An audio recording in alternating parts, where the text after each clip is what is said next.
Oh, PKA 745. Guest Bruce coming soon. Taylor? This episode of PKA is brought to you by Blue Chew, our wonderful merch, and Lock and Load. Kyle, you were mentioning big news about some UFC fighter who I remember a bit of this story, even though it's UFC. He was chasing some pedophile in a car, and he kind of boogied him a little bit. Boogied him a little bit. You should have been his lawyer.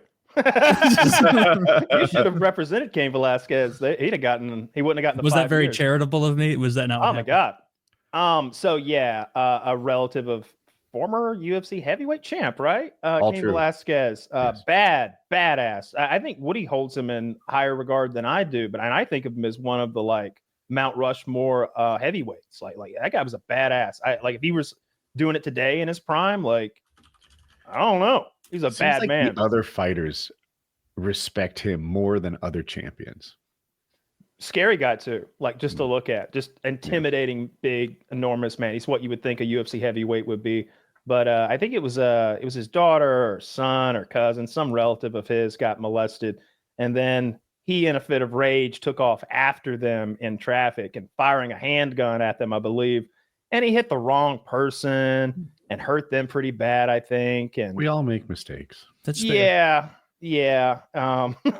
So yeah, he got sentenced to 5 years. That happened the other day. Which I wonder what he'll serve, and that it could have been a lot worse. Oh yeah, 5. Did the guy who he shot? Does he have like permanent damage? Like is that guy's the innocent guy? Is his life fucked up at all from it? Or was it like, oh, you caught a little bit of the meat of my calf. I'm going to be out for the next 8 weeks. Not sure.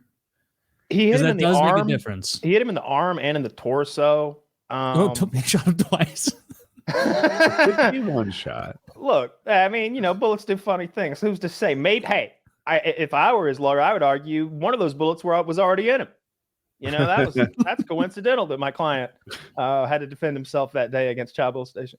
Yeah, he shot him a couple times, I think, and I think he had some serious hand injuries or nerve involvement. I remember reading something about that at one point. So not good stuff. Yeah. Zach's saying they may give him time served. I would be shocked. I thought they sentenced him to 5 years. I don't know if there's another sentencing, post-sentencing, whatever. The legal system is weird, state to state and federal when you try to understand something and you're not a lawyer.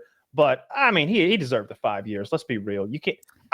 We understand why he did what he did. We wish he'd gotten the bad guy that he'd intended to get. Then he probably wouldn't get the 5 years. If he'd accidentally shot or he'd on purpose shot the guy he meant to shoot, they don't give him 5 then. But no, they shouldn't give him anything then. If you were that innocent person, you wouldn't be like, oh, I understand. You were trying to get a bad guy. Cool. You've been like, fuck you, dude. My arm never works again. I can't play PlayStation. Fuck you. Yeah. Heavyweight Can you UFC imagine, champion? like, you rich piece of shit. Fuck you. That clip we all enjoy of that dude in the airport who like shoots the pedophile being marched by, and he's why Gary, why? Like if he would have turned around and accidentally blown the head off some stewardess, no one would be like, oh man, he was so mad. I understand. It's like, no, it's understandable to shoot the molester, but you get some innocent guy. You just hit a limo driver holding a sign up over there. I found some details that I think we've been looking for. An armed Velasquez chased after a vehicle that contained Gilarte Jr., his stepfather, and his mother. Now, Gilarte Jr. is the guy he's mad at. He rammed the vehicle with his own before pulling out a firearm and shooting at the man through the window, missing and hitting the man's stepfather and causing him non-life-threatening injuries. So it made it sound like it was one shot. I don't know for sure. But, okay. And I also got, so anyway, I didn't realize it was his stepfather in the same car, stuff like that. That does make it more. I was picturing some wild misses, like some guy is on his way to the park and just gets winged. No, he was in the car. Also. Like he hit the right car and everything. They don't let him go in Texas. Maybe, not for the innocent guy. That he might be getting put. Not to with death. that last name.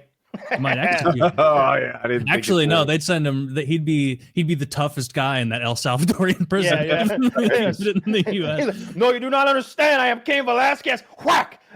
You hear something about Trinidad Aragua. Yeah. So he's gonna go to jail for 5 years, dude, ish. He'll get off with he'll do less than that as long as he's good. And I can't imagine anybody bothering him or trying to like prove themselves against him. It would just be a suicide mission. He's going to be fine. Nobody's going to bug him. If anything, he'll have like good treatment. People will be fans of his, not only because of who he is and what he is, but because of why he's there. You know, he accidentally maimed a pedo's opposite stepdad. of a cho-mo. Mm-hmm. Yeah, he's the cho-mo enforcer. Have you ever seen that? It's got Jamie from Game of Thrones in it. The movie Shot Caller. Of course. Yes. It's pretty cool. He like goes to prison and then he kind of just has to become a lifetime prisoner because people get shit on him, the gangs and everything. And they're like, hey, if you don't want to get stabbed to death by toothbrushes, you're going to kill this guy. And it just escalates until he's no longer like, I'm going to get out of jail soon. It's like, he's a lifetime guy. That could be the path Cain Velasquez is. You know why I watched that movie? I read on Reddit, the world's most reliable source, that movie was realistic and that it like accurately depicted the way that like management structures work amongst the inmates. I was like, interesting. Yeah. It'd be like I always have trouble believing internet commenters about everything, not Reddit any more than other things, but Reddit, I just picture someone being like, hi, ex-felon here. Thanks for the gold kind, stranger. This is pretty close to reality. Except I was on the other side of the coin. See, when I was being molested by the gangs. No, you hear that a lot. I watch a lot of those prison podcasts, and that's everyone talks about, especially in scary, rough, racially segregated federal penitentiaries, maximum security places. It's sort of, you need to join a gang that's based on your race. And they might ask you to put in work for you. So it would be great if you were an accountant or a paralegal and you could do that kind of work for them. But if they see you, Taylor, and you don't have those skills, they're going to need you to either put something in your ass or whoop somebody's ass. What if I lie and I'm just like getting everyone audited? Like, you need me to put in work, or are you guys trying to move some consumer products? Yes. You guys need something bitten in half. What do you need? I can write like a tight 5 for you guys for the talent show. Yeah, I wouldn't like that. No, that'd be terrible. Part of that. Do you think they should divide all the cells, like the sections of the prison, just racially? Would that avoid all this? Like, you just have a white section of the prison, black 100%. Section, Hispanic section, and then you'd have a catch-all section for like Jews, Asians, like old people. Well, I think that would fix the problem of having racial gangs that like fighting each other, but I don't think they fight anywhere. I think they kind of have, generally speaking, kind of an agreed upon peace all the time. And a big part of it is like, you handle your people and we handle our people. Like, if a white person does something wrong, the black person can't correct them. You need a white person to like put him in line, even if the thing he did was wrong and everybody agrees it's wrong. Or like, I've heard people talk about like sitting down to play chess. Like some black guy asked if they wanted to learn chess, and he's like, "Sure, I'm in here for the next 8 years of my life. Teach me, sir." And they're like, "Bro, what are you doing? What are you sitting down with him for? You can't sit with him. Who are you? What are you? You trying to die?" You know, it's like, I think it can be like that too. So separating them by race would be great. I can't prove it, but I think they'd find another way to divide into groups. Like, if it was all white guys, it'd be some other division, what music they listen to, what hobbies, section of the country they came from. I don't know what it would be, but they'd find a way to break into rival groups. They should give them cigarettes too. Like business related. Like, there would be, because I remember we spent, maybe it was on the show or maybe it was on my own, I was like interested looking up the gang alliances, like prison gang alliances, and some of those were very interesting, and it did belie, like, yeah, there's racial hatred there, no doubt, but the business hatred seems even more salient to them, because it would be like, oh yeah, the Aryan Brotherhood and the princes of Oakland have an alliance against the Latin kings, and so it's like a black and a white gang against this Hispanic gang, because the Hispanic gang was more numerous and they were taking their heroin distribution. It seems like it's the other way, stuff though. Like that. Like, it seems and again, this is just from my like prison podcast experience. I hear them talk a lot about how it's the Mexican gangs and the white gangs will often like be buddies to deal with the blacks. Like that happens frequently, and to me it always sounds like some Lord of the Rings stuff. It's like the tricksome elves. Yeah. And you have my fucking sword. Yeah. And my shank. Yeah. I mean, sometimes you do see that online, like gang pictures, like even those El Salvadorians, where it's like a guy who's clearly Venezuelan and he's got like an SS like swastika on him, and it's like, all right, what's this about? He wants to be I haven't seen that on the Nazi team. On the El Salvadorian prison thing, we talked about it a week or two ago, and I wanted to learn as much as I could about it. And it turns out that they do just house people there for forever on no charges, just forever. When they go in, they decided that group of people were bad people, and now they're going to keep them there forever. They don't see their families. They leave those communal cages they're in for 1 hour a week, for not outside time, in the hall time. They get to stand between the cages and do calisthenics, which are led by another prisoner. There's no organization provided, just supervision. Their only source of water is a big 55-gallon barrel of water that gets changed out every week. Here's 50 more gallons of water. Be careful with it. And they have a big like square, I don't know what to call it. It's not a latrine. It's a water basin, like reservoir. And they each have a plastic bowl. So they get their water from the big barrel, go to where the basin, and like wash up with their hands. Everybody has a pair of socks, a pair of slippers, underwear, and a t-shirt and a sheet. And that is it. They don't have blankets or pillows. There are no mattresses. They are stored like firewood, 4 high, in these giant communal cages. I saw the bunk bed situation. They were getting crazy. They were getting high up there. Kyle, are you seeing stories about innocent people sent to El Salvador? I see them every day, and I don't know. Yeah, I worry they're inaccurate. I'm sure that some innocent people have been sent to El Salvador. Like the one today. What I'm even positive of is that the El Salvadorians have people in there that are innocent. However, I will say this as well: most of them are guilty. And that's not good enough. That's not even. Enough. All right, there was a guy convicted. I heard about him today. Apparently, the gang sign social media was literally the peace symbol, and his gang tattoo was a rainbow autism awareness tattoo. Ooh. And they're like, "That's 2 strikes. He's going to El Salvador for life." He has nothing to do with these things. Oh, and as he was like speaking to ICE, he's like, "This is an autism awareness tattoo," and they're like, "Yeah, we know you're not going to El Salvador. You're not, but we have to take you in, but you're not going to be treated like the rest of these people." He's there right now. There was another guy who was a gay makeup artist, like worked in entertainment. He's in the El Salvador prison now. He was not part of the gang. Are we sure? I don't know. I'm as good as my sources. I'm sure I read it correctly. Here's why I ask. He would stick out like the sorest thumb on a hand with no fingers. Because when they show these cages of people, they all look the same. First of all, they shave their faces and heads every week entirely, like forcibly. And they are all, South American. I saw one guy couldn't have been 5 feet tall. He was so much shorter than the rest of them. Little Mowgli. He looked like Mowgli from fucking Jungle Book, except with a shaved head and a sour look on his face. Dude, I bet he's sleeping next to his own Baloo. They start explaining what all their tattoos mean, because I didn't see one who was not tatted up. And I mean tatted full body and face. I didn't see one. And they'll have like devil horn. So this guy is gonna pop.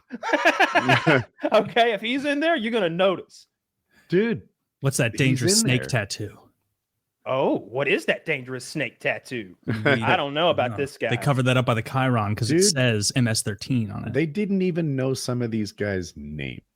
Like, that's the level of due process they got before sentenced to life in an El Salvador prison. I get it's a comedy college. We should know right from wrong. Yeah, dude, I'm with you. I just think it's, I'm having a little fun at the expense of the political prisoners who've been sent to another country. But it would be hilarious I would write on the piece of paper like his gang name was Snake.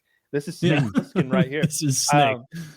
I remember when I filled out my passport, they asked if I had any aliases, and I was like, I can't fucking lie. And they were like, lie.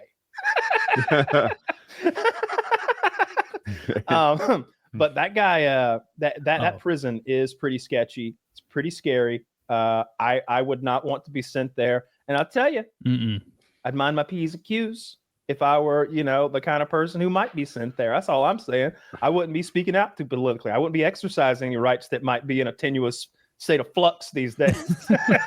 I saw that in a good news thing, someone shot down the Chinese girl who they were going to deport for being anti-Israel protests. They shot her? No, they didn't shoot her. They were like, hey, we're deporting. Flying. They shot the plane. Yeah. No, they were like, all right, you're getting deported because you're on a student visa and you're protesting Israel. And then some judge was like, no, you can't do that. That's like a speech thing. So any of the free speech stuff, I'm in favor of. I don't. Just opinions. I don't. That is true because, at the end of the day, a judge is like, "I don't like this," and they're like, "Oh, interesting, Mr. Judge. When are you sending your personal army to enforce that?" Oh, wait, you don't have one. Yeah. Judges ruled they couldn't send these guys to El Salvador. Yet there they are rotting. Where's your Apache helicopter? Oh, you don't have an Apache helicopter? I've got 30,000 of them. I got so many, I just leave them to Afghanis to play with and have fun with. I would love a documentary on how those guys are holding up. They got their jungle gyms back. They have all these tanks. They have a lot. Are they having fun? Are they having a good time? Are they like a dog that caught the ambulance finally, and now they're not sure what to do with it? No, the Taliban has been trying to become very, very much the official Taliban, not Al Qaeda, of Afghanistan, and they've been, it would be hilarious if they put in a travel advisement to their people for the United States because of our civil rights abuses. I would love to see that because I saw a few European countries did that, Germany, Ireland, and maybe France, put in travel advisements for the United States. You want to end up in an El Salvadorian prison. You keep up with that talk. All right. Yeah. All right. We got ways of dealing with you people. We pay El Salvador $250,000 and they Canadian store you population there if we need to. I mean, $250,000 a dissident. That's not bad. All of them, but they're hockey. Bruce, good to see you. It's been a while. Yeah. How are you? I know it's been years. Also, sounds like we're keeping it light today, huh? We're keeping it light. We just got started. We didn't want to upset anyone. Talk about the political prisoners and El Salvadorian. We like to front load the heaviness in the first 17 minutes, and then, sounds good. and then we get from here. Yeah. So what's Don't worry, we're going to transition to Dark Souls in a minute. Oh, okay. All right. It's been years. Chiz tells me you're a father since you last were on, and not even a new father. Now he's like a toddler. I don't think I was a father the last time I was on this podcast. So it's been like 2.5 years, I want to say. And we have a 2-year-old. Yeah, well, congratulations. Thank you very much. Yeah. Is it as exhausting as they say? Boy or girl? She's a girl. Does Woody have kids? Woody have kids? Two. That's what I thought. Yeah. Woody, was it as exhausting for you when they were young? So my wife didn't work. Therefore, she did everything hard. It's interesting you say that because that's what's happening with my wife. So my wife's not working either. And it's still exhausting. And we just only have the one. We just only have she just was a terrible sleeper for the first year and a half of her life. So she just didn't sleep. She'd sleep 2 hours a night, 3 hours a night. That would piss me off. We were terrible parents. It does. We put them in the bed and got them to sleep. But what they were really bad at was with babysitters. They would just cry inconsolably with babysitters, which meant we had to do everything. And since we live 11, 12 hours from our family, it was not there was never any relief. We were always watching our own kids. That is exactly our experience as well. We live in Los Angeles, so her family's really far away. My family's really far away. And it's the same deal. It's very rewarding, I guess, maybe not right away. I'm the only one who says that. You and I, we're together. Yeah. It's weird because I want to dispel all these rumors because obviously, yes, it's amazing to have the happiest little. She's so intelligent. She's been talking for a year. She's way ahead. She's super fun. Like that too. Yeah, it's great. It's awesome. But also, I don't think you see rewards until 20 years from now. When they are a scientist or something. And then you could be like, I've done it. I have made a human that will contribute to humanity. So you're just sort of hoping that that's what you're doing is correct for, I get 25 years. I don't know. So we had two ends of the spectrum. I don't know if you know, my son is autistic, and he's autistic enough that he'll never leave the home. And then we have my daughter. When she was 1 and all her friends were like learning to talk, mine's like skipping and singing the alphabet. It was like, wow. and then like size wise, dude, if she wasn't 90% or better, we looked at her like she failed a test. So we had this like gigantic, brilliant daughter. And I'm like, I know it's not a competition or anyway, but you would say that because your fucking kid sucks. Yeah. Fucking loser. Your kid can't skip. Yeah. But also, like, I gotta maybe exaggerate here, but like people are like, oh my God, you must love her so much. I was like, I don't know. I kind of just met her and she doesn't do anything. You know, this is like when she's like 6 weeks old. It's true. It's just leaky luggage that I have to maintain constantly and carry everywhere. It wasn't until she was like, I don't know, 12.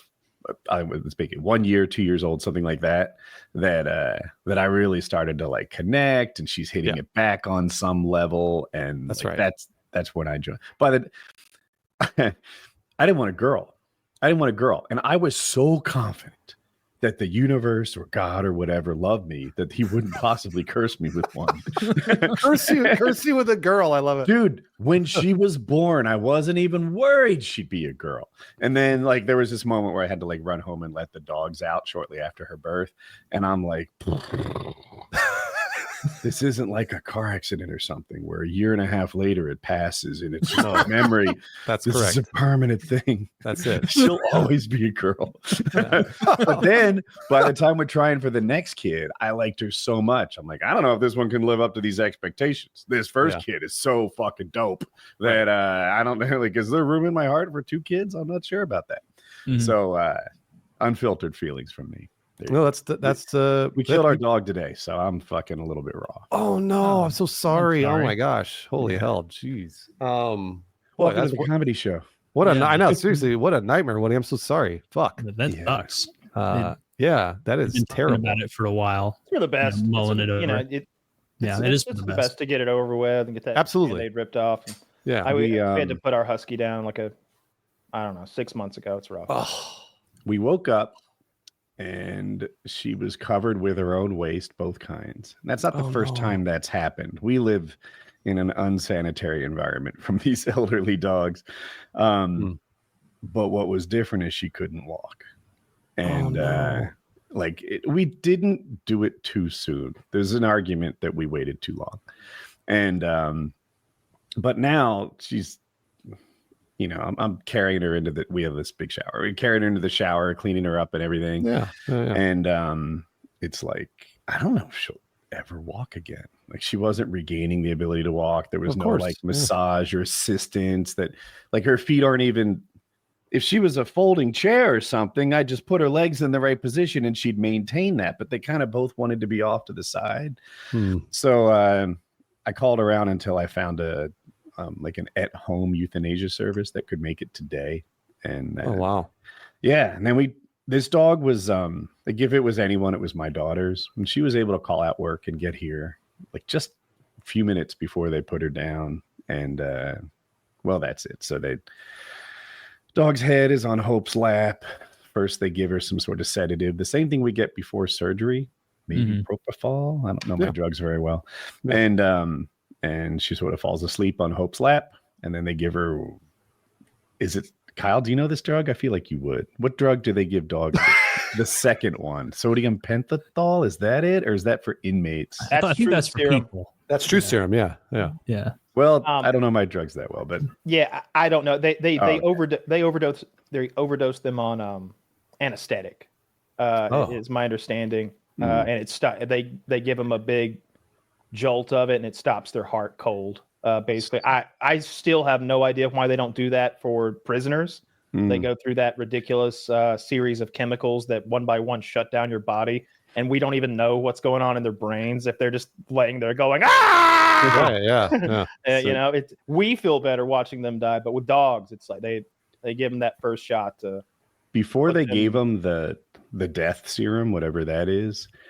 She would lift her ear and tickle the fur, like in her ear canal, and tickle the fur between the pads of her feet because dogs respond to that like all the time. And once she was unresponsive, then they knew she was ready for the next stuff. How old was she, Woody? So she was 13. I've probably given different ages over the year, but today we really looked it up. She was 13 and she was a Great Dane. So they lived to be 7 or 8. And it's a great dog. Really past her life expectancy. Yeah, that's fantastic. Yeah. You said that's the oldest Great Dane you've ever had, and you've had a number. We've had 3. So we have one now that's 11 or 12. We'd have to look into it. Who's also past his expiration date. I even asked Jackie, I was like, should I call for 1 or 2? And she's like, 1. Wow. Jeez. So, I have a 4-year-old golden retriever. And she's the greatest. She's the best. Like I often think to myself, if I ever need to make myself cry, I could just think of the day that this dog's going to pass. Cause like just thinking about it destroys me. Like, it's like one of those things where obviously the dog, she's stupid and she's like crazy and she does bad stuff or whatever, she's a dog. But the fact of the matter is she's like a part of your family. She's a part of your heart. She's a part of like your soul at this point. So dogs dogs are the best. The only thing that the only, I guess, solace I could take in the fact that, like, for example, if your dog passes or any other dog passes, is that they're in a better place. Like Kyle said, it's like much better to just get it over with, move on. Yeah. I mean, they're not going anywhere. Yeah. I've had one good thing is I don't worry about it being too soon. I've had dogs where I'm like, man, was that the right call? I don't know. With Dakota, people remember him. It's like you could have made an argument, waited too long. We could have made an argument that he was still walking and stuff. This dog fell off a cliff last night. So, yeah. Anyway, enough about me. Now you can tell dogs are better than cats because you never get these sorts of emotional reactions from people who have to like put their cat down. Like there's never like she was just part of the family. It's like, no, she was a weird loner that if it was a kid, you would have cut off support. Solved a problem today. No more cat in my house. Yeah. Dogs rule. Cats are not great. I think cats drool. Okay. Cats drool. Yeah. Damn, it was right there. Right there for the rhyme. But yeah, every time someone tries to say their cat is cool, because there's a million people listening to the million of people who have said the statement I'm saying now, being like, oh, you don't know my cat. And it's like, what? It's like a standoffish, surly dog, because that's the best you can hope for. They're like, my cat is just like a dog. No, if I went to a friend's house and his dog was acting like your quote like hyper-social cat, I'd be like, what's wrong with your dog? Are you fucking beating him? Like, why won't he make eye contact? Why won't he come over for pets? Why is he like rubbing my leg scaredly? Like, no, I don't like I think some of those weird breed cats are a little better as far as that goes. I know Landmark's got that. I think it might be an Amazon or something. He's got that giant, ridiculous cat that's actually like a dog. Is it like the Maine Coon? Those Maine Coon cats? No, those are huge. Those are really huge too. But I think personality-wise, they're still very much like American house cat, or not American. I don't know why. Human house cat. But those Amazon cats are some sort of other breed. They're very long, lanky, super athletic. Like they can, obviously cats are athletic, but I've seen those Amazon cats jump flat-footed so high and do crazy acrobatics, and they seem to be very dog-like. Like they'll nuzzle you, and I see them walking them on leashes and playing fetch with them. Oh shit! Really? Walk? Yeah. Okay, all right, cool. That looks like a normal cat. They have this one. I don't know what this is. That might be one of them. It doesn't strike me as one. They usually have. There you go. Yeah, you can't tell how big it is there, but it's a very big cat. I don't know. Do we know what it is? I tried to Google it. His name is Saber. I learned that. I don't remember the exact breed. I thought it was an Amazon, but I'm probably wrong about that because that's not what it looks like to me. The Amazon cats look more like cheetah leopardy. I could identify like 100 dog breeds, but cats are just house cats or not. Yeah. You know, I was reading a thing that cats are the only animal that domesticated themselves. That's what I've heard. Yeah. They just decided to like hang out with us, and we were like chill. Like there was no like breaking them to the lash and like now you are ours, change from what you once were. Like we turned the wolves into dogs. We didn't do anything to the cat. We were just like, you'll do. Come on, eat the rats and chill. Mm-hmm. That is the way they like, work, right. though. They It just begs the fucking leave. question: which of us was domesticated? Right? Exactly. Did the cats train us to feed them? That's what I mean. They're like, oh yeah, these guys give us food, and then they show up and get their food and then leave for 3 days. So it's like, Yeah, and they give you no love, and that's why like how many countless eons of time of humans like selectively breeding dogs for different purposes, and every time being like, this is crazy, I can't believe it worked again, we got one that points at animals now.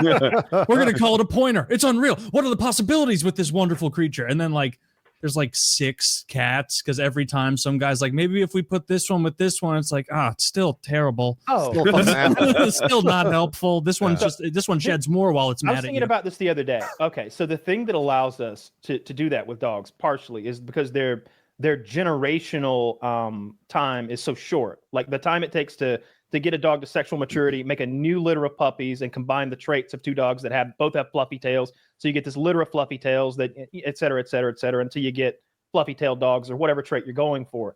Part of the reason that that's easy to do with dogs and pigs and a lot of other animals is that short sexual maturity to making new babies, and the size of the litters as well, I'm sure is part of the thing too. Like whales, elephants, you can't do that.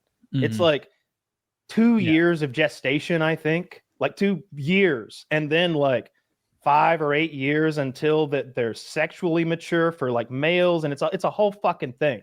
But I was thinking, why can't we do something in the laboratory where I don't know how genetics work, but like we make a baby.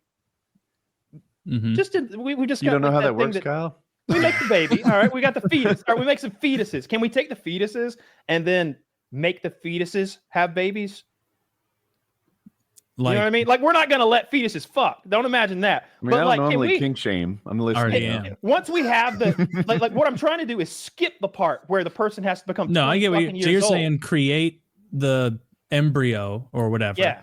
And then after the embryo's made, then you go, we're just taking a little bit of genetics from this embryo and trying to speed up. And I don't know how that works. Like I don't know how you get a sperm cell. I don't feel like that would work. It doesn't seem to make sense. But let's just say maturity, right? We have to wait for it to mature a little. But why though? Why can't we upload? Because otherwise, it wouldn't have like an accurate genome expression, right? That's what I'm saying though. Why don't we take their genome and we upload it to a blank egg and a blank spermatozoid, and then we do that, and now we have the next generation, and we repeat the process until we, make superhumans or make people who can fly or people who can.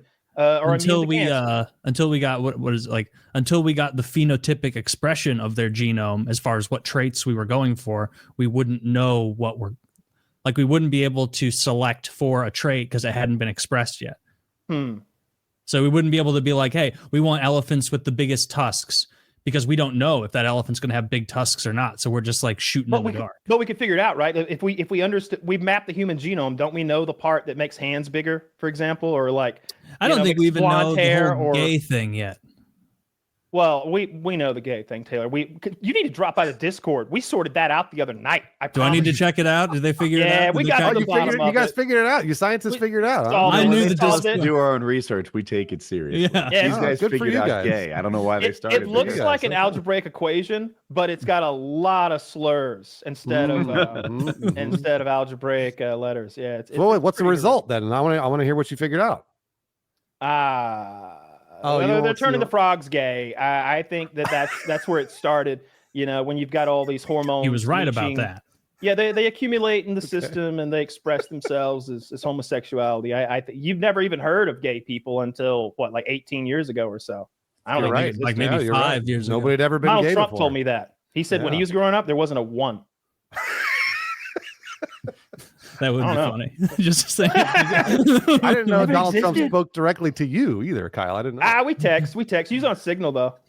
Oh well, I know that. Yeah, I'm aware of that. Signal about. I'll add you. He don't mind. The gay gene. he's pretty lackadaisical about it. Yeah, I'm texting JD Vance about. Woody, how big of a deal do you think that the Signal group text was, or is? I think it will. How big do I think it is? Or you personally, like let's pretend like we don't let's pretend like the Trump administration is an average administration, partisan politics aside. How much do you care? Yeah, 3 or 4 out of 10. I'm there too. I'm especially with your like prefacing it for the party that banged the drum about lock her up for email servers forever, intentionally avoiding like archiving documents and using private shit like that. Like, okay, biggest hypocrites on the planet. But if we just talk about like, these guys fucked up and told someone they didn't mean to tell by accident. I don't know. What the reaction should have been? We thought we could trust you. They should all act betrayed by the journalists. I do think they fouled up in their PR. I think they should have owned it and said like, all right.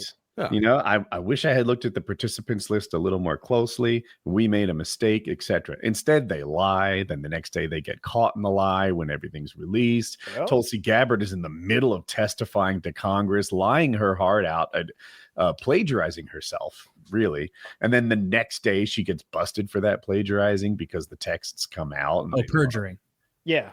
I'm sorry. Thank you. I'm stupid. No. I was like, what is? I don't know how you. I didn't know you could do that to yourself. Like, she plagiarized herself. Plagiarized herself. That's you had my gears turning hard. As a teen. I was like, maybe Woody knows more than I do. That's fine. I'm not. How dare she? I don't have excuses. I don't know. But yeah. So she perjured herself, and then the next day she's busted for the purge. I think there are no ramifications. They asked some Democrat, like, what are you going to do about this? He's like, we can't do anything. We're the minority party. Like we can't impeach her. We can't do anything, etc. I think Trump it'll should blow hire. Over. It's a shame. It's a shame. The actor just passed away. The guy who played Theoden, King of the Rohan. Yes.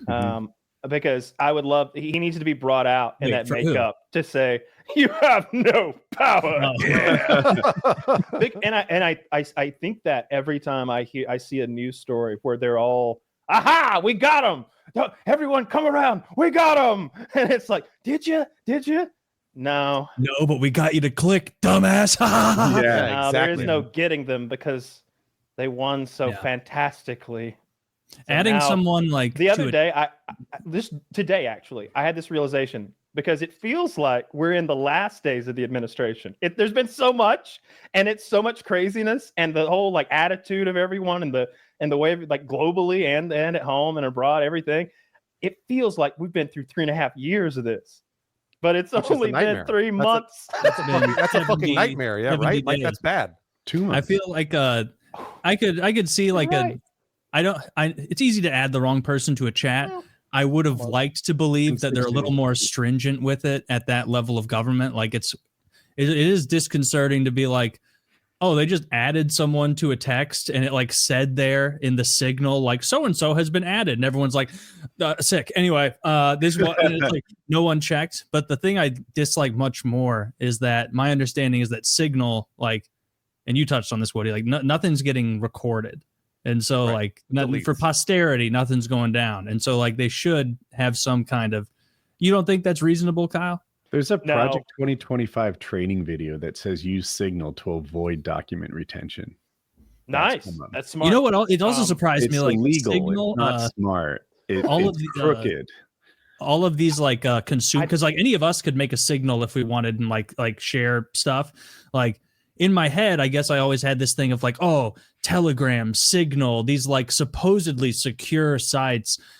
There's no way the government's using something that we have no idea. They're looking at all of our stuff. And then to see that like high level government official, this is the best marketing Signal could have ever hoped for. Like, look, the most powerful government in global history trusts our you, and the sender are the people with the keys, and the information is like thrown to the wind between you and them, and it gets decrypted on the other end. My understanding is end-to-end encryption works really well, and it's on several apps. It's on WhatsApp. But really?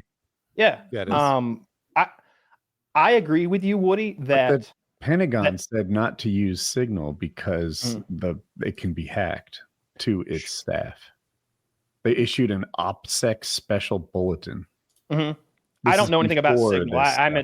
I'm more of a WhatsApp user myself. I don't know about Signal. I don't have Signal. But what I was gonna say is, I don't know what that group chat was or was for exactly. It seemed to be 75% personal bullshit and 25% work. It seemed, you know what I mean? And like even the work stuff wasn't exactly like official like business. It was just there was that they kept saying that there were strike details, which to me I don't like the sound of that. And I'm like, well, show me where are the strike details. And I think Hegseth maybe sent a message that was something like the operation will go through at 11:25 hours. I'm making the number up, and then F-18s will deliver strike package 1. And that seems to be like the most official, like something that we shouldn't be like sending and be secretive, more secretive about kind of information. That's the only thing I saw. That being said, I don't think the Houthis have hacked Signal. I don't know. I'm just not too concerned with it, I guess. I think going back to Taylor, what Taylor was talking about, where you're like, oh, I thought government officials would do better. I mean, these people are brand new. They've been there for 2 months, right? And Pete Hegseth, for all we know about him, doesn't seem very qualified to be in his role, especially now. Fox News, I'll have you. Yeah, know. but he's jacked and he likes. But he's jacked and he loves guns, Bruce. And he also loves drinking. That? He also did you even consider how jacked he was, Bruce? Come on. He didn't even fucking consider it. Tulsi Gabbard's been in Congress for many years. She's used skiffs before for like actual top secret but like information. but the Hegseth thing feels like Hegseth was like, well, just send it on Signal, it'll delete itself. Whatever, no big deal. And then like accidentally added a journalist. And then I think, in my opinion, it's probably they were friends, and he just maybe mistyped when he was drunk or some shit. You know, like. Can I hit back on that part? So it was Tim Walz who added the journalist. Okay, he's an intelligence guy. I'm not positive. Maybe someone can fact check me. And it's theorized that he leaked stuff to Tim Walz. That's why he was in his phone. They like suspected of him of doing that. And now when they ask him why this reporter was in his phone's contact list in the first place, he has like nothing. He's like, I don't know. Maybe Tim put it there. Maybe someone else put it in my phone like when I wasn't looking. Like it's total like unbelievable nonsense. And so what do they say that I don't use like we were talking about the other day, like how I don't use like Messenger. Details. I've got all sorts of like unrelated on my to this. Phone. Oh, I don't know. Yeah, I don't love them using it, but I just don't fucking care. Like it seemed like what they were doing wasn't that top secret to me. I wouldn't want them. Wait, there's literally like times and locations and weapons plans and platforms before it happened, right? Yeah, but none of it really seemed all that top secret. It really didn't. You've got a pretty low standard for top secret if like secret military strikes on a foreign adversary don't make the list. I just really don't. Low standard? You know, maybe if we were dealing, maybe if it were like a Russia-Ukraine thing, I would be upset about that because Russia seems like the kind of power that might be looking in on Hegseth's Signal.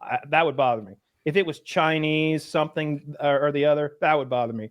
But since we're bombing tribal people, being, you know, I guess I'm cool with it. They could do that shit on Discord. I don't care. They can do it on Twitch. I couldn't agree more, Kyle. Don't give a shit about any of this chat. I want to see the chat that still has yet to be leaked, where we see Lauren Boebert's tits. What? And they're all sharing that around. Just pay her for a fucking jerk off, dude. She'll jerk you off in the theater, man. I mean, Taylor, you don't have $100? Come on. I don't have $100. I can't take her to Wicked and get jacked off. And all of a sudden, slut shaming is in order when it's a conservative woman trying to. I didn't say anything about slut shaming. Nobody was slut shaming. I just said you could do it. I think that I want to. Tisk. That would be. We're advertising her services. We're on her side, dude. She's hotter than any of the Democrats at this point. AOC has fallen off dramatically. What? I've seen some upsetting photos. I've seen some real upsetting photos. You saw on those mom jeans. You didn't like I wish that? I hadn't. I can't sleep. She looked a little big. She looked a little big. Taylor, I'm gonna be honest. I've not seen any sexy pictures of you. Well, it's because I'm ugly. Oh, right. You're qualified to talk about it, I'm sure. Yes. Right. Yeah. AOC definitely has had better days. Lauren Boebert has too. But I think those. Well, who would you say is the hottest person in our federal government? Well, I'll tell you who's trying the hardest. I think it's who's the one who keeps showing up in costumes. Who's the Who the hell is that? Yes, that one. What's her Nancy job? Mace? Am I right? I think Nancy Mace is the actually pretty one who's in her later 40s. Okay. Who looks very like trad wife. She's very attractive. No, Nancy Mace is the fake tits. Yeah. Who? She's the big fake tit woman who's always like, I like to piss alone. And it's like, stop. No, it's exactly talking. what I'm saying. She is the trad wife looking, like late 40s looking. She may have big boobs. I don't know about that, but that's her. But you're thinking of, I think, Kirsty Noem, maybe? I think I maybe. Oh, the one who shot her dog, right? Well, Allegedly. the dog was a bad dog. Okay, By her own admission. That's not by allegedly. her own admission, allegedly. Yeah. First of all, that dog was lame. And second of all, that it is Kirsty Noem. Yeah. It is Kirsty Noem. And you mean lame, of wait, course, lame in the as in- pejorative, as in the in, like, pejorative sense, stupid, not or, the yeah, lame descriptive as- sense. No, Yeah. I mean he was just terrible at parties, and nobody wanted to pet him. He was just a lame dog. He could walk just fine. Wish he'd left, but she shot him real good a couple times. That's her. She cosplays all the time. You All can the find her time. outside of an illegal immigrant's bodega, dressed with a full tactical gear, but her hair and makeup will be as well done as it was right there, like full beauty pageant makeup and hair mixed with a badge and on a chain with a bulletproof vest that says like new sheriff or some crazy shit. She went down to that Hell crazy yeah. prison. She went down to the prison in El Salvador. Did you see that, Woody? Yes. Yeah. She's standing in she- front of all these, like, they look like they were cast for that position. They grabbed all the tatted up, they scariest look prisoners like. in an El Salvador Supermax. And she's posing in front of them. She's like, how would you like to come and live with these guys? No? Then shut the fuck up.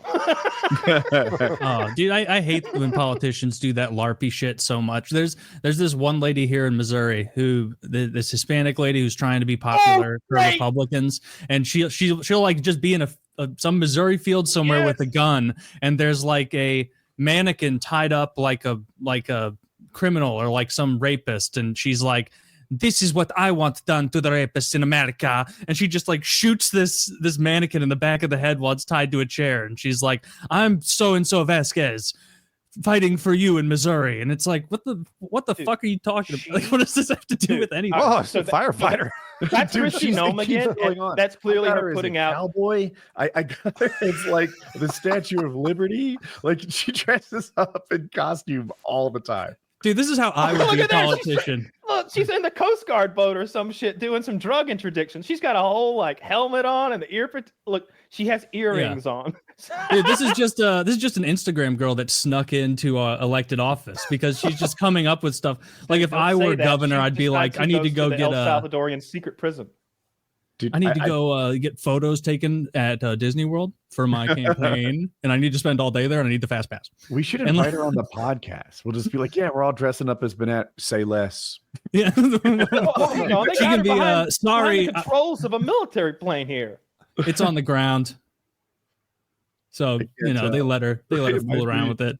That she's flying an AC-130 apparently there. Is she flying an AC-130 or? I mean, it appeared so. She had the controls in hand, and that was definitely her it wearing was jeans ground. and heels in the cockpit of an AC-130. I'm sure that happened. No, there's no way she flew it. Those things are cancer capsules, I guess. Like they're just full of things that give you cancer. An AC-130. It's nothing but lead dust and depleted uranium dust and just evil. Not to mention all the propellant and the gases and everything. Those guys should be on respirators the whole time. They're not. They're breathing that air. They're loading those guns. Like you, Matt. When I played Call of Duty back in the day and I did the AC-130 mission, I imagined that every time I pressed, the trigger, that there was an automated sort of thing happening. There's guys in the back of the AC-130 loading those cannon shells up. It's a howitzer they're shooting just from an airplane. It's a terrible job. They're not wearing gloves or masks or anything. I'm sure they got gloves, but I don't think and they may have masks, but they're not wearing respirators. They're not breathing good air. They're breathing in all that dust. The cancer rates are crazy on those crews. Like way, way higher than normal, like 3 or 4 times higher. She's a badass. All right, look at that. I don't know about. She's Really? This is when Call of Duty. This is when she took down Osama bin Laden. I'm told. If I'm being attacked, I want the dude behind her. Yes, I mean she looks good for 53, but she needs to cut it out with the Halloween stuff. Yeah, I like it. That's brilliant stuff right there. I don't think the people that she's trying to sway they see that and they're like, what a badass. Look at that. That's a woman right there. Does anybody really? I mean, like, how many people actually think that? when they see her in a bunch of costumes. What that is for are for people who are largely apolitical and might vote and like their entire experience of her will just be like, oh, I think I saw her, locking up illegals with a gun at some point. Oh, that's good. I like that. Well, she's North Dakota, South Dakota. Where is she from? One of the Dakotas, right? Yeah, it's one of the Dakotas. The way I see it is she is telling us her political positions through pictures. She's got the gun there. It's like a baby book. She's got the gun in her hand. She has the El Salvador prisoners in her hand. She dresses up in like full MAGA attire with the hat and everything a handful of times. What are some of the other ones we looked at? She's making herself like a go get 'em military law enforcement adjacent leader hero. It's instead of using text, she's using images to say these are my values. Unless she's just not that sophisticated and I'm projecting something better than she had in mind. No, I mean, some PR person, like she clearly likes doing it, but someone on her PR team is like, hey, we're going to get you in this and it's going to play well with XYZ demographic we're trying to court. The same reason that like you remember that hyper viral photo shoot that AOC did years ago where she was like crying near a migrant facility, like looking in the trying to make puppy dog Same eyes, thing. like crying the way like it's an 8-year-old does when they're like trying to push it out. It's like that. I don't think that either of them independently came up with those ideas. I think someone on their team was like, "This will play, do it, dance, monkey. You're a politician." Dude, that Missouri politician you were talking about has some of the greatest viral clips ever. Like she has this one where, and she's cute first of all, but she has a very strong Hispanic accent. And she's like, Democrats want chicks with dicks in sports. When I was a kid and a man hit a woman, we had a name for that. No faggots in Missouri sports. and then like some like hard hitting music comes on. It's like bum bum bum. And I was like, what the fuck? And then I watched the other one, and it's what you said. I know what we could do with child molesters. Pow! And she caps this tied up, like she executes a dummy, and its head explodes. She's got the handgun, and she's like, see that? No long drawn out process. 20-cent bullet. Fuck. Yeah. They're all so hardcore. What's the name of this podcast? Yeah, what's her name? Up. I'm looking because I don't remember her, but I've seen like ads targeted ads, I guess. Trying to find a list of the hottest American politicians. Shockingly, this isn't wildly covered. No, there's a lot of fogies. Republicans candidates weak and gay campaign ad sparks comeback pushback. Valentina Gomez. Yes, she called her message. This is from NBC News. Her message: don't be weak and gay. In turn, the response on social media was strong and decidedly gay. Yeah. Oh, here's a picture of her torching, like it's something that says queer on it. She has a flamethrower and she's blasting something that says queer. That's great. Let's throw some of these images up, Zach. Probably some good pictures of this crazy. Dude, more and more. I'm convinced these guys are just projecting their political positions through pictures. Well, yeah. Oh, for sure. Yeah. They're wanting this to go viral. Well, I thought it was clever 10 minutes ago. Marjorie Taylor Greene blows up cars. Yeah, she's very cute. And, I guess, Woody, I guess it's not, I don't know about clever. More so like it's sad. To me, it's sad because it's like you can't actually derive their positions from pictures. You could guess, but you don't actually know. I'm sure there are nuances in those positions that we don't know. I don't know. Click that last picture. You can guess their positions. Yeah. I'm hoping it's Doggy. Waiting for the picture to come. Well, I mean, no, it's her executing the child molester. Yeah, I'm disappointed. Well, here she is with a flamethrower. That's the queer thing. Yeah. I wouldn't like if she did that in my neighborhood. I can't tell if she was my neighbor or not. You'd hate me as your neighbor. Yeah, I wouldn't want her around. Amazon was here. I'm like trying to just hang out at my house, and there's just like the dull roar of a lady screaming about how gay it is that she can't have more guns or whatever her point is. Yeah, I just went to her Twitter. It's like, I made it to Mars. No gay trans shit allowed here, and she's in like a velour tracksuit. Yeah, dude, politics is very gay, and all of our politicians like just this kind of stuff is embarrassing. It's just embarrassing to see them like song and dance themselves. And it's the same thing with like DeSantis did this a lot.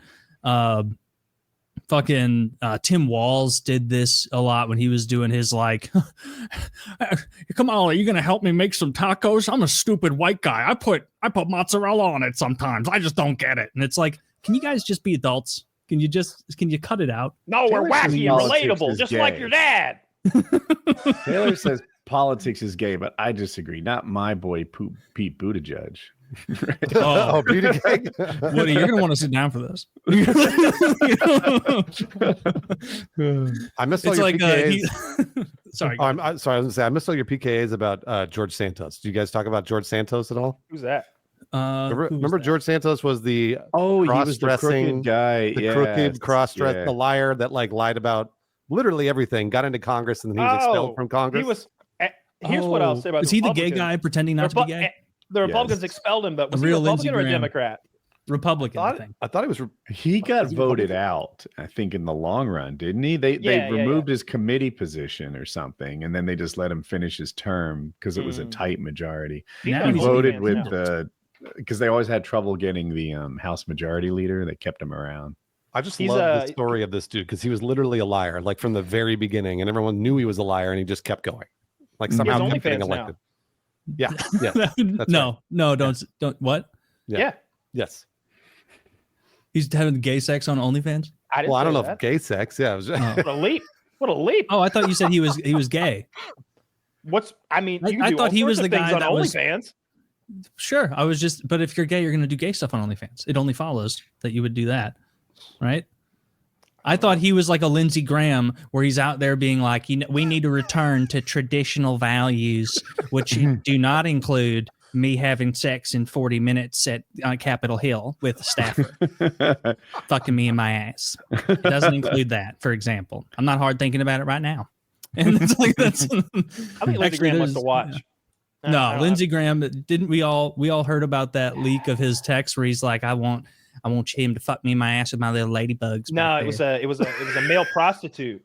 No, a male prostitute claimed that he hooked up with Lindsey Graham or was paid to hook up with Lindsey Graham, and like he had all those warts on his asshole, and he was like, "What the fuck is that?" It looked like a clutch of spider eggs back there, and he was like, he was like, "Oh, you mean my ladybugs?"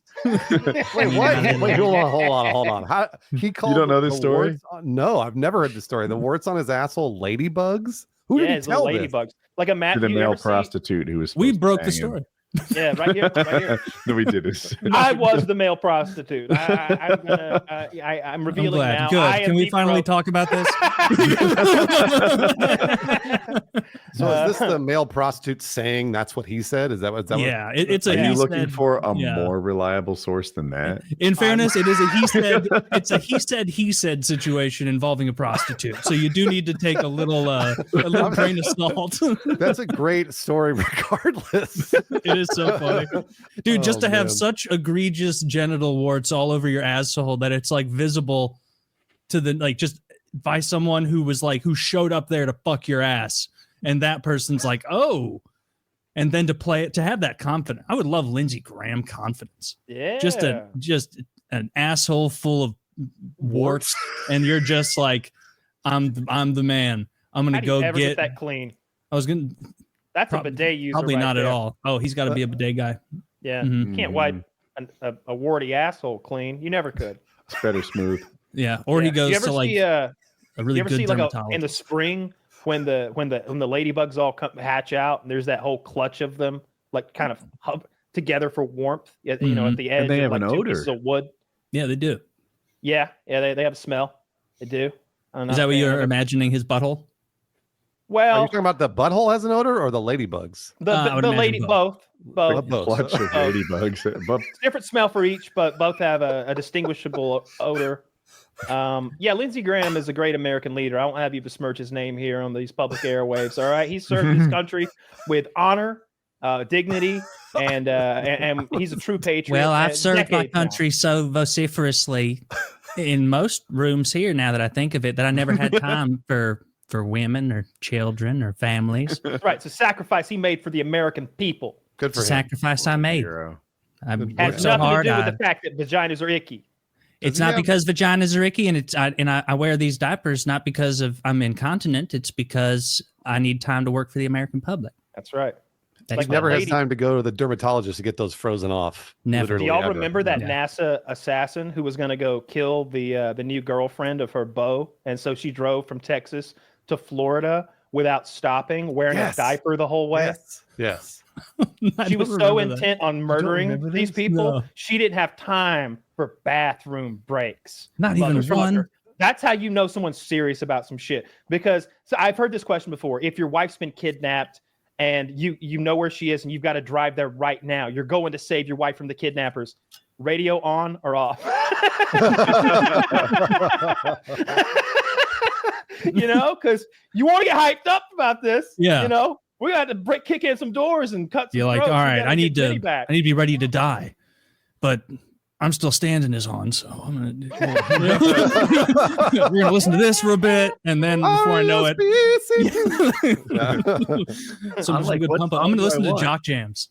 I know my song, and I think half the audience has already predicted it.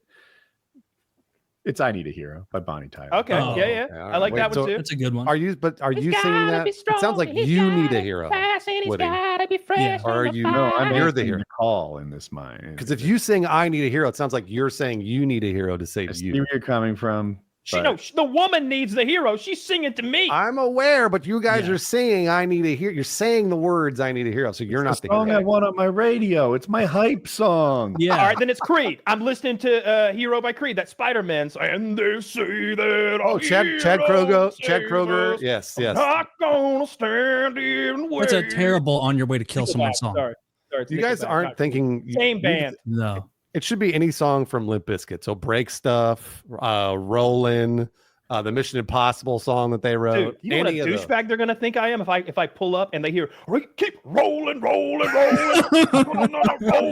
They're not gonna fuck with you. They're like, meanwhile, Kyle's actually listening to Nickelback. I don't want to think about asshole. Dude, I'm gonna crash through the fucking wall. I'm listening to Nickelback. That's gonna get me hyped. I believe I can do anything if I'm listening. I'm gonna listen to remember "Let's Get Ready to Rumble." Okay. That's the Mortal Kombat music. That was also on Jock Jams. Yeah.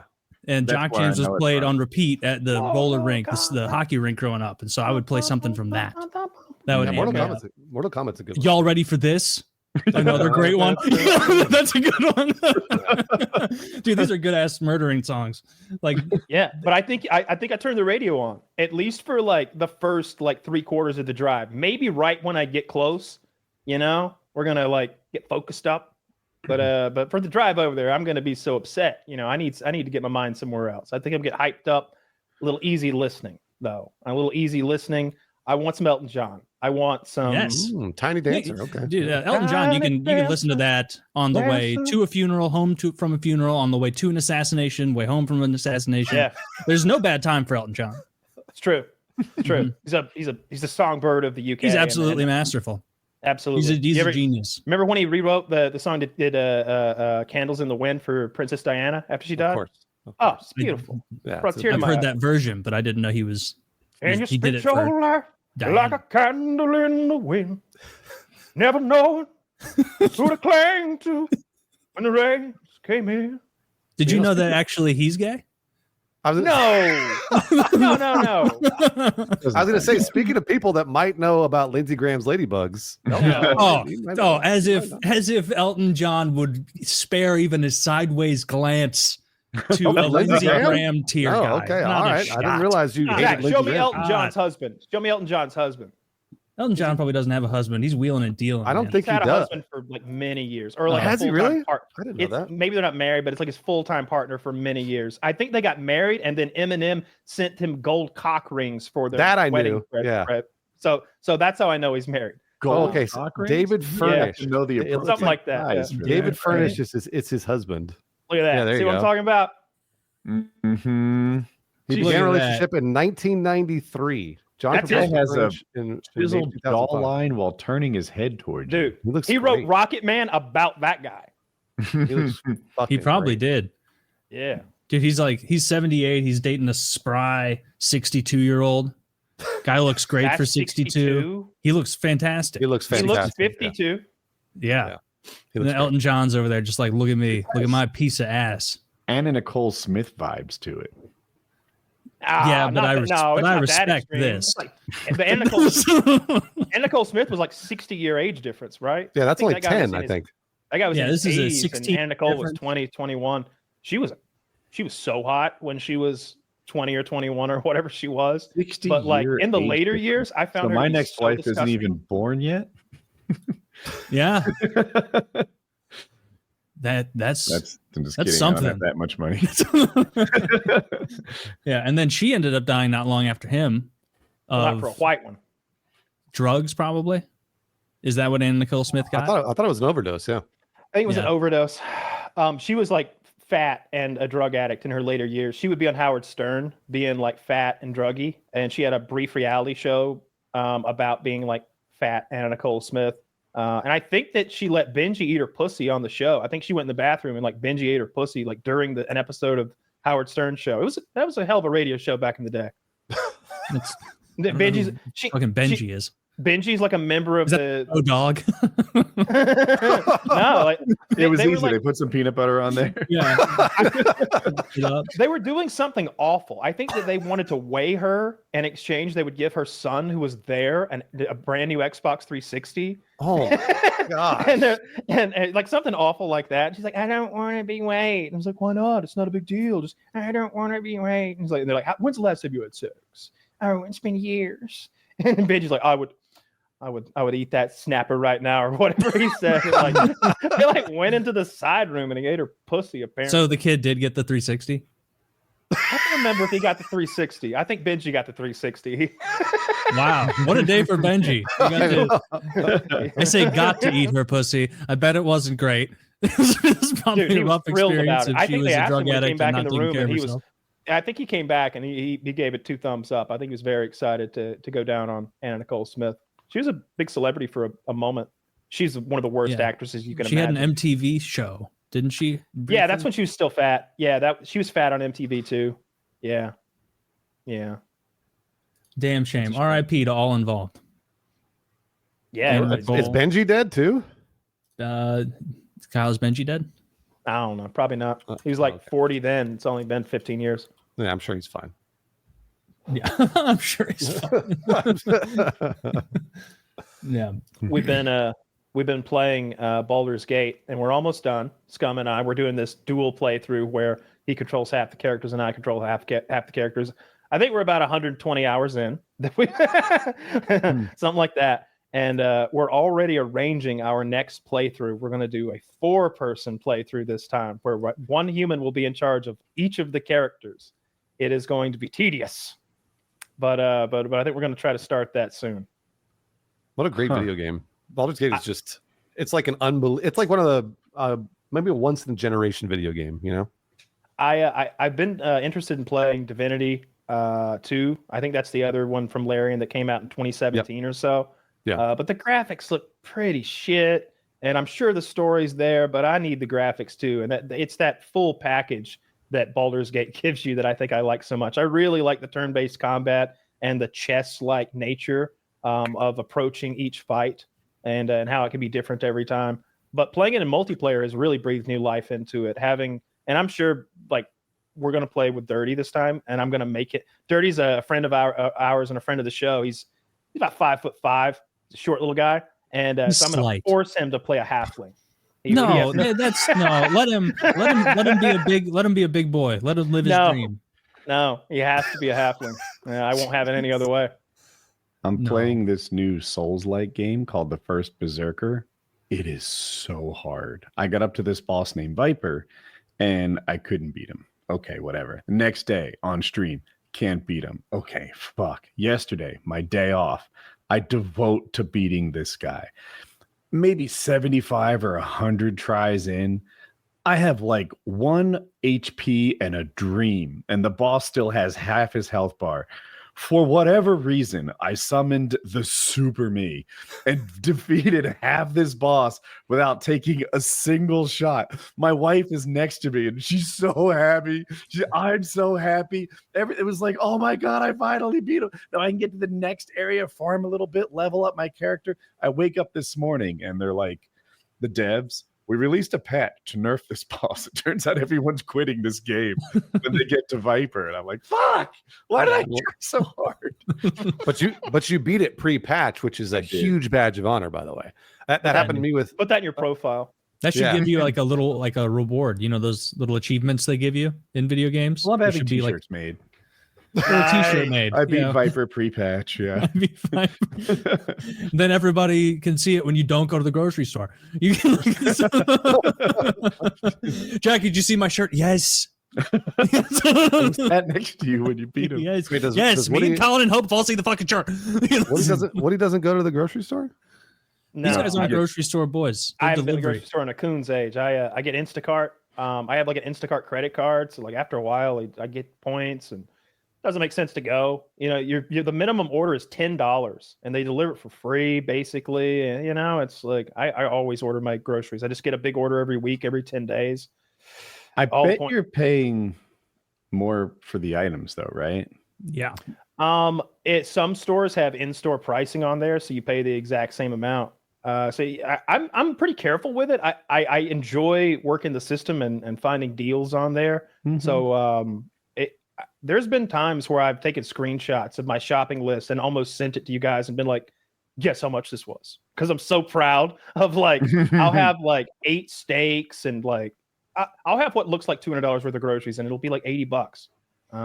Especially with Aldi. I've been using Aldi on Instacart and it'll be Aldi's like pretty good. 30% off of $100 just off the top. And I'm already saving like a ton of money. Aldi the name of a supermarket? Yeah. They have like good meat and vegetables there, but they're like, their whole model is like bare bones. Bare bones, like essentials. Like you can go there, anything you want to cook. Like it's a great place to go if you're cooking at home, but it doesn't have all those nonsense aisles you get at regular grocery stores. And so if anything, it's better because I would have a hard time impulse buying snacks at Aldi. Whereas if I go to like a normal grocery store, there's a million aisles full of nonsense that I'm going to end up walking through and get something I shouldn't be eating. Aldi's closer to like a vegetable market sometimes. Like when you go in there, everything's kind of just on the floor and against the wall and stuff. You got to put a quarter on the floor. Your Aldi sucks. Yeah, I have a closet like that. Well, it's a dirt floor in there, so it's not a big deal. And you got to put a quarter in the cart. Do they push it up against the sides like I do? Yeah. You know what I see online? Those assholes who 3D print a thing so they don't have to pay the quarter to get the cart at Aldi. And I got to say, I hate that so much. It's like, what the fuck are you doing? Put your cart back. You get the quarter back. Yeah. Yeah, it's probably, so just loaning a quarter for the cart. Mm-hmm. It's basically they're keeping people from stealing their carts. Wait, they give you the quarter back even? Yeah, you plug the quarter in and then it unlocks the cart and then you push your cart around and then when you push the cart back into the slot, then you get your quarter back. It pops the quarter out and then go to your... So then who gives a shit? If you get you the quarter back, who gives a shit? They're basically saying if you put your cart away rather than me hiring someone to put your cart away, you can have your quarter back. Right. Yes. Yeah. Right. And it seems to work. I never see any carts. Well, see, those people have those things, so they just plug it in there and then they leave their cart wherever because you're not getting a quarter back. Well, I hate that. Put your fucking cart back. You should put your cart back even if there's not a quarter to be returned to you. Yes. I know a guy who makes everybody slugs put your for cart subways. It does what for the subways? You got a he makes slug guy? slugs for the subways. I don't know what that means. A slug is the name of a fake quarter. Yeah. It's a Kramer quote. He's like, I know a guy get you slugs for the subways. Just like a hard piece of iron. They're coin-shaped chunks of metal that are made to get things that quarters normally buy. They come from a time where a quarter was a little bit of money. I used to find them all the time when I was a kid. I'd find them because for some reason when I was a kid, I'd look for change. I don't know if every kid did this, but I always did. I'd look for change like in the fucking arcades or like on the curb or whatever. And you would find these things, but they would look like quarters, but they were blank. That's all they were. So they were just literally just a cylinder or I guess a circle of metal and a disc. Yeah, you could supposedly use them for anything. They never worked. They never worked at the arcade. They never worked when I needed them to work. Like if I go to the grocery store and like go to those little get those like little plastic toys from a dispenser, you drop them in that. They never worked, but I would find them and be like, oh, cool, like it's great, like I don't have to spend any money or whatever, and it didn't. I think on the the candy machines that have that wind up thing, you put your quarter in and then you crunk. I think in those they make slugs that you retrieve back. I think there's a way to put your coin in there, get your candy, and then yoink, take it back. That's what I was saying, is that because I was like, I thought when you were talking about Aldi, I thought you were talking about people would just tie a string to a quarter and then like put it into the arcade and then just pull it out and then use it again and pull it out and use it like over and over and over. Homer does that at work. The vending machine. Yeah, where he's like putting it in. He's like, that's right. Getting his quarterback, robbing Mr. Burns. We also heard, I don't know if you guys remember if you took $1 and supposedly tore it in exactly the right spot and just put a tiny little tear in there. If you put $1 in, the machine would take it, give you the credit, and then spit the $1 back out. I never heard this one. I could never get it to work, but it was one of those things that I had always heard. If you tore it just a little bit, the machine would take it, give you credit, and then be like, oh, wait, I'm sure this predates that, but it sounds like the making of a viral TikTok video. Like, guys, I have a life hack. Watch this, and they use a special pin. Like, yeah. We didn't do that, but I would rob the candy machines at work. I would do that. I mentioned a couple weeks ago about robbing the soda machine. I would also rob the candy machines. I would take those too. Yeah. How do you rob them? Well, the back plate is just this thin piece of sheet metal, and if you prise it away a little bit, then the coins just sort of fall out the back. So what I did was, when nobody was looking, I prized it out a little bit, and then I would just throughout the day walk by and act like I was getting some candy and just shake the shit out of the machine, and like $1 fall out. And I'd be like, look at that, $1 fell out. I'm like, huh, weird. And I'd just walk away with my $1. And I just repeated that process until I took all the money out of the candy machine. Nicely done. Yeah. It was, I remember there was one, also there's another thing too. When you were a kid, these were like TikTok hacks, but when I was 12 or whatever, in the late, or I guess the early 90s, you supposedly, if you pressed the right combination of buttons on a soda machine, it would give you a free soda. And I remember this happened to me once and only once. They were like, if you press all the buttons, like all the way down, starting at the top, go all the way down, and then press 2 of them at the same time, it would spit out a soda for free. And I was like, I've tried on everything. I tried on all that, and even never worked. And then one day I tried the combination, pressed it at the same time, and a soda came out. And I was like, what the fuck? Like, it blew my mind. And I tried it for 3 more years after that. Could never get it to work, but it only worked the one time. And I was like, now that I think back, I'm like, somebody probably put in the money and then left. That's probably what it was. I think they do have like a VIP mode. And the idea is like, you have it in a place where maybe the boss gets free sodas, but everybody else has to pay, or maybe where like the employees would have a code. And so that can be put in like a mode where there is a button code to press to get free soda. Okay. That makes way more sense. Yeah.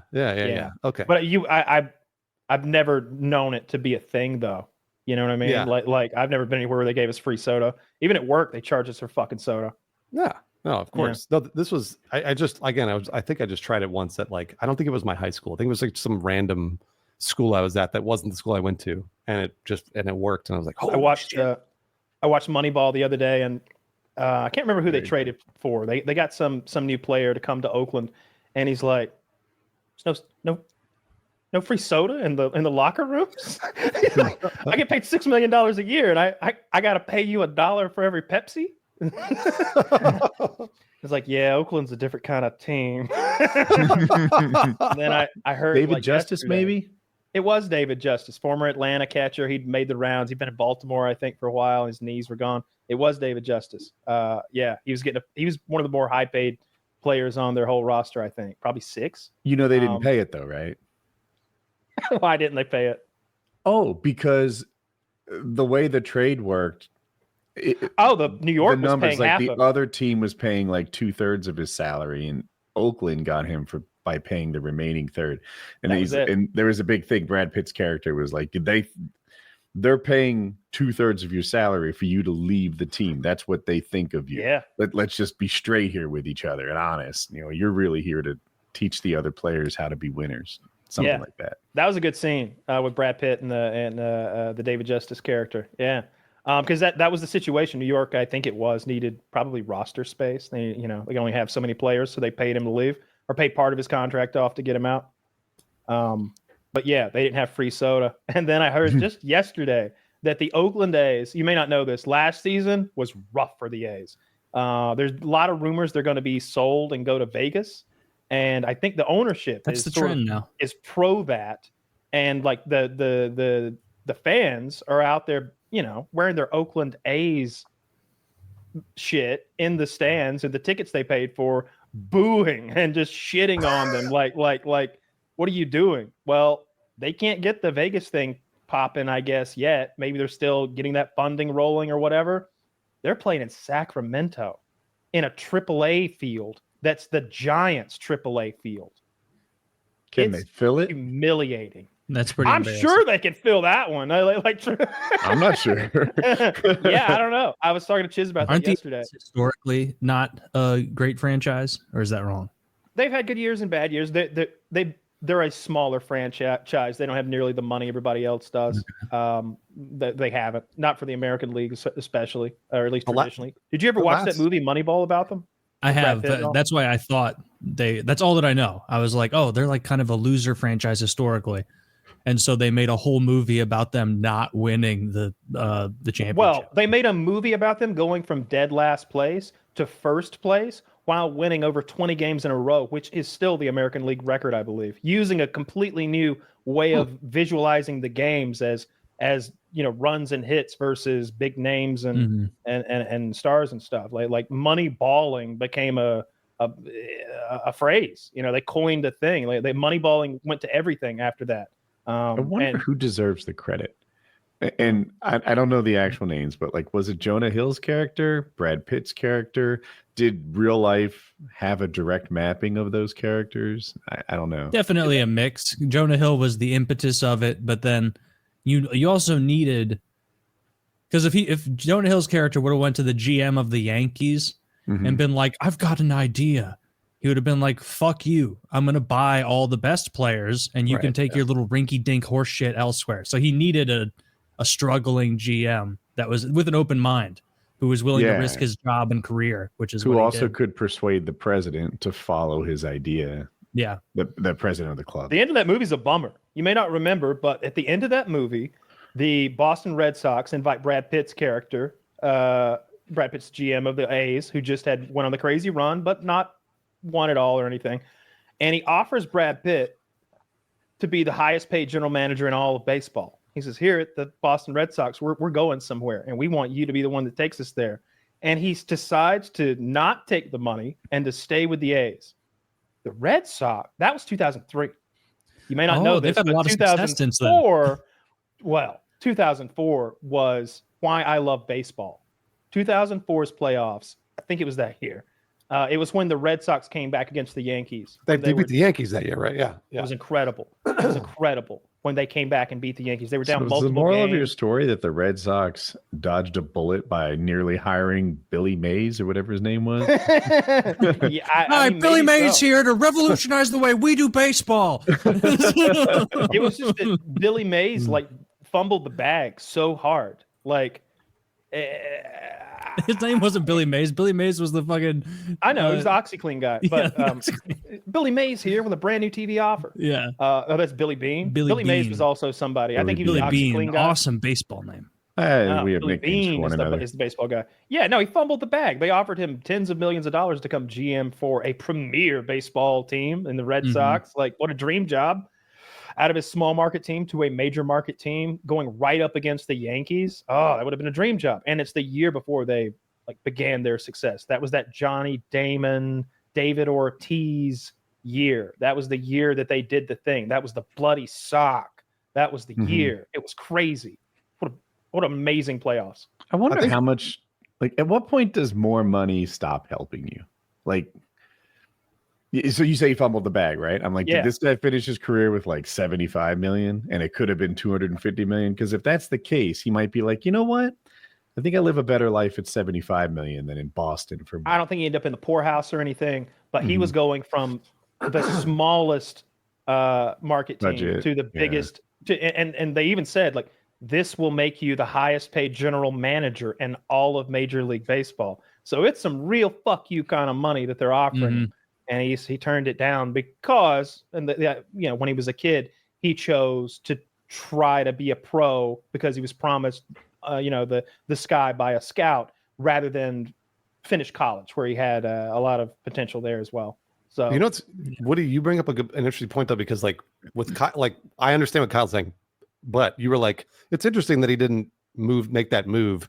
I've talked to a lot of people in my life that have done this, where like they're like gonna go for a promotion, or like somebody offers them a better job or a bigger job or more money or whatever, and they're always like, nah, I'm content with where I'm at. And like they're just chilling. They're not even like, it's not like they're rich or anything. They're they're making $20 an hour or whatever, and they've got a super normal life, and they don't want more responsibility, they don't want more money, they don't want anything like that at all. And it's such an interesting mindset that I have trouble thinking about, but it's more of like, I wonder what causes them to feel content, or maybe they're scared, or I don't know, who knows. I look at some of the really hardworking people in content creation and wonder what drives them, right? Like, just grab your favorite Twitch streamer who's online for 40 to 60 hours a week or whatever it is. Yeah. That guy's making millions of dollars a year. What drives him? On one hand, I get it. He's striking while the iron is hot. He probably sees that he's not going to be the biggest guy on Twitch in 2035. Okay. On the other hand, it's like, you've got $14 million in the bank. Why do you wake up and play a game you don't like anymore all the time? I think Summit, buy your freedom. I think Summit's that guy. I think he has a plan to retire. I think maybe I've heard him say that before, but it'll be 3 a.m. and he's streaming PUBG on YouTube, man. It'll be 4 a.m. and he's streaming DayZ on YouTube. Like he's grinding. I was in a Landmark stream years ago where he mentioned that Summit was an inspiration for him, where that guy is grinding, like rise and grind, working, even though he's uber successful. And now you could argue Landmark's that guy too. He's still working a lot of hours and doing really well. Yeah, it's Summit's always. And he's so good at those games. I love to watch how good he can be at all of the games. I kind of think it's mostly shooters he plays, right? It's anything. He played Sea of Thieves and blew up Sea of Thieves because he was so good at it. He changed the meta of Sea of Thieves, and they patched it, and then he made a new meta. Yeah. he bullied the Sea of Thieves servers into almost non-existence. He ran all the fucking landlubbers out of the ocean. There were these servers. I can't remember how many it was, but you could have like 8 boats in a server or something. And so they would have these servers where they'd get 8 boats where we all agree to not fight and we just farm XP or treasure or whatever. And so he would invade those servers. It's a game about pirates. You can't have an agreement not to steal booty. And he shows up with like 3 fucking killers. They're all 4 of them are elite, like PvP masters at this obscure game. Yep. And so any one of them can 1v4 the entire other team, and he literally will. It looks like juggling when he plays sometimes, because he's juggling 3 enemies at the same time with his movement and with his actions and stuff. He's jumping off the boat continuously in the fight, swimming under the water, eating fruit to like heal up, and then coming up the other ladder and like putting a 3-move combo, insta-killing a guy, and then he's back in the water again, healing. Dude, I'd be so pissed if I were just some guy who bought this game and was like, I'm going to play like Sim City and just build a neat boat. Oh, it's like a community game almost at times for some people, because they play with open microphones in the world on Xbox. He's on a $10,000 PC with the skills of a CSGO god. That's right. It's like totally cheap. Yeah. And there's some like 14-year-old who's like up past bedtime trying to be quiet. He can communicate effectively with his fellow players. Great. It's great. Dude, it is cool to watch. One thing I like is watching amazing gamers learn a new game. It happened to me recently in this game. I'm watching this guy, Bushy. Bushy's one of the best Souls players on the planet. And I have like 30 hours in this game over the course of 3 days.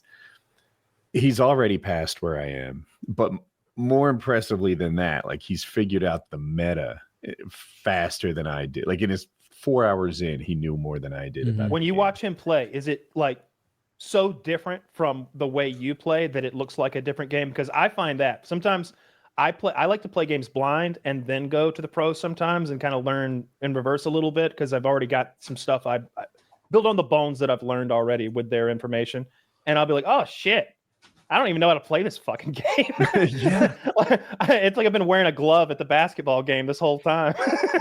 At first, like I was that guy who knew how to play it. Like, because in this game, your regular attacks don't do that much damage. They're kind of just a way to prep your real super combos. And I'm watching him take his previous lived experience and just do like charged R2s. And but you watch him today, and all of a sudden it's this confusing mess of blood and savagery, and I'm like, oh fuck, I'm no longer better. Yeah, I watched somebody speed run Baldur's Gate in 3.5 minutes the other day. And, what's the point of that? That's glitched, right? I love that. It's not a glitch. It's just it's all built into the game. It's just abusing game mechanics and killing off. When you kill off enough characters to fuck up the story, then it has like, well, if this person's dead, then this person fills in. If that person's dead, then this person fills in. If you do it in a certain way, there's nobody to fill in. And so it just skips you forward to like story events that you continually skip through. You're just killing everyone until the game says, fuck you, whatever, it's over. Kinda. But I'm watching those people. I'm like, this is not how I play. Or Is even it when hard I watch to kill them? Oh no, it's just killing your own. Okay. It's killing your own guys. It's just making it so there's nobody to play the game, basically. I'll do that watching because I watch like pro AoE 2 tournaments, which is an RTS. I'm sure you know, Bruce. And at the end of the game they use to let the commentators cast and spectate the game has like a little stat sheet that comes up when it's over, and I'll see them doing stuff and I'll be like, wow, that's some impressive micro, and he's also balancing this and that, but I bet I could figure this out if I like put my head to it. And then it's like someone resigns and the game's over and the panel comes up and it shows like, oh, average actions per minute 149. Okay, I don't think I could do that. I don't think that's in the cards for me, actually, that I could make that. Is that all raw? Is there no macros? Is there no like hyper clicking? Macro. They have EAPM, which is effective actions per minute that weed out repeated clicking, and that'll be like well over 100. But macros are illegal, and that's not just an Age of Empires thing. Every RTS, StarCraft, like you can't use macros. That's cheating. What you guys are describing is something that has happened to me where I had to play against a speedrunner in a game. I don't know if you guys have ever done that before. No. But like I had to competitively play against a professional speedrunner. Good luck. It was funny because it wasn't like, oh, watch this amateur gamer play against a speedrunner and like watch him get beat. It was more of like, Bruce, you have to compete and try and win. And I was like, what the fuck? Are you crazy? It was an Olympics game, thank God. So it wasn't like this really, overdone like a Dark Souls or an AoE or whatever. It was just an Olympics game. And I remember there were a couple times I almost had him. Like I was like pretty close because we both had not spent too much time playing. And then the last game I had played against was this rock climbing game. And he was a fantastic speedrunner for Diablo. And it was the rock climbing event in this Olympics game. And he had a few days to practice and I had not.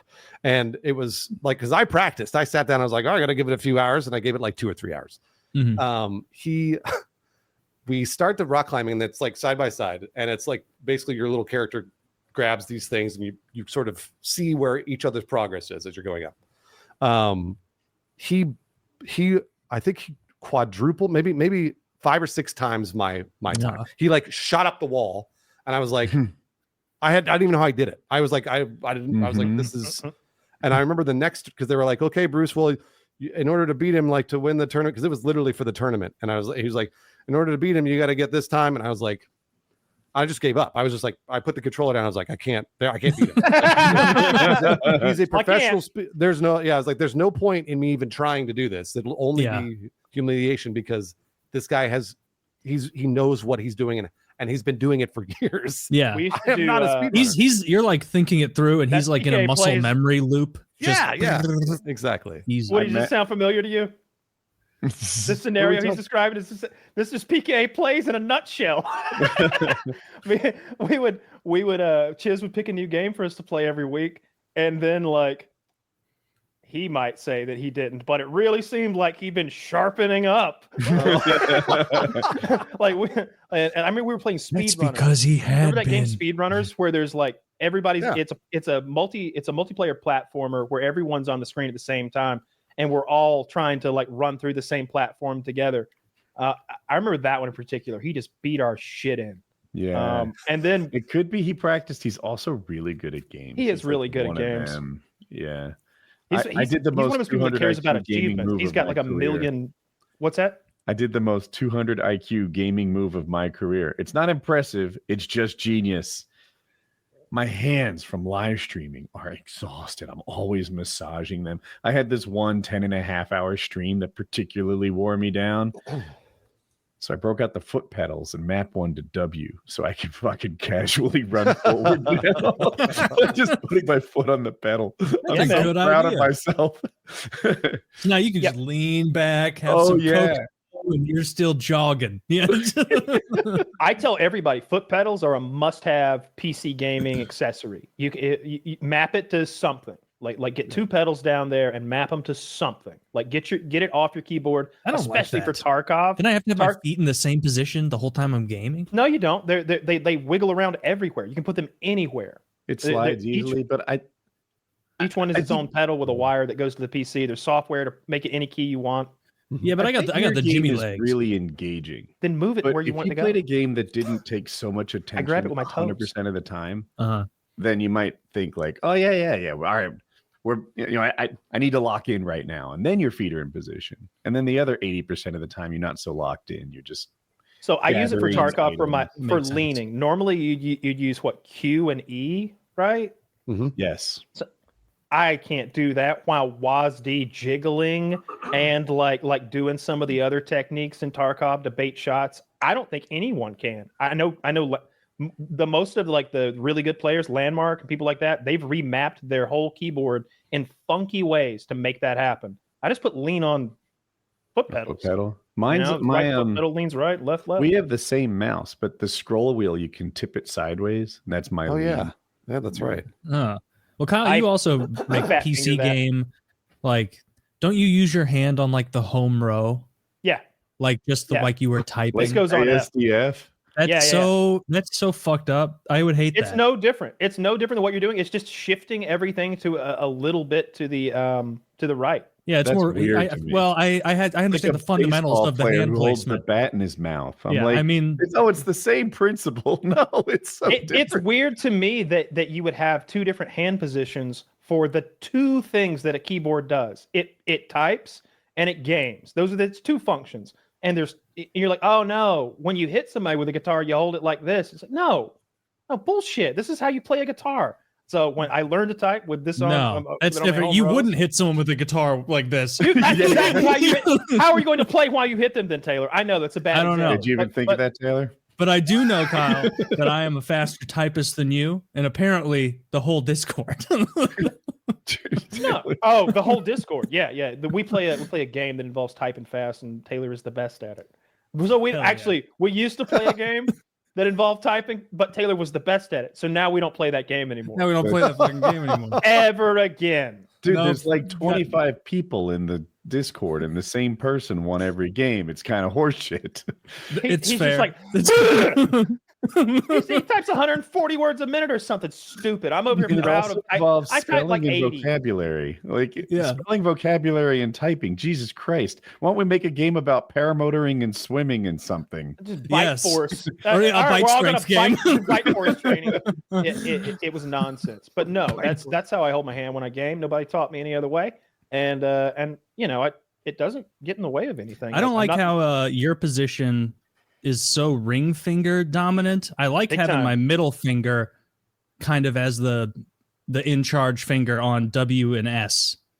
See, my middle finger collapses though when I extend it. That's Kyle, wild. If So you do it's even ASDF better to you let my doing ring finger ASDF? take over. 'Cause Yeah, is that he what does you're doing? ASDF like with So the thumb on pinky- the space bar. Pinky on A, right? Yeah. Actually, I usually keep my pinky around on shift. Yeah. My index yeah. finger is on F, and then S and D, obviously for the two in the middle. And then as I, obviously my thumb is on my space bar, and as I need to, I bring my thumb over for left alt all the time. Like that's really convenient. And I use T, G, and B, and sometimes H with my left hand, and Y with my left hand. Like I'm using all those as keys in sometimes too. I just don't use left control very much because it's awkward to get to. Yeah. I was curious because front of my hand for left Yeah. control. Yeah, Yeah. I have to Oh, you guys lay my push with your hand kind of like hands? that and get Yeah, left control. so I've left never control's done off in that. sprint, I think. So I just hold that while I hit W. Ah, because Yeah. like I was Kinda curious lay about my your hand shift, over. Kyle, because like if pinky is A, but it sounds like you're not pressing A very often, so you're not as A, you're turning left, I guess. Would A be turning left? You're not turning left very Yeah. often. he's like I'm Derek just not- Zoolander. I'm not strafing left. I'm not strafing left a lot, I guess, but Yeah. not while shifting. Right, Like that's the thing. But Yeah. when I am strafing, it's just that's super easy too. I feel there's no handicaps, only pluses from this. I have more access to the meaty part of the keyboard by doing True. this. You do have that. That's absolutely true. I change all And- my hotkeys in every game, And I wouldn't know how to find it blind. Like if I were as to possible. like while Yeah. I was like I need to touch that nub that's on F with my finger to know that my hand is in the correct Oh, position. right. That's right. I wouldn't like. I just tried doing the like hand push on left control. I don't know how I would do that without also accidentally hitting The Windows another key. button. Yeah, For me, it's like the Windows- Windows keys. So won't I would hit it. mash. I would mash two of those. Look, it's my least used key for that reason. I usually remap it and make it, VBGTR or something like that. Or I've got lots of buttons on my mouse and I've got the fucking foot pedal, so I never lack for buttons. I bring the pinky way back for left control when I'm gaming. If That's that's, what I do. what I have to hit, I feel like that's the most utilitarian way to do it. My pinky's on shift, or then controls right below shifts. That one's pretty easy if you're doing that. Yeah. Do you I've guys seen think we've talked about chess before, like the way it's respected as this game, as it should be, really difficult, a million zillion possibilities. Can you see a world where like another game gets to that level of esteem, like a traditional video game finds its way to that? No.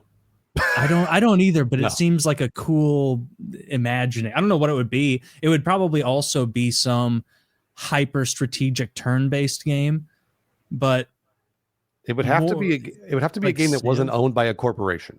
Go. It would have to be its own independent game that was made by a person. Let's go. Yeah. Because, and it would have to be very strategic, lots of possibilities, Go. but not not CS:GO? CS:GO. No, it Not wouldn't- CS:GO. Go. What is Go? Go is one of the world's most popular games. It is a Chinese board game that involves strategy. Is it a video game? It is a Chinese board game that is ancient in origin. Oh, well, I was. Is it Is more it ancient Go. than chess? More ancient than chess? I mean, probably if you're Chinese, it looks infinitely more complex than chess. But then, because chess is kind of restrained to that square board of tiles, Right. But I don't Wait, know. this is also just a square board of tiles, but only with one type of piece on either side. Look how many tiles there are. So that doesn't necessarily mean more. That is complexity. the multiple. Yeah, of course it means there's more complexity. No, because the multiple would also, if each of those different orbs had different functions, then You're telling me this looks. If you had to guess, put $20 on it. Do you think that this game is less complex, as complex, more complex than traditional chess? This game we're looking at here with I would dozens and dozens of pieces I on would a have grid to. of about I would have 100 to know what the function. I assume none of these pieces can do anything different than any other ones, and so if that's the case, then chess is far more complex. That's the interesting thing, because at first, Kyle, I'm with you. I'm being like, oh, more complex, the grid. But then you think about it, is it just like checkers? There's only one piece, right? There's the white and the black. So then what do those pieces do? If it's checkers, to just jump or move forward, Mm-hmm. then Yeah, compared Meanwhile, to chess, yeah. right? Yeah. chess the exponents I don't of think how we're much you playing can do. No, you're going from an 8x8 board to a It's not about the 19 board by size. 19 Yeah. board. It is about the board size. Why It's could not you not just- Well, it's not just about the board size. It's about what the pieces are capable of doing within the board. It is. It's a much. Oh, Zach, look at here.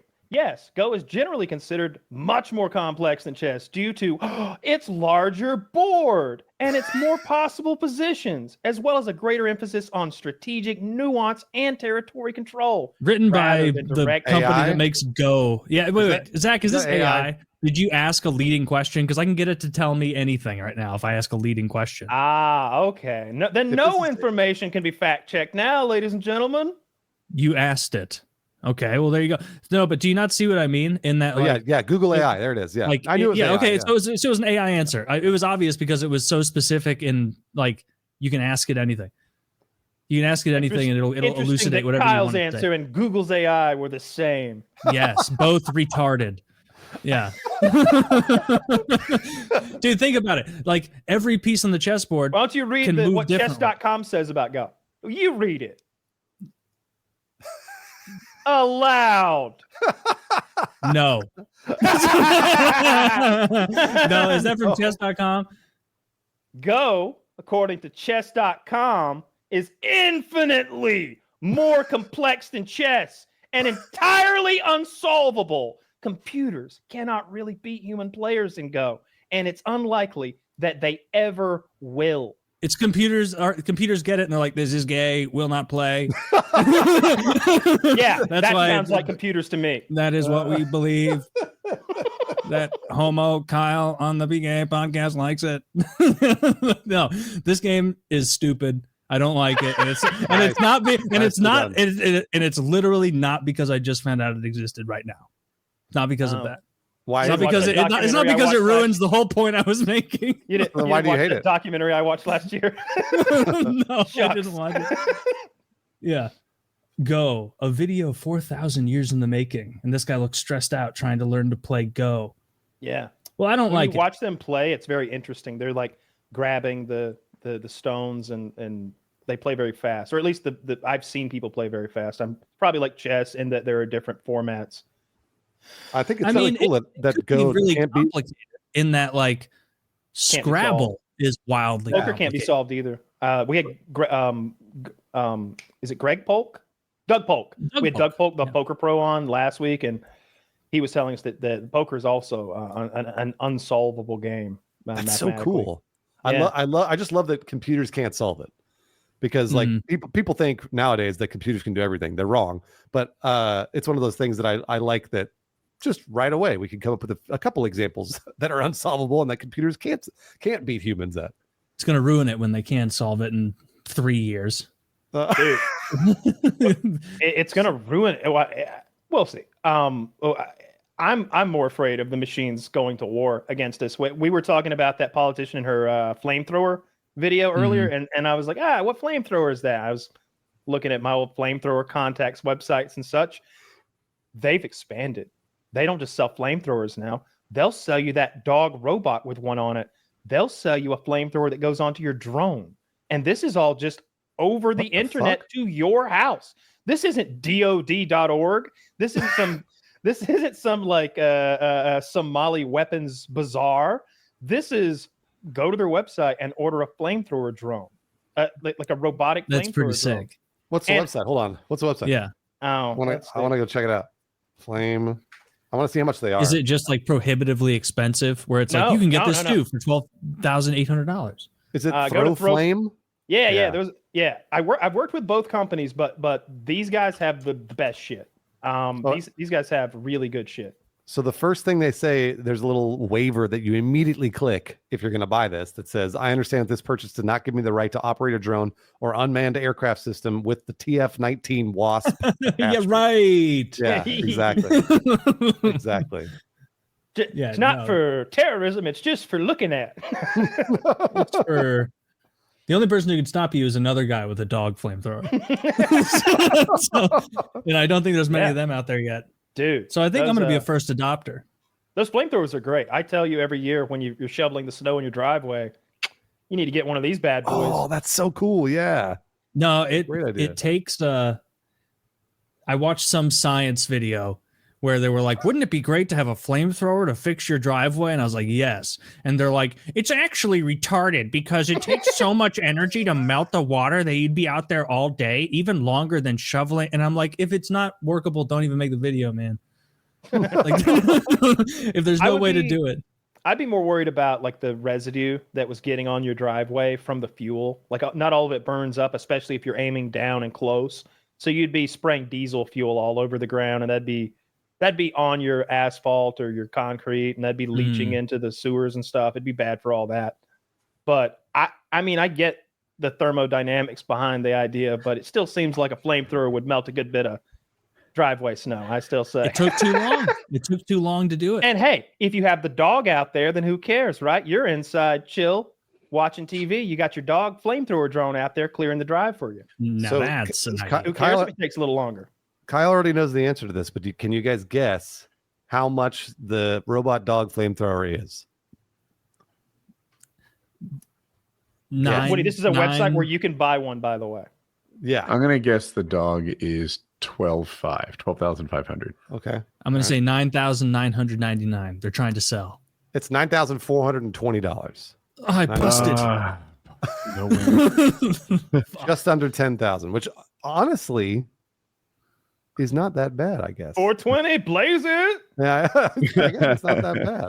It's probably like a Jaguar where it has a bunch of electrical problems. It's expensive to fix. Who's selling this? It's not at all. This is the same company that I use for flamethrowers. I've got I had the backpack model, like the big. I thought it was going to be Tesla style thing. Something about the robot, the flamethrower. It's got Tesla energy. Tesla. No, he's got those little ones, the little flamethrowers, right? Yeah. Or maybe you can crank them up big, but the videos I've seen of them, they don't shoot very far. They're not flamethrowers, technically. They look like flamethrowers to me, and they're shaped like flamethrowers, but technically they're like for melting tar, and he just repackaged them as a flamethrower and sold them for $10,000. I don't think he sold them for that much. No, it was like $2,000. We bought one actually a while back. Yeah. Okay. Oh. Was it fun, Bruce? Like, did you mess around with it? It was fun. It was fun. And that's what you're going for, really. I think I made fun of his. I think I made fun of his in my videos because I did the backpack model from Throw Flame, and I think I did like a handheld model from a different company that has this standalone electric gasoline flamethrower that you can just hold in your hand. It even had like, you know how World War II fighter planes would have like a monster like toothy grin on the nose. It had that, like shark teeth and stuff on it. But the backpack thing is, I mean, you've got 4 gallons of napalm on your back, pressurized by CO2, and a fucking the wand you use is taken right out of a car wash. It was 500. Could it have been 500, Bruce? Because I googled it. Yeah, no, it was cheap. I like I said, we bought this in like whenever it was 2016, 2017, something like that. Zach checked it. He said 500. Okay. Yeah. I don't know his are probably worth 500. The other one's 900. The one that's like Elon's, but just way better. And then the backpack models are like $1,500 or something. And the backpack flamethrower is like a Vietnam style flamethrower. Like it's huge.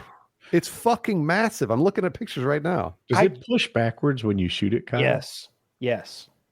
Really? Yes. So it's like a pressure washer. I'm like a pressure washer. So a girl could do it. Yes, but it's one of those things like a machine gun where you want to have a big talk beforehand about, look, when you pull the trigger on this thing, it's going to feel like you just opened a hot oven in your face. And your first impulse might be to drop the wand, run away, spin, turn away. You can't do any of that because you're holding a napalm cannon in your hand. So we're just going to deal with it. You know what I mean? Like it's a scary thing to see someone else use because you know that they can light you on fire anytime they want and they might explode. The first time I ever filmed with one, it was from Vietnam, and Dangerous Bob was the guy operating it. It was his flamethrower.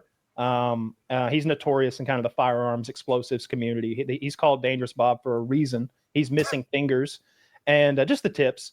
And he was trying to get his flamethrower to work. And it's pressurized diesel fuel on his back, several gallons of it. And he's shooting the wand, and it's just spraying the fuel in the air. And it's a hot, muggy day. Like I can't explain to you how hot and muggy and thick the air already was. So that diesel fuel just filled the air and just stayed there. And in the sunlight, you could see he's enveloped in a giant cloud of diesel vapor and doing his best to ignite it.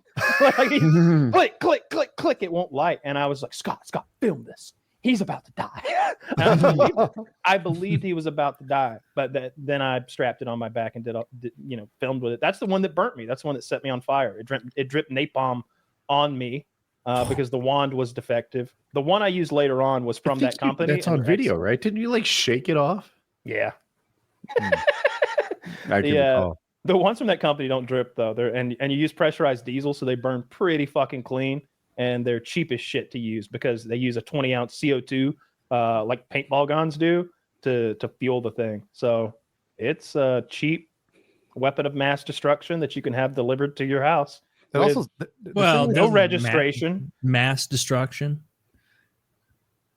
I mean, you could do some pretty good damage. They're saying that's like powered by a in the propane same way, tank like a match CO2, is a weapon of mass destruction. Because like it's like the post burning that's going to fuck you up, right? You see my when he video, says weapon of mass destruction, I don't remember the video, Kyle. I'm sorry. He means that everything you burn will weigh less afterwards. Oh, okay. I've always been afraid that I've always been afraid that someone would use a flamethrower as a terrorist weapon somehow because they're so easy to get against anyone. Anywhere. You would fear it against you because like if you were all burned up with no lips, you'd probably end it all because you've said like losing 3 fingers is enough for you to kill yourself. Three. Only 3? Yeah. Yeah. I could work like this.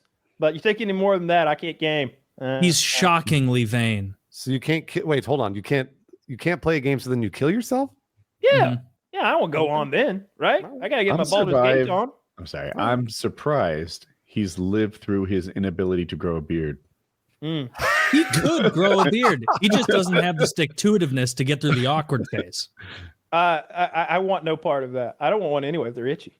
Have you tried putting you put stuff in it that makes it not itchy? Finasteride or minoxidil on your face? Have you tried that? We talked about doing a minoxidil beard one time. It seemed there were a lot of side effects we read. Yeah. Right Oh, really? What were the side effects?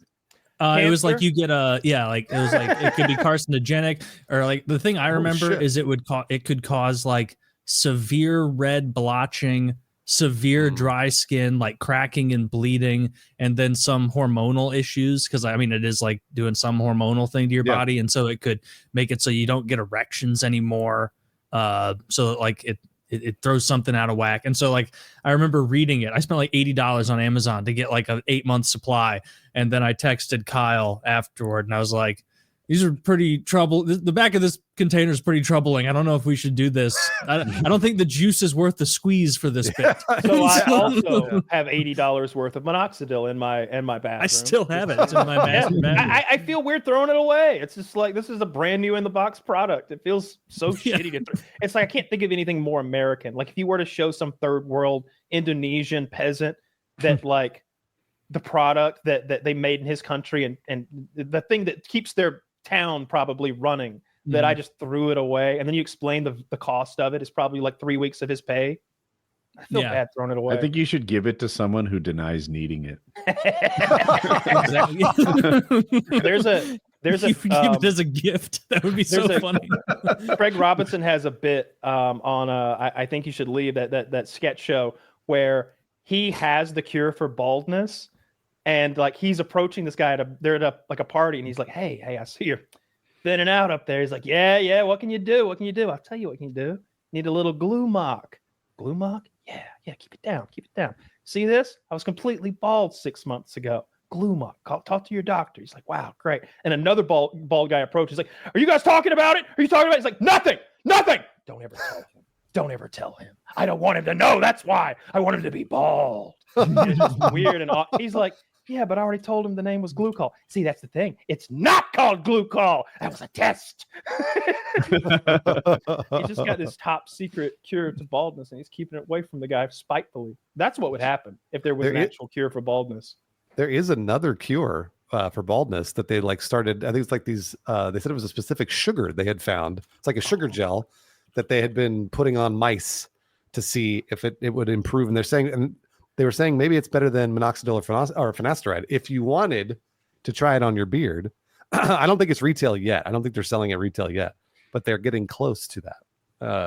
If you, So if you want to try that sugar gel on there, sugar gel, see if that takes off. Sugar gel growth products are believed to work by stimulating the growth of new hair follicles. And mice, both minoxidil and sugar gel promoted 80 to 90% hair regrowth. Sugar gel could help hair follicles wake up and start growing hair again. They don't know. I feel like this is written by like the corn syrup industry.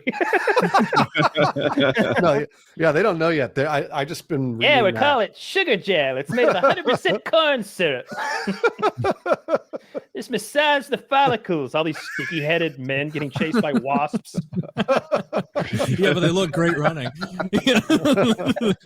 Their hair's flowing in the wind as they dive into that pond trying to avoid the wasps, which apparently wasps are so sinister. They'll see you jump in a pond and they're like, just wait. They'll just hang out for a second, and then when you're like, then they sting the shit out of you. Wasps are what I would remove from our planet. If I could take one animal out, it would be the wasp. Mosquito. It's insane to not go mosquito. Oh, you're right, but I hate the wasps more. I don't. If you could eliminate 2 insects, you'd go mosquito, wasp. Well, the mosquitoes, I think, are the #1 killer of human beings, like from the animal kingdom. Mm-hmm. Like the diseases they carry. I think they, that's more than lions or tigers or bears. Pardon? I wonder if rats are #2. I think rat. In olden times, for sure, carrying those plague. I think it depends how like pedantic you want to get, because I think the rats brought the Black Plague because the lice on them was like the lice of the fleas or something like that, and so it would be like they were just the vehicle that brought it into modernity. Or also, correct me if I'm wrong, but mosquitoes are worthless, right? They are literally worthless to our. They literally don't help anybody. Any animal do anything. I thought they were a big food. I think they're not part of for who? Bats? Yeah, I guess. No, not people, like bats and other animals. I thought that they were not part of our whatever that's the food cycle. Well, see, we only need if they're not helping at all, I hate them even more. See, that's the thing. And people are like, no, don't hurt the bats. They eat the mosquitoes. But if the mosquitoes are gone, we don't need the bats anymore. So then they don't have all that privilege. That's so true. Because a lot of bats need to, get it together. Like there's a cave in Africa where 2 of the most deadly diseases came out of because of bats. I think like Ebola and I don't know, West Nile or something. Both came from the same cave. Yeah. They know where it is. It's because General Fauci was funding this cave. Gain function research. Well, that all turned out to be true though. The whole. Well, that was true in Wuhan, but I don't think he's funding the Bat Cave in Africa. Who's to say? With his now that he's pardoned, we'll never find out. We're just asking questions. Sorry. Since somebody clicked the old auto pen button, we'll never be able to know the truth, Taylor. Nope. We'll never know. Well, actually, we'll know. The generation after us will know all that in 2080 when there's no longer anyone alive to punish, and they'll release some document where they're like, "Oh, guys, we beefed up again," or at least the people 2 generations behind us, but we purged them out. No big deal now. Mm-hmm. Like the way they always the JFK stuff. They just hold on to it until everybody's dead, and then they release it, and it's like, all right, well, what are we supposed to do with this? The JFK thing was a nothing, right? It was like a nothing bomb. There was some stuff in there that was like it showed that I think in the late 90s they tried to release a ton of it, and they still wanted to include because I guess Israeli intelligence was somehow involved, and they didn't want to admit Israeli intelligence was involved in it. But it seems, and I'm no expert on it, but it seems like it was the CIA, Israeli intelligence, and then maybe using the mob as leg men or something for it. I don't know. There's 80,000 documents. There's no way that anyone has gone through it all and understood it. You know what I mean? Even if you had 50 people all in a room, each reading their own piece of it, then they need to have a conversation. Did you see the pages where it was the CIA has approved this for public release, and it was in the 90s? All information is allowed to go forward except what's within brackets, and the brackets were only around Israeli intelligence, Israel. It was about keeping that part out of it because they thought it would be, I guess, politically disadvantageous for them to to admit Israel was a part of it. Oh, well, a part of it is what? Part of the assassination of JFK. Well, I mean, Israeli intelligence. I don't think there's any. I don't think there's any smoking gun anywhere in all those documents, or they'd have found that. But I don't know why they wanted to remove the involvement. You say the involvement of Mossad, but like, what do you even mean? Like I think it was like pre-Mossad construction, so it just says like Israeli intelligence. So whatever the Israeli intelligence was in the 60s, because they obviously wanted, like, they had an incentive. Like, they didn't want JFK around because he did want to force like institutions like AIPAC to register with FARA, which would identify them as foreign lobbying organizations. Yeah, I would have to look at the documents, but even then, I wouldn't know what I'm talking about. Last week you were like, why? They're still one of the only I think they're the only foreign lobby, AIPAC, that isn't forced to register as a foreign agent. No, you hate them. You hate the Jews, Taylor. We know. No, not the Jays. I love Harley. Oh, just the Hebrews. No, if there was Hebes, that's what you say, right? Not publicly, Kyle. No, it's because if there's a foreign country lobbying our country, you better fucking register and because that's not cool. It's not cool. No. Like, we're our own country. We deserve our own. Trying to get between good old, some Americans and some profits. What I hear some communists. So? I get to take the coppery taste of communism in my mouth when I hear those words coming out of your mouth, Taylor. I tell you what, Yep, that's communism, all right. I smell sulfur when he says it. Listen here, you pinko. All right? No, you're the pinko. Pinko is such a funny thing. Like, calling someone a pinko. Like, how do we bring that back? That's such a fun, lighthearted way to make fun of someone. It wasn't back in the day. They'd put you on a fucking blacklist and you wouldn't be able to do your job anymore if you didn't get sent to another country. It's fun now. Yeah, as MacArthur. But nobody uses it. Isn't that how slurs go? When it's finally fun, they're out of style. Jesus. Do you think that'll happen to the N-word? Do you think eventually it'll just be evergreen? To say? Evergreen. Well, there will come a point. I mean, it doesn't feel like it's coming. All right, so here's what will happen first chronologically, Taylor. Like, put these three events in chronological, futuristic order. All right. Yes. Man lands back on the moon. Okay. That's soon. That's coming soon. No. On the moon. What was the other thing I said about the? I don't fucking know about the heaps. Bringing the N-word back was the N-word being like gender neutral, like everybody's using it. You know, you've probably seen Hispanics start using it in like the last 15 years, right? They've been using it for decades. Yeah, we're the only ones that can't have fun. More and more, I see cholos dropping N-bombs, and they hit be saying it at the grocery store. Very soft, like cholo, like A. Okay, and it's clear there's some love and like brotherhood in it, and I feel like they slide right by with that stuff. I think. Anyway, the N-word being gender racial neutral, or another a Republican being president again. Oh, okay. Well, that's Republican being president again. That has to be first. And then I would say N-word normalization. And then I would say moon. Yeah. No. Dude, I've been on the moon. We've been on that. We've been rug pulled. It's all they have. You think they're going to let us take that too? No. Well, no. It would be about us. It would be about us taking it back. We invented it. Did we invent it? Invent what? The N-word. The N-word.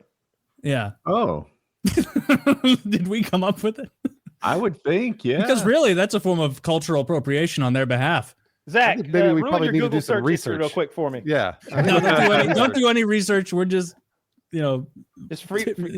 So I have a question for Kyle. Tip of the tongue. Okay. All right. So you've already established that certain Latino people can use the N-word. Seemingly so. Which group is the next one to be granted N-word access? I think that Arabs are going to come in style. I think you've got this certain class of like fancy Arab, like the baller Arab. All right, I'm thinking. Fish says it, so you're right. Yeah, Fish does say. I'm thinking Saudi Arabian or.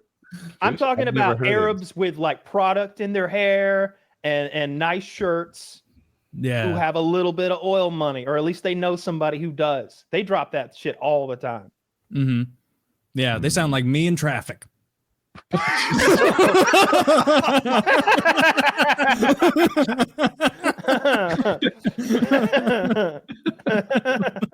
Oh, that's funny. Yeah.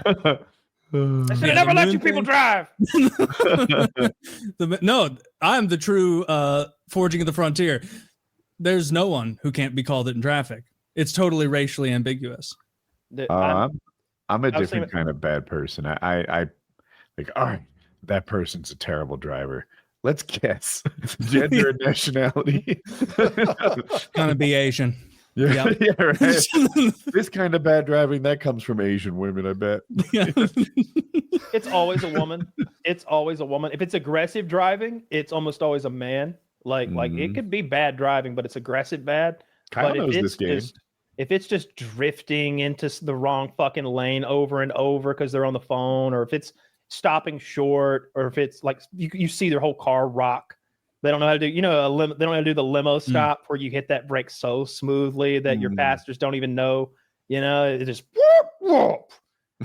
It's always a woman. It's always a woman. Really? That's why I thought self-driving cars were going to be so great. I thought that it would take the women out from behind the wheel again, like Saudi Arabia. That's my dream, is to live in Saudi Arabia. They reversed that. That's why it's no longer my dream, Taylor. You see any sand dunes behind me?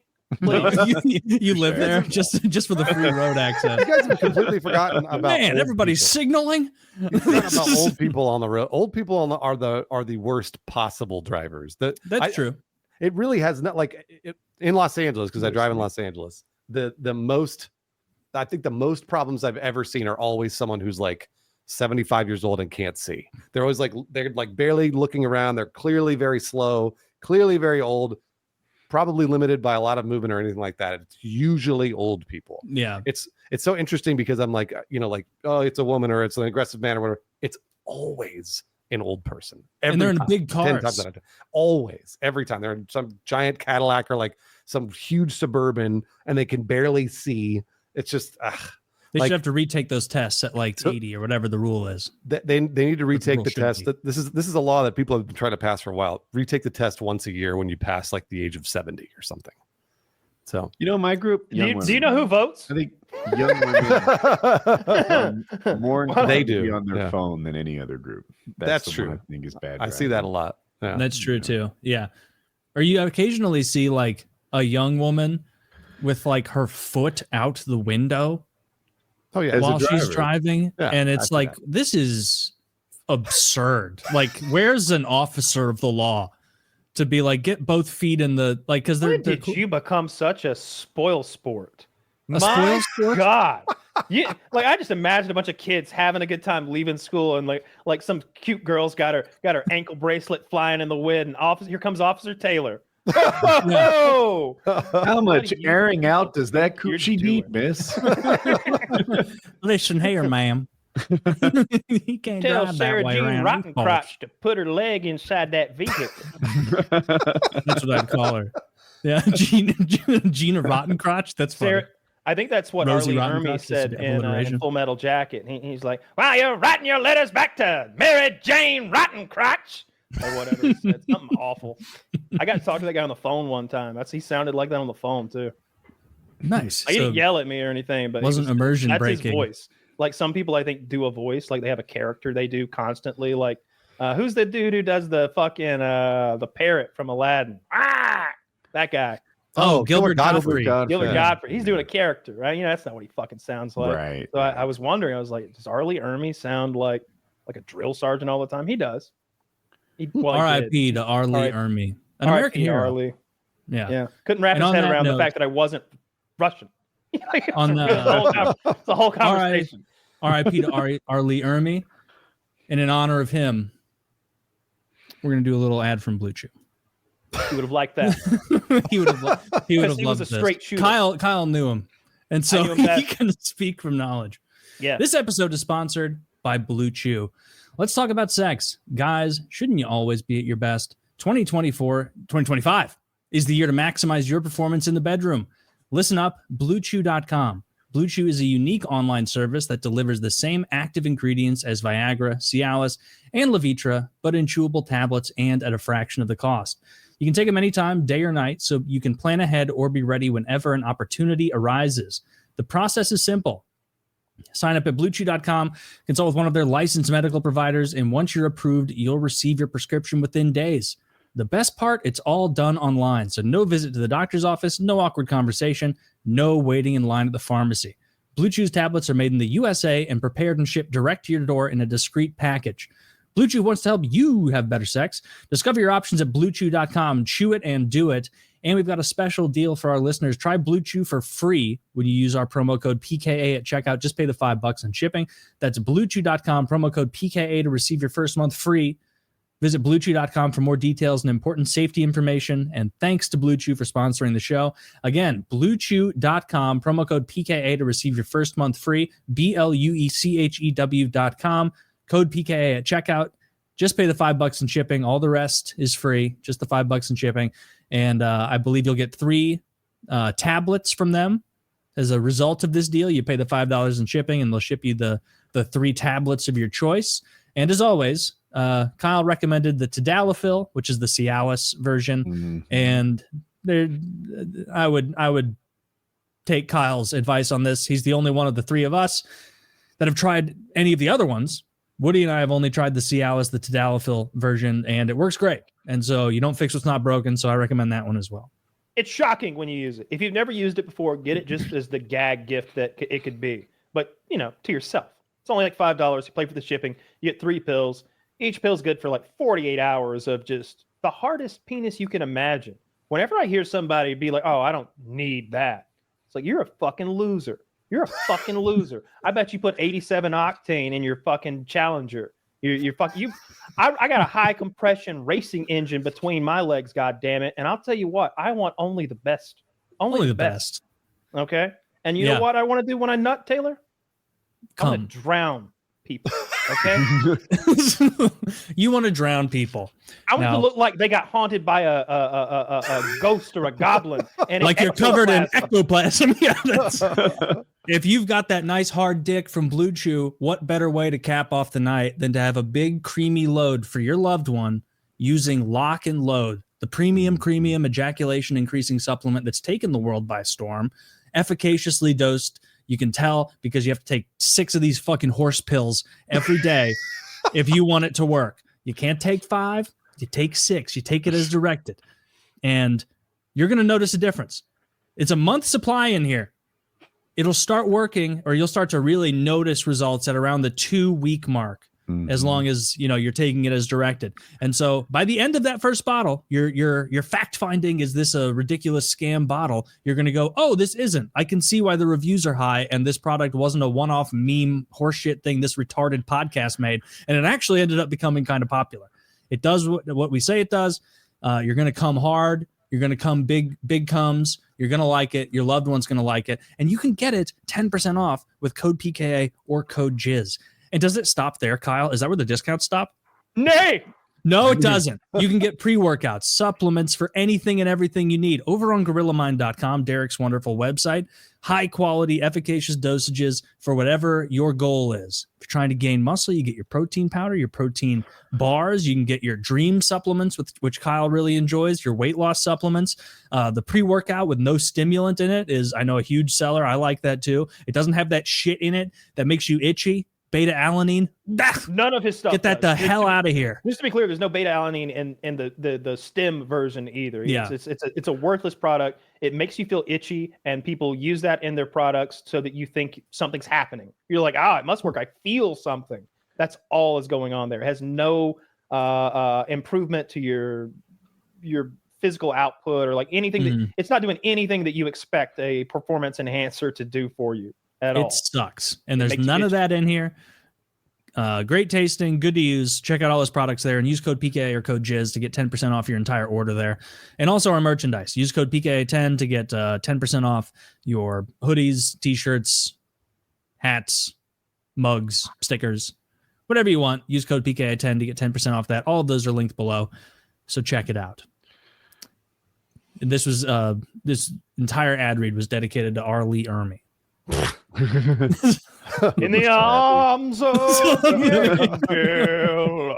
All right, gents. I wanted to sit through the ads to make sure I could come hard and come long or whatever else you said. Yes. But I have to take off. It's bath time for the little girl, so I'm gonna head out. All right. Very good. Thanks for coming Well, on. take care, man. Good to see you. Glad you're doing well. It's been too long. I missed you guys, and I'm down to come on any other time. Sounds good. Thanks. We'll do it again sooner than last. All right. See you guys. Later. Take care. Woody, what's Cobra Kai's motto or whatever? Is it strike hard, strike fast? Yes. We should have used that. For Come hard, lock come and load? fast. It's not Yeah. strike first, is it? Strike first, strike hard, strike. Maybe it is strike Strike first, hard, strike fast is better than strike first, strike fast. Well, Cobra Kai is like an evil group. Strike first, strike hard, no mercy. I like that great. even less. I got one of those. First, strike hard, no mercy. This is my sexual motto. Ooh, no mercy. And first, right? Like, listen, if I come and you don't, that just proves I'm better at sex than you are. It's true. That's true. Woody's over here min-maxing.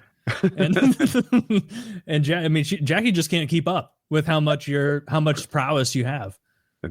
Get good.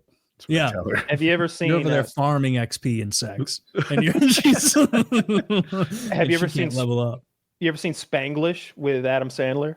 No, wife- I remember as a kid seeing that cover and being like, "This looks so fucking gay. I can't believe Adam Sandler's in this." Because I was like, at that age, where it was like Adam Sandler is Waterboy, and I was like, "This looks terrible. This isn't what I want from him." It's a pretty good movie. It's more of a it's not like a goofy comedy. It's more of a serious drama comedy.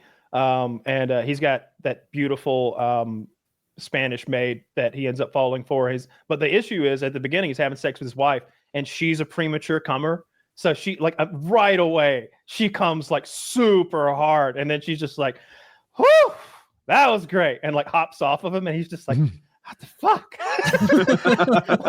like it was so hot for like 8 seconds. It's just such a funny like marital like sexual dysfunction to have that she comes so hard and so fast that like he's not getting any. And she wouldn't get him off. She wouldn't Seemingly not. suck him off afterward. Seemingly not. She seemed to be pretty done after that. Wow, pretty rude. Yeah. No, it's a good movie. I like Adam Sandler. And what was the movie about? And then he finds like a hot Spanish woman. He has a maid, and she's Spanish, and I think she's played by, I can't think of that Spanish actress's name, but she's fucking gorgeous. It's not Sofia Vergara. It's Rosita Espanol. It's That's like a porn name. she looks like a porn star. She's very curvaceous, hot lady. But he ends up falling for her. That's the story. I saw Happy Gilmore 2 trailer came out the other day on Netflix. Look at that grimace from Taylor. Not interested, huh? Oh, that seems kind of sad. Does it? Yeah, they're so old now. Well, I mean, yeah, but he is 100 millionaire. I think he just wants to give one back to the OG fans, right? Maybe. I don't know. I loved Happy Gilmore. And so, but like all of these redos they do 30 years after the fact, it never pans out. Like they're never like, what's a good example of a sequel that came out like decades and decades after the original and it was like, whoa, it held up? I can't think of All any. right. So, and I've seen a lot of movies. In my own nerdy little universe, season 3 of Star Trek Picard, they brought the entire old cast from 1989 through 94 or whatever back, like the OG Next Generation cast, and they're all old as shit. And it was great. It was so good. Like they get them all back together, and they're all so old. It was crazy, but it was really good. That's the only example off the top of my head. Usually, like you said, when they do a reunion or revival or something like that, and it's not a sequel per se, it's no good. But this seems like it's goofy enough already that, you know what I mean? Like it's not like they're making a sequel to, I don't know, Braveheart. Yeah. You remember the classic or Gladiator, like they just did. That was awful. Caddyshack 2, right? Yeah, that's garbage. But that's a sequel from a different time. There was a time when the sequel was automatically like going to be a disrespected, just one-off thing for more money. Sequels weren't always what they are now, and still to some extent, sequels are often looked down upon. You don't usually think the third movie in a series is going to be the good one, but it was with Lord of the Rings. The second one's the best with the But Godfather. they had a plan, like going Sure, you need into a Lord of plan. the Rings. Oh, I it's agree. like there's a whole Endgame. story we're The telling. plan's important. Yeah. If you don't have a plan, if you're freeballing it and you're making like Fast and the Furious 7, it's probably not going to be the good one. Yeah, because that guy died, and they Paul can't. Walker, Yeah, not all burnt up. you got. I think the all second crunched Rocky up. was the best, and I'm not sure it had a plan. Yeah, I don't know. I know.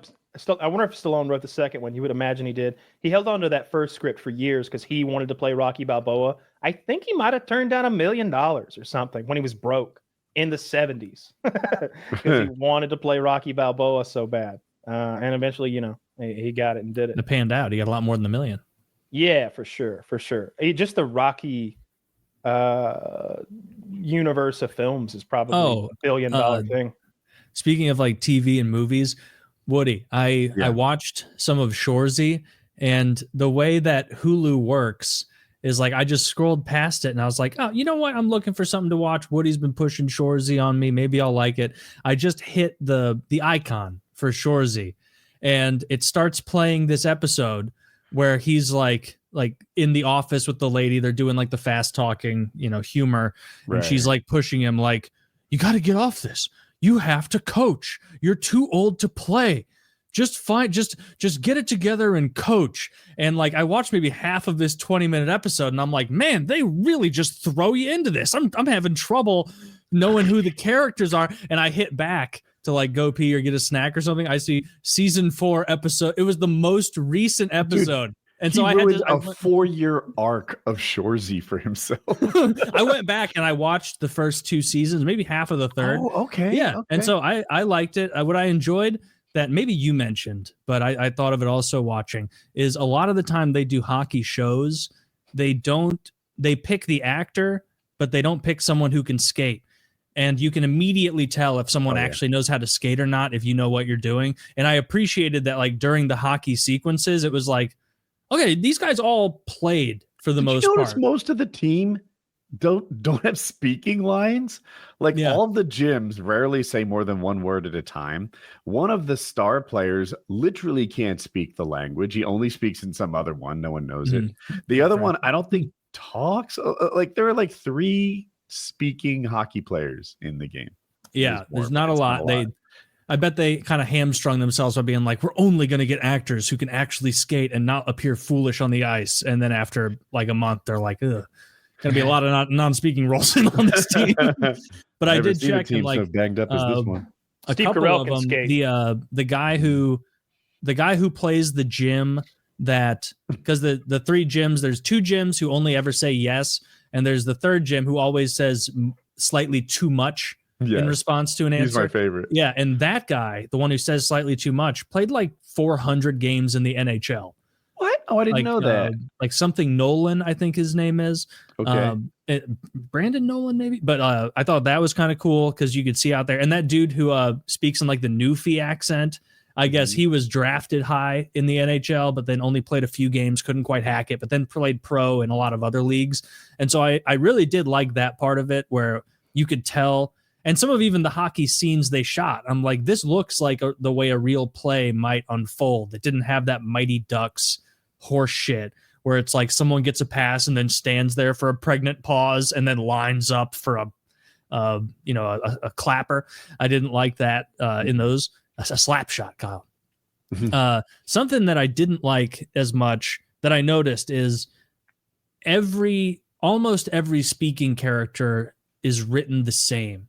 Like the humor of the 2 girls who are the assistants of the main girl and the main guy, they're all, any of their lines could be given to another one of them and it would sound in character. And so I didn't like that they didn't have enough character differentiation in that way. And it's the Danny McBride syndrome. Danny McBride writes his own voice into every one of his characters. If you watch Righteous Gemstones, it's like, they're all Danny McBride. There's some exceptions. The reporter girlfriend comes to mind. Sure. Oh, there are exceptions. Yeah. Yeah. But generally, I think you're right. And I thought it was just fun. In my opinion, the fast talking humor, too much of that. The thing that I think they consider their strength, to me, is their weakness. I really want a little more character arc, a little more hockey. I enjoy the hockey. Maybe I do too. Maybe just players are like that. But overall it was really good. I liked it. I guess you know how the last season ends. Yes, now I do. He becomes a coach. Yeah. The last season it has seems this to be. arc on like what it takes to get the girl. That's kind of fun. Shoresy over the top wins this girl's heart, and with some big effort stuff. It's fun. I did like his like little recurring joke that like all his teammates are like fucking all these smoke show 10 out of 10s, and he's always like, she's a little young. Dude, and it's like this like 25-year-old girl, and it's solely because he has a fetish for like MILFs. That's it. Like all his his dream woman's about 40, and they'll show a woman that Kyle would call a 10, which is rare, and he's like, yeah, a little young. Yeah. And meanwhile, all his friends have to love that because they're like, more for me. This guy's like fucking cougar hunting out there. Yeah. Nobody else. But overall, like I like the hockey parts a lot. That was very fun. Throw a number, I think a 1 to 10 rating on it. Or probably a 7. Like I enjoyed it. It kept my attention. The hockey parts I liked a lot. It was just there wasn't enough character development. Like what I'm thinking of mostly is how all those which candy would it be? It would be a non-peanut M&M. It would be an M&M that I still enjoy very much, but if I had my druthers, I'm gonna pick that peanut M&M. Kyle, don't you fucking mime spitting with yourself muted. I like your answer actually. Mine was similar. It was a Smartie. Like Peanuts are I nothing at enjoy all. it. It's tasty, but it's a little simple. Sure. Yeah, that's a good way. And like mostly the like character repetition or like similarities. I'm really just because a huge amount of the show are scenes in an office with the boss owner of the show, that lady, and then her 2 assistants, and then Shoresy. And in all of that dialogue, every single time, any joke said by any character could equally apply to any other character. There's no differentiation in how they in their even in their phrasing. Like the assistant girls are talking like hockey players. Like they needed a little more there. The Shoresy character. Did you see the scene where he shows up to a photo shoot buttered up or bronzed up or something? I think I did. Yes. I did see that. That was pretty funny. It was touching for me. So Kyle, they're trying to raise money so that they can host the hockey tournament in their town. They need $50,000. And they decide to sell calendars of all the players. And I think they do, and it goes okay, but they need more money. So they're going to sell more calendars. I hope I have this right. And Shoresy, the main character, he shows up like bronzed and greasy and buttery like a bodybuilder. And they're all like, what are you doing? And I can't replicate the back and forth talk, but he's like, I'm buttered up. Like, why are you buttered up? Like, photo shoot. I figured everyone here would be buttered up. Why aren't you buttered up? And they're like, what? But no, why are you buttered up? And then he goes on to explain, like, the team was going to fold and you saved the team. And now I will do anything for you because you saved the thing that I love. So here I am, buttered up. And everyone else gets buttered up for the photo shoot. They do their thing. And he's in tears as he's laying out why he showed butter. He doesn't want to be buttered up. He'll just do anything for you. It is the recurring bit that I think is very funny with him is he cries constantly. Like all it takes is just the tiniest little thing and he'll just like start to cry in public. But yeah, I like that where he's like, I wanted to, show up tarps off. And they're like, why is your shirt off? Well, I went tarps off. If a bunch of pretty girls are looking at us on a calendar, they probably want to see us tarps off. And they're like, really? Why are you greased up? Well, if a bunch of pretty girls want to see tarps off hockey players, they probably want to see those hockey players tarps off and greased up. It's like, it's very like, it has a lot of good, funny moments. It's just, I don't have, and it's a comedy show. So of course you're not going to get this, but the dialogue leaves some wanting sometimes. And especially, I think it's only, every season is only 6 episodes and they're like 20-minute episodes. And so maybe I've seen all 3 of the first seasons. If it was a snack food, it would be the Fritos you get from a vending machine. You're like, this is less than I expected. Yeah. I didn't expect much. This is still less. Yeah, dude, I spent a good time while I was watching it being like, oh, that guy's a really good skater. I need to find out what his name is. And then I'd look him up and be like, oh, this guy played like in the minor leagues. Like he was like sniffing the NHL at some point. That's really cool. I like that their idea of like a successful play is what a reality of sex would play. Like this guy dug it out in the corners and he managed to like pass it into the slot, and then that guy gets a quick wrister. The Mighty Ducks version of that would be something ridiculous, a ballerina, or like you said, the big pause where we get to watch him do the hardest slap shot, as if the knuckle a slap shot that's 10% harder than mine has goalies fearing. Yeah, he's going to need to put like 50 miles per hour on that bitch for a straight ahead shot to matter. Yeah. A lot. When I talk to goalies, they're always like, slap shots are almost a relief. They're not the problems that you're going to want to deke him out. Like you're going to want to like fuck with him and futz with him. And deking out is a thing. Better yet is like the good pass. Like if I'm a threat from the right side and I can somehow get the puck to a threat on the left side, that gets goalies. That's by far the hardest, because you have to almost cheat off your angles to anticipate the pass. But if you do that, you open up the right or the left side respectively, and it doesn't go. How often does someone from lacrosse make the transition? Oh, borderline never. Yeah, it's really? It's not a similar, like a running versus skating, and then the style of hitting in hockey is different. I would think they had some handling skills that would transfer. I bet maybe that could. It's a very different movement. I would have thought the attitude and appeal of the sport would hit the same dudes. I think it does, actually, because me and my younger brother played hockey growing up, and my youngest brother played hockey for like 2 years. And then a friend of his started playing lacrosse, and he got obsessed with lacrosse, and that's all he wanted to play. And my grandpa even like pranked him once. My grandpa is an 80-year-old man from southern Missouri. At the time, he's a 67-year-old man, and he tricked my youngest brother. He's like, "Grandpa, you want to play catch lacrosse with me?" And he's like, "Oh yeah, actually, I was the star player on the southern Missouri lacrosse team growing up." And my brother was like, "Really?" He's like, "Oh yeah, we won state in '58." Just tototally made it up. And he's like, "Yeah," and I took him out there, and then he couldn't catch it or anything. He just totally made it up that he had been a lacrosse player. And he's like, "You really believed we had a lacrosse team and we didn't have running water? Like we had to go to a spigot out in left pasture to get that bucket filled up to go give it to Mama so she could, boil water on the." I doubt my dad knows what lacrosse is. Yeah, but that's a big sport in Canada too, and so I could see how they would have that. Yeah, not nearly as big as hockey. Do we hate Canada now? Hockey? No, of course not. I think no, but we hate lacrosse. Any Canadians listening, we do think the whole thing is ridiculous. Just so you, if you can't see past the humor, know. You're a little buddy. It's not so much a Canada thing, but did you see the auto tariffs? Yeah, 25%. Yeah. On who? Everybody. Everybody. Is this part of the reciprocal tariff thing? No, this is just a new one. This is for all those people who dare to make a car and send it to I'm fine with us tariffing people who tariff us. Like Germany tariffs us on automobiles. We tariff them the same. Like that's fair.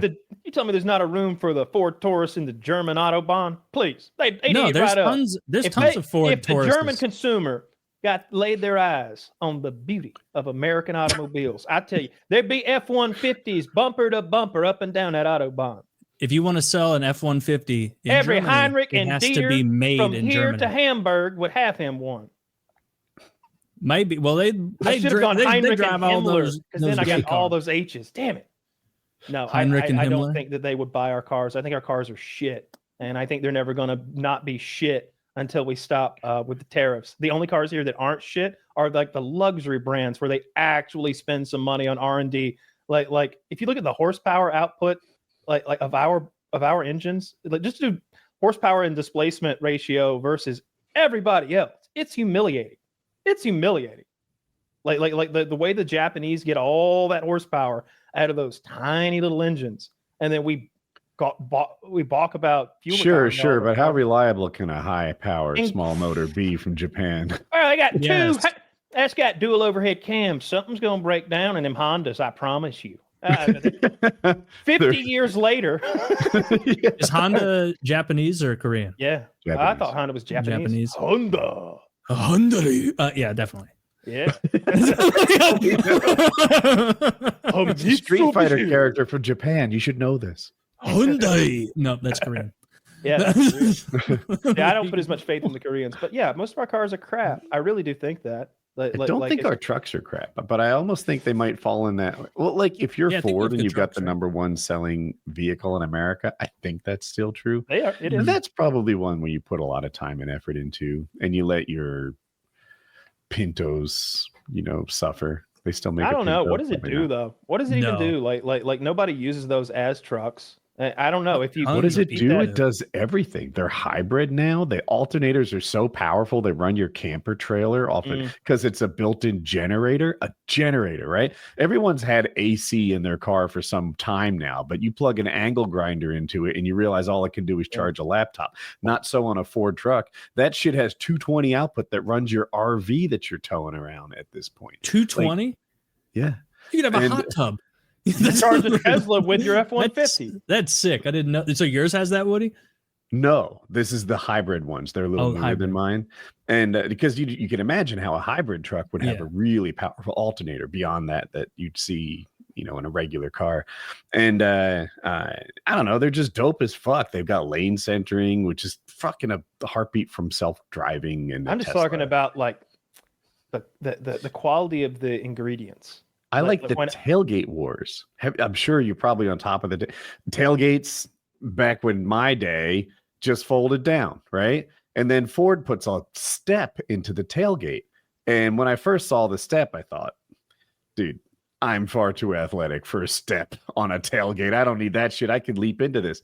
And then you realize that a full-size truck comes up to your nipples darn near, and a step is terrific. And if you're like moving and you're going in and out of the truck a lot, that step is genius. So Chevy sees the step and they're like, you call that a tailgate? Now that thing's got fucking fold-down tech. It's a freaking erector set that does 3 different things. Honda's got them swinging out sideways, flipping down normal, like anything you want.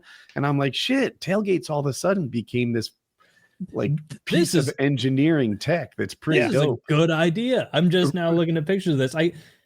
Every once in a while you see something where you're like, I'm looking at the F-150 step. That's the lamest. It was the first and it's been surpassed. But I mean, like, this is one of those things where if you saw it, you'd think like, oh yeah, this has probably been around for ages. It's so common sense. It's so like, clearly this helps. Right? But I guess it's well built too. So I hover around 200 pounds most of my adult life. I will jump on that thing and stomp on it or whatever, like on the way down without thinking twice. It will not break from a human. So that's this is nice. So mine is like the bottom left, which I'd argue is kind of the lamest one. I think the Honda is the bottom right that can swing out sideways or fold down. And then the top left, I think, is GM. And it has a step like that. It can also fold flat out. And then it could do a handful of different things. I couldn't even demonstrate that. It's complicated enough. And the one on the right, I don't know. Is that Dodge? Ram? Is that Dodge? Yeah, Dodge Ram. I don't know what other tricks. I bet you it folds down like a normal bed tailgate as well as that. And I don't know about us. Oh, I see. The steps kind of come. They're individual and not built into the tailgate. I only see one step. I think you're right. What is on the other side? Is that a shadow? Okay. I don't know that I love their step as much. Yeah. The Honda one looks like it barely even has a step. They just kind of have a plate underneath the license plate. I mean, where you can step one on that thing thing. that Chevy does, which is top left, that I like, is the bumper has a step built into it. So if you don't want to go into the effort of like unfolding the step, then you can just stick your foot right there. It's always available. And I bet you in practice that'd get used a lot. Every now and then I use my tire as a step because I'm not going through the effort of making it. Anyway, we were just talking about innovation in American cars. Well, there's a thing that they're doing right, I would argue. That is pretty cool. We are the best at trucks, for sure. I think so. What trucks are better than American trucks? I don't know. Those little Chinese $3,500 trucks that you can order in a crate that just run forever and do what trucks do but don't look nice. Our trucks do a great job of looking nice and being trucks and being able to go pick up groceries with your grandma as well as go off-roading. Dude, you live reliability in a is the strong suit of the American truck. No, like tons of people use their F-150s for manual labor and farming. I'm not saying they equipment. don't, but I think that most of them, the majority of them, don't do anything of the sort. I think that's fair. They're popular for reasons outside of work, but in my little world, they're popular for play. Like when I load a dirt bike into it, then I show up and everyone's loading dirt bikes in their trucks. You might see them doing things other than that, but it's like, What about the Toyota? You got to see them on Saturday afternoons, when they're doing that. What about the Tundra? The Tundra. Oh, Tundra. The Tundra is the big one. I don't know if they still make the Tacoma, but if they do, it's more their mid-sized truck. Like I don't even know if Dodge makes the Dakota anymore, but that used to be also that mid-sized truck, bigger than a Ranger or the S10, but definitely not the full-sized Silverado or Ram. Yeah. I mean, the Tundra looks exactly like a Ram or an F-150 for the most part, it looks exactly when I was like shopping, the Tundra was behind on tech. Their fuel economy was way worse. They didn't have CarPlay yet. Toyota was behind? Toyota's behind on tech. American companies lead on tech. And if you're a tech shopper like me, that matters. But they kind of do lead on reliability. They're the conservative, non-risk taking automotive manufacturer. Do you think that's still true on the fuel economy? On the Tundra, I don't know. Obviously, in cars, they do really well, but they sort of... the internet said their engines ran rich to get more reliability out of them, and that's why their fuel economy was bad. And I read it on the internet, so it's true. counter that. I know I often see the Europeans touting those flatbed, like weird cab trucks that they have that do everything that our $100,000 F-150s do forever, and they do it for $15,000 or something like that. I don't know. Whenever they definitely can't do everything larger trucks can do. If we're thinking of the same thing, like they're small trucks meant for driving through alleyways that were built in 1100 where nothing else can fit. I'm the guy that the trucks Kyle dislikes fit. Like, look at this platinum street truck. Right. Kyle, you don't understand how important it is that my seat massages me on the way home from dirt biking. I'm basically handicapped after 4 hours in the woods. Yes. No, I mean they should have all that. Look, I like all the accoutrements too. I think they should have those things. I just don't know about the American car industry. It just seems like the F-150 is a hard one to argue against because of everything you said. And it is, I think it's the most popular car in America. I don't think it's the number one truck. It might be the number one vehicle in America. It's incredibly popular. It could be. I'm not positive. But what's their sedan? Oh, the Ford? What's it even called? It's I a Taurus. Say Ford ended every car but one a few years ago. Did they bring much back? Maybe it was just the Mustang that survived. They even they still have the Taurus, right? Or no, it was the Fusion for a bit, and then I thought it was. I remember because in 2013 I remember the Fusion and the Taurus were still there, and the Fusion was the smaller version of the Taurus. Fusion's gone. The 500 was there for a while. I think the 500 might be gone too. I don't know what their car is anymore. I don't know what they make aside from SUVs and Mustangs, obviously, and EV Mustangs. But I think that might be their only car. Right. I'm looking. The Mustang is the only thing that is strictly a car. Everything else is what they call SUVs nowadays, which I call hatchbacks. They've retreated from the market. Like that. Yes, that's your I think sign, that's fair. Yeah. Like they couldn't compete for some reason. For some reason, the OG innovator of the family vehicle doesn't make one anymore. And I don't think it's a sign that four-door cars are out, because I've seen plenty of those on the roads. But Ford can't make one. And I don't know what Chevrolet's is either. Malibu. Is it? What's I don't even know what a 25 Malibu looks like. Yeah, I don't they either. do such a bad job at marketing, and they do such a bad job at marketing. I've never heard of it, and don't know what it looks like. And they do such a bad job at design that I also have never heard of it or seen it. If it looked cool, somebody tell me. Yeah, those new Dodges look cool. The new Dodge did something. I'm not exactly sure. I think they consolidated the Charger and the Challenger, and they're just doing one now. I always thought they overlapped. The markets definitely did, and they thought so as well. I think they're doing an electric version of that looks pretty nifty. I feel like the Charger was always. I mean, the Charger was the cheaper one, so it makes sense. I saw that more on the tariffs. I think only one car company stock went up, and it was Tesla. And it's like, Yeah, I saw Tesla had a huge rebound, didn't they? yeah, well, every other car is about to get $12,000 more expensive, but Tesla, they have parts that come from outside America, but there's the tariffs a little more complicated than they say on the surface, and like parts that they're giving time to find local suppliers. So Tesla's almost immune from the tariffs, but almost nobody else is. Okay. Why do Even they, Ford do they and only Chevy use domestic suppliers? Is that part of Tesla? Or the foreign suppliers they use are exempt for reasons that start to get complicated. Like they have time before they are no longer exempt. okay. Well, good for them.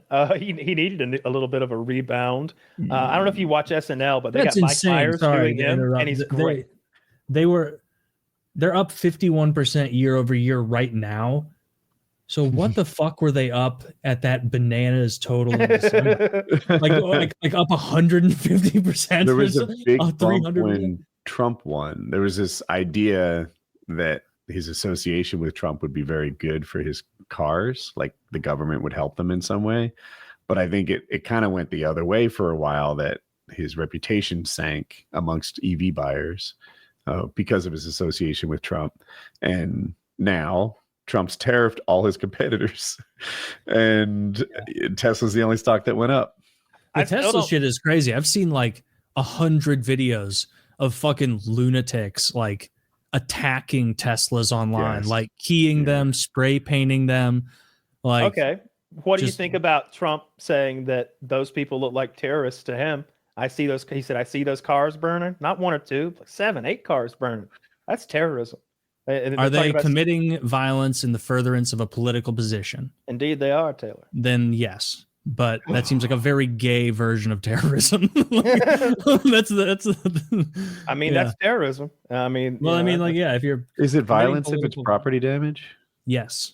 Yeah. Okay. Yeah. So I guess technically it is. It's just it doesn't have that same. That doesn't have that 9/11 taste in my mouth. You know. You couldn't. I wouldn't key a Tesla for $1,000. I would keep my fucking distance. You better leave them alone, dude. You gotta. There's cameras everywhere. Rivian's too, although no one's attacking them. Oh, Rivian went up today also. I said it was. Oh, so the electric ones are going up. Or I guess no. I think they're just domestically supplied. Like that's what makes them. Well, then good for them. I hope they succeed enormously if they're all domestically supplied. Anyway, I thought it was interesting, and I try not to chase after every fake throw, but I'm like, he tariffed all Elon's competitors. Okay, that's fine. I was gonna see if Scout was doing had a good day too, but I guess kind of. Scout is an American EV company that I'm kind of interested in that thing they're making. It looks neat. Oh, I'm sorry, that's all. Just it looks neat. The Scouts are cool. I saw a video. It's called like Dad Cars, and he interviewed a guy who bought a Maserati. Have you seen this already? Dude spent like he's British. He spent like 11,000 pounds on maintenance the first year he owned it. I was like, oh, that's why Maseratis lose their value. Oh, like a quadruport? 4-door? It looked amazing, but that probably doesn't help you. I bet all the Maseratis look good. I'm looking at my history. Yeah, they're real nice. We've talked about it before, but they have the biggest depreciation of any vehicle that I've looked at. They go from being, I don't know, $100,000 car to being like a $20,000 car in a few years. Here, I dropped a link real quick. It's timestamped on purpose. Because the data rotty. You can kind of see it. Let me see what. Yeah, that's a 2-door. The one that I linked? Yeah. Okay. Do you know what it is? I don't. I have no idea. It looks amazing, though, doesn't it? It's a Maserati Grand Sport is what it is. Zach, I don't know much about them. It's got a V8 in it. I see that. Probably supercharged. How do you see it? I think I saw it on some badging, maybe. Okay. I don't see it here, obviously. I was like, you say obviously. I'm like, how does he know? These car people, they just know things. No. Well, I know a little bit about the quadruport because I've done a little research on it. I think there's a particular year model that's sought after. Everyone says it's the nicest sounding stock exhaust ever. And when I hear them, they do sound like aggressive and, I don't know, poppy and just, it's like, that's a four-door, like European car. It sounds great. But you can get them for $10,000 or $20,000 in really good condition. But I think that you run into extremely expensive maintenance on them. If you could get one with a warranty, though, that'd be the move. My father has always taught me that that's a financial mistake. That like, yeah, I'd be shopping for cars, and you know what $8,000 gets you in a Honda, or what $8,000 gets you in a Toyota or a Ford, and then you're like, wait a minute, there's a slightly older Alfa Romeo I could have. Suddenly, it's like that's cool, and I've never actually lived that experience, and it's like, do you really want to take car buying advice from a CPA who doesn't really like cars? Yes. I just remember like things like the Audi TT. That was the one that you could get fairly affordably. Tony Stark drove that, right? No, R8. No. He drove the R8. Yeah, he had an R8. That's like 10 times the cost. But I remember those Audi TTs were real cheap in like 05, 06. But they kept going on about the maintenance stuff. And there was a couple BMWs. My boss had a BMW Roadster, and it was constantly like expensive shit. And he worked at the dealership, so it was all like free or at cost or something. I think the dealership technically owned the car anyway, so it was free. But it was always expensive shit on those. And I don't know, I took note of that at the time, that if there's something that looks too good to be true, if you're about to get in some Maybach and it's $20,000 under market value, that $20,000's coming out of your pocket one way or another. There's going to be there's going to be an issue. There's going to be a timing chain, or there's going to be a crankshaft. There's going to be something expensive on that thing that somebody has made quiet just long enough for you to make a terrible financial decision. I remember we had one that came in and we were looking at it outside. It was a trade-in. I don't remember what it was. It was a BMW of some kind, like a 5 Series. And the engine was going click, click, click, click, click, click, click, click, click, click, click, click, click, click, like slapping loud. You didn't need to be a mechanic to know this was not an easy fix. And my boss is scratching his head. He's like, it wasn't doing this when it came in. They paid too much on trade-in. And I was like, give me the card. I'm gonna go to the gas station. I can fix this. And he gave me the store card, and I went and got gear oil, 80 weight gear oil, this thick honey-like lubricant, and I put the whole bottle in that fucking Beamer, and it went click, click, click, click, click, click, click. It quietened down, and it sounded like the pinnacle of German engineering that it was. They sent it to the auction. They got all their money back. Oh, I got nothing. My father, not a car guy. Zach, can you find a picture of a Chevy Cavalier station wagon while I retell this old story? Ooh la la. And either maroon or teal, he had both at different points. He's a repeat Chevy Cavalier station wagon buyer.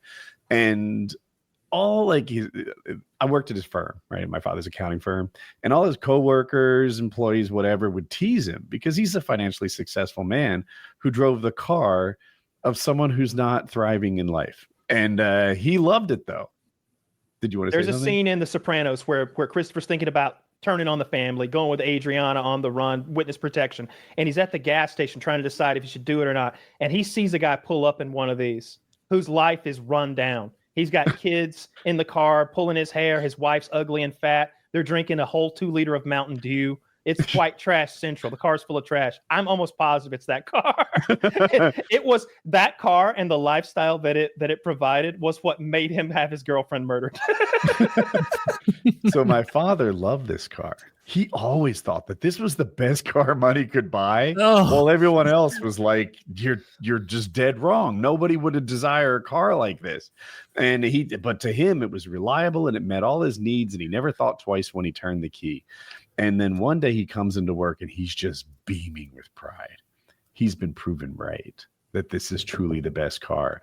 And we're like, okay, what is it? Why do you look like the cat that swallowed the canary? And he's like, I watched CNN this morning, and the Chevy Cavalier is the #1 least stolen car in America. Right? Oh, no. Was just like, what more do I need to say? Least stolen car in America. Desirable. That's quite the conclusion. to draw from. Checkmate. People see that My and they think gay he's had awful enough. car doesn't get stolen. What an ugly vehicle. A criminal takes one look at this and thinks that guy's had enough. I'm not going to serve him another. Yeah, I'm not going to steal for some gay guy. It just looks. It's very utilitarian. I bet honestly, like, look, if you're like the last man on earth, you might pick one of these. It's like, holy shit, I got all this room, got 4 doors. I'm not going to meet anybody, but there's storage opportunities here. Got that whole hatchback thing. But if, to drive around and people are going to look at you, there are probably some better options. I watched the whole thing the other day about the death of the station wagon and how it wasn't just the mutation into the SUV, but there were a lot of other factors going on. And it was, I don't know, it was the kind of boring shit that I really enjoy. The whole idea that just it was the thing for a while. Like it was, they went all the way back to there was like a Ford Extendo Model T that was like the OG station wagon, I guess. And they went through how the wood paneling was seen as, I don't know, fancy. Because when I look at that wood paneling, I think back to Terminator 2 and that piece of shit station wagon they're in. And, to us, I think about the Griswolds. Yes. And it to me, it's like, that's not wood, right? That's, I don't know what that is actually. It was is that on a the sticker? Woody, right? It was in the beginning. Like it used to be real wood. Yeah, well, okay. That dates back to when they were made of wood back there. But and it was like a wooden it barely even compares to like a car of today. It was like the Model T times when the bodies were wooden and they would add those extensions onto them. The the one I'm thinking of is a little fancy. The ones I'm finding. That's a PT Cruiser, by the way, for anybody who's never seen one of these beauties before. Those are the ugliest cars ever. They saw the Volkswagen Bug and they're like, but we can do it uglier. It was so lame because like right when that car came out, me and my dad just finished restoring a 1935 Ford Slantback. Zach, show us what a 1935 Ford Slantback looks like. All the kids at school thought my dad drove a fucking PT Cruiser, and it was so embarrassing. And I'm like, no, it's a hot rod. You don't understand. Your dad's like picking you up from school or taking you to sports, and you're like, no, it's cool. It's actually cool. See what I mean? Oh, well, you'd have to be retarded to take that for a PT Cruiser. That's pretty slick. I like that. It was close Everyone's enough. retarded. No, ours was we used chrome illusion paint, and it did a thing that changes colors depending on how you're looking at it. Yeah, it wasn't blue. Ours was like purple and gold chrome illusion paint. Yeah, it was pretty funky to look at. We weren't going for traditional. It was all like a. Why is it so low? That looks like it's a mistake. It should be higher up. Yeah, I think that it's a drop show car. I mean, I think they're going for that. That looks borderline undrivable. It is undrivable. You can't drive that. Oh, really? So they do that just for the show? My guess is that car's on airbags, and that when they're ready to leave, they pump that car back up, and it's at a reasonable height, because that was so low you couldn't get it on a trailer, you couldn't get it out of a parking lot. That's impossible. Now this looks like an AI photo. So what the hell is? No, that's a real car. That's really close to what ours looked like, because we took the door handles off. It was still chromed out everywhere, but again, where's the door handle? It's gone. How do you get in if the window's up? I don't know what they've done, but we had electric buttons you pressed. I never liked this style either, where they have like the engine free floating. It never seemed that neat. It looked unfinished. I didn't like that. I don't know, man. That's a lot of engine he's got sticking out the front of that cock wagon. That thing looks like it would go 1,000 miles an hour, dude. Look at that. Compensator. Is that a huge engine? Is that? I mean, I don't recognize that engine per se, but look at it, right? I look at if there's a guy who knows less about cars than me, I haven't met him. Well, that engine's so large it obscures the driver's view. So Oh, okay. Yeah, you're having to drive like that. I mean, over to the even side. if it's a medium-sized engine, even that's like a 327 or something, that blower, crazy tall intake thing he's got on there is going to be turning it into another 500 horsepower. That's a crazy powerful rocket ship car that you're looking at. Whenever I see those, I'm scared. I'm scared to drive something like that. So many of those cars are made out of nothing but fiberglass, and then they've got 1,000 fucking horsepower. Everybody's putting supercharged LS engines into stuff now. There's like Chevrolet Corvette engines, basically. And so if you get in an accident with fiberglass, it'd be like dropping a snow globe, right? Like just yeah. Yeah, Fucks it you provides zero structural like crash, dampening, crumple zoning. All that stuff is out the window. What you've got is a rail, and the engine's bolted to it. All the mechanics are, and then they've got a shell that goes over it. That works fine on a race car because the shell's going over a roll cage. But there ain't no roll cage in some of these kit cars that you're coming up with. You're making a race car and putting a fiberglass shell around you, and you're hitting the roads with everybody else that's got a foot of crumple zones and doesn't see your little Cobra coming. Those people explode. Like the distance between like the firewall and their feet is so little. Like they're not made for safety. Something that like I think you probably showed me this a long time ago, where I always had in my head that those old, like seemingly solid iron cars, like those solid steel old timey cars, they like crashed one of those head to head with like a new car. Yep. And just in my no automotive knowledge head, I'm like, oh, well, the old car is so heavy, it's just going to smash the new one to smithereens. But I guess the new one has a lot more bolstering under the surface than the old one. And there's a lot of things that happen. Modern cars do a lot of stuff in collisions that we learned through 50, 60, 70 years of people dying horrifically on our roadways, right? Mm-hmm. I think did Audi or Volvo? Volvo invented the seatbelt, and then they gave the patent away to everybody for free. The shoulder lap belt combination thingamabob. But I always told this to people because I learned it from another car salesman. I don't know if there's any truth to it, but engine mounts break away in a frontal collision and disengage so that the engine can go down and underneath the firewall rather than slamming through it and hitting the occupants. I don't know if that's true, but I would tell people that Ford did that as if only Ford did that. That's how you don't want to be in a Chevy Silverado. You want to be a double amputee, ma'am? Jesus Christ. I guess you'll be able to get the wheelchair in the back with that special tailgate the Silverado has, though. You're pretty impressed with it, weren't you, ma'am? Actually, Ford had the best tailgate back then. It had like the tailgate assist. Like when if you opened it and then let go, slowly. It wouldn't just bam, bam, bam. It would come down nicely. You know what's become a big thing? Do that in front of people in the past decade is that like no slam toilet seat. Those used to be nowhere, and now they're everywhere. Where you just tip it down a tiny bit, usually with a toilet paper square covered finger, so you don't touch where someone else's ass was. And I don't use the toilet seat at all anymore. You don't use the toilet seat at all? You're squatting? Nah. After prison, I got rid of all the toilet seats. Yeah. Well, it's because your ass is so open now. It just tumbles out. Yeah, it's no need to sitting down. Like just kind of lean backwards and just, it's kind of like when it sort of falls out. It sort of falls out. There's like a big breathy when you shit. Now, whenever I go to a hotel, I slam the toilet seat by not thinking. It just, I tip the top and the rest of gravity takes care of it from there. And I'm like, everyone heard that. Yeah, my grandparents put those, this is 18 years ago now, but they like put new toilets in at a house they moved into.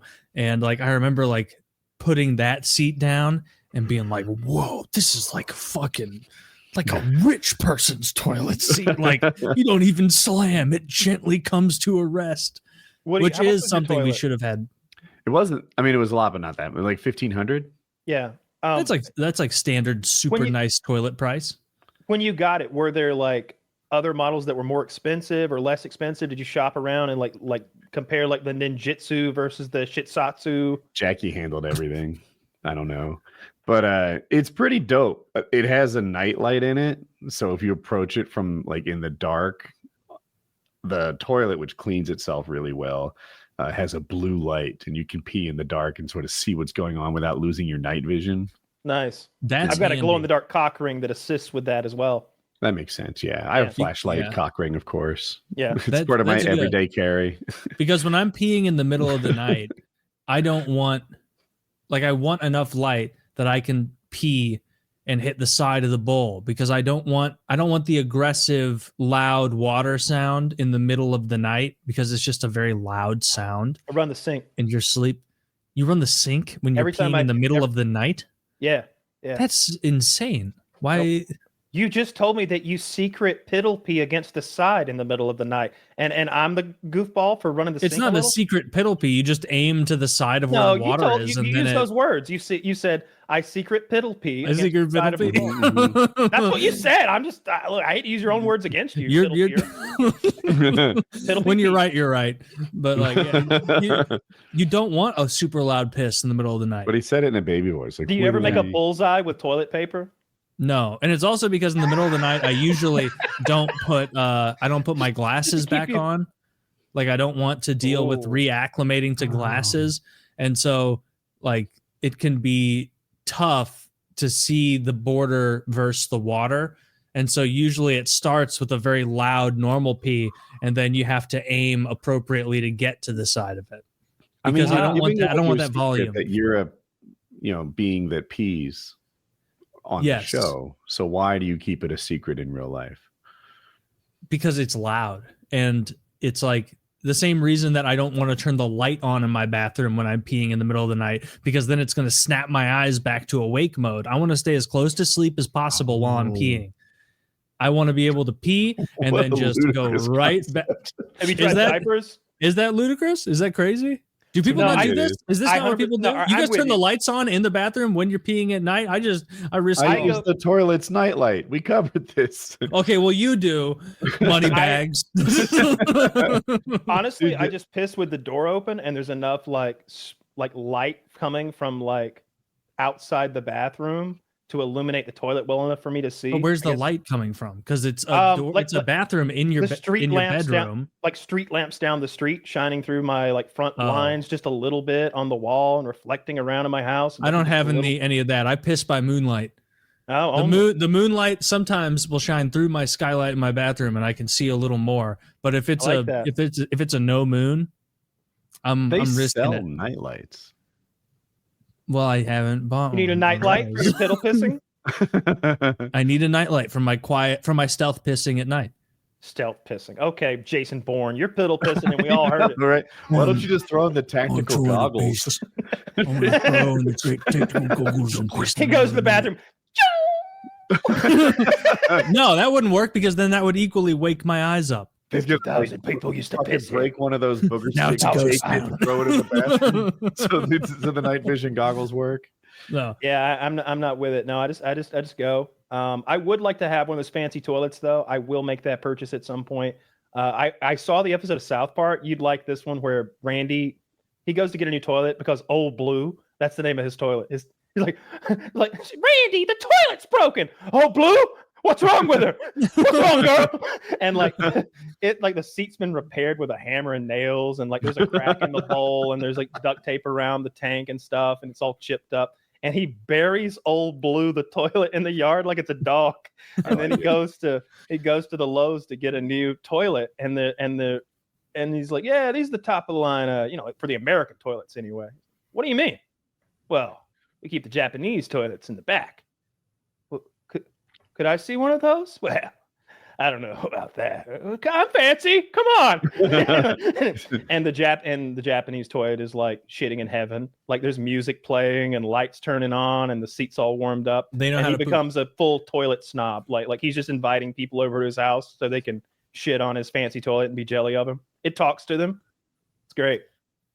I'm like doing the research now to renovate both my bathrooms upstairs, and also I'm adding a bedroom and bathroom in my basement because I have big windows in my basement, so it won't be too much to add an egress so I can count it. And are you having it done or doing it? I'm curious. He's having it done. I'm going to have all the stuff done that I would so like carving into my foundation to create a big enough egress window so I can count the basement bedroom as I wouldn't touch that. Yeah, I'm not touching that. As far as like flooring and stuff, like if I got a jackhammer? No, I don't have that. Well, it would be some like wet saw that they use. So I'm going to hire people for that. Crane? I'm basically planning to hire people for every bit of it, and maybe I can like figure out flooring if it's not too hard. But even then, I'm like, I think I would fuck, like if I do slate flooring in the bathrooms, it could be like I'm gonna fuck up the grout lines and I'm not gonna make it correct.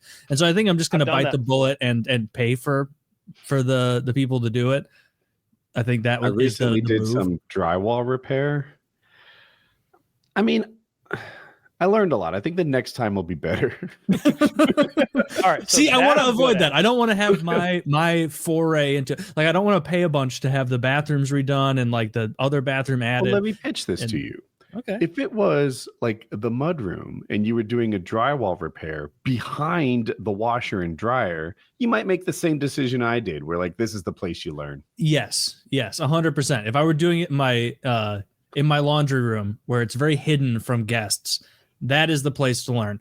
The bathrooms and the flooring in my dining room and kitchen are not the place to learn these things, because I'm going to at least make a million mistakes, and it's gonna, like, I'll finish it and be happy with it. Like I'll like finish grouting or something and be like, that's not too bad. And then I'll look up a picture of what it should look like and be like, oh, they shouldn't be an inch wide, should they? That was a lot of grout that I was having to use. The place to learn, where I learned a lot, Habitat for Humanity volunteer site. Interesting. Yeah. They'll put you to work. You can learn new skills. I did not know that. Do a good thing, hopefully. Well, I hate to have one of them Habitat for Humanity grout jobs. Yeah, you would. You would. They have the same kids that did this grout didn't do the electrical. Beggars can't be choosers, ma'am. That's where the expert kind of like, you're the unskilled labor and they're the expert, and then like some guys are more skilled than others. No, you definitely want somebody to do your flooring. If looking at it in the future and you saw that there was a 1/4 inch here and a 3/8 of an inch there, and that was going to irk you, then you've got to have a professional do. Then I will be having a professional, because if I'm spending this, and I had like no idea till I started fact finding. I'm not like going to pursue it like as far as getting people here until after tax season, because I want to know what I have to pay them.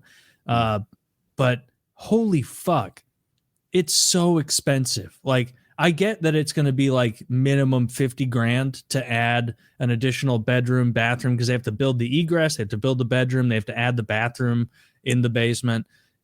That makes sense. But everywhere online is saying it's going to be like $25,000 to $35,000 per bathroom upstairs just to renovate it. And that's just renovating to like a nice bathroom, certainly not a woody tier bathroom, but that seems insane. And so there's no fucking way I'm going to pay $35,000 to renovate one bathroom. That's bananas. That seems insane. I've done that. Maybe I'm wrong. Or it's not. Look, the tile is the hard part. Tile is hard, especially if you're doing like a nice looking shower that's going to have that big glass door that swings open. That's what I'm doing. Yeah. And the tile's going to have a gradient to it so that it all drains correctly, of course, while all staying true and square. That part is hard. I've done bathroom floors and I've done kitchen floors all tile, but it was 12-inch tiles, like the big ones, maybe 8, but they were big.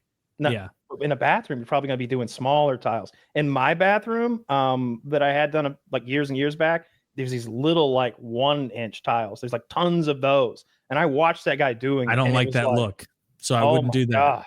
Like, it was so hard. Like he had this whole, I don't know what to call it. He had a thing to keep him true.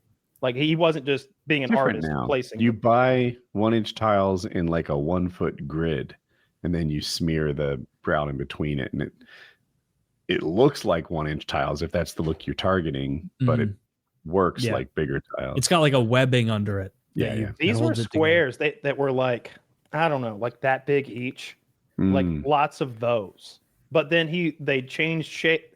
He was making himself. He was chipping them off, like to make like smaller squares, because they started big and then got smaller toward the middle. I don't know. That guy did a really good job. What I'm saying is that's something I could never do. Like tiling a bathroom floor, I got nowhere to begin. But ripping one out and like doing all that work would be simple as could be. Just taking the old toilet out, taking the old floors out, taking the walls out, taking all the cabinetry and all that. Like, I can do the demo. What I'm saying is, I don't know how you get to 35 grand. And That's what I'm saying. I This want to is see. just I from- need to see that itemized, and I want.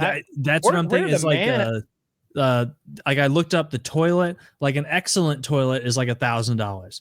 I looked up the vanity, and if I want like an 85-inch, 86-inch 2-sink vanity for my master, that's like a super nice one of those is like $2,000. And so it's like, okay, that's $2,000. The toilet's $1,000. Adding the shower, I'm going to have it custom built. Let's call that, $4,000, $5,000. Like, where's the rest of this?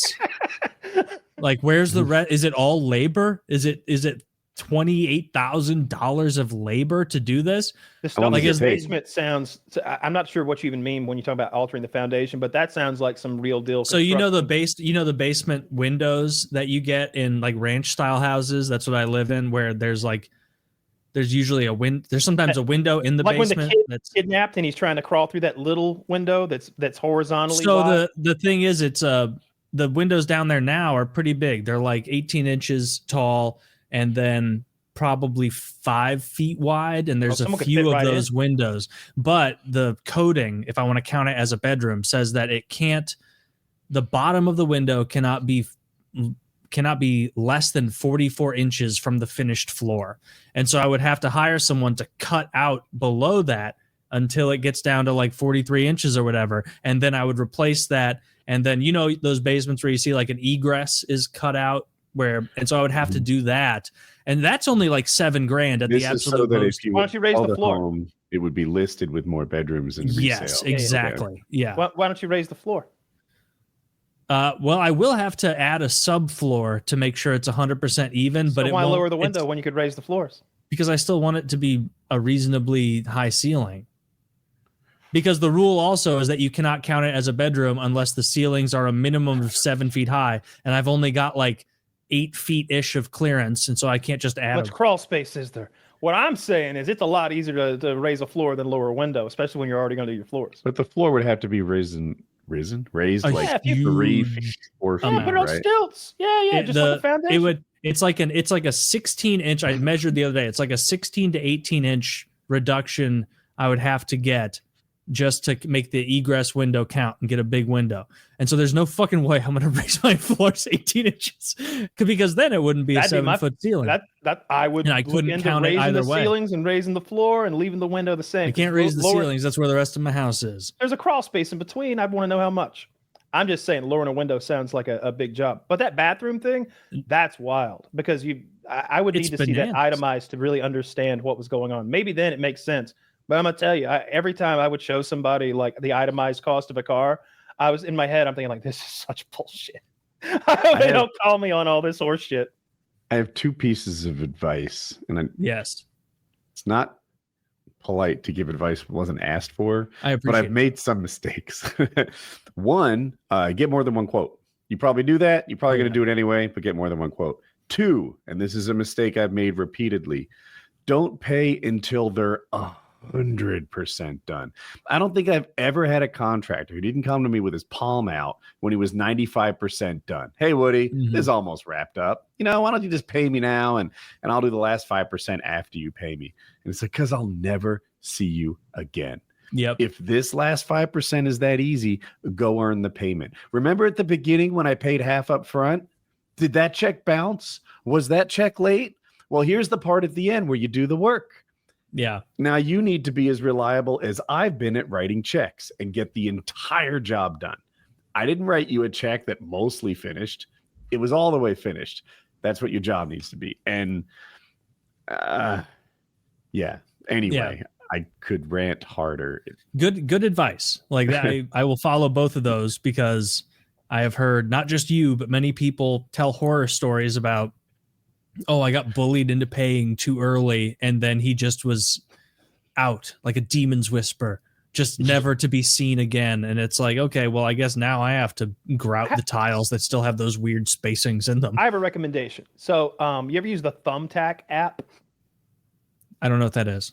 Thumbtack lets you hire local handymen to do projects ranging from hanging your TV or assembling your gym equipment to things like you're talking about. And when you go on there, you'll be able to look at everybody's resume, and they have this long list of customer reviews.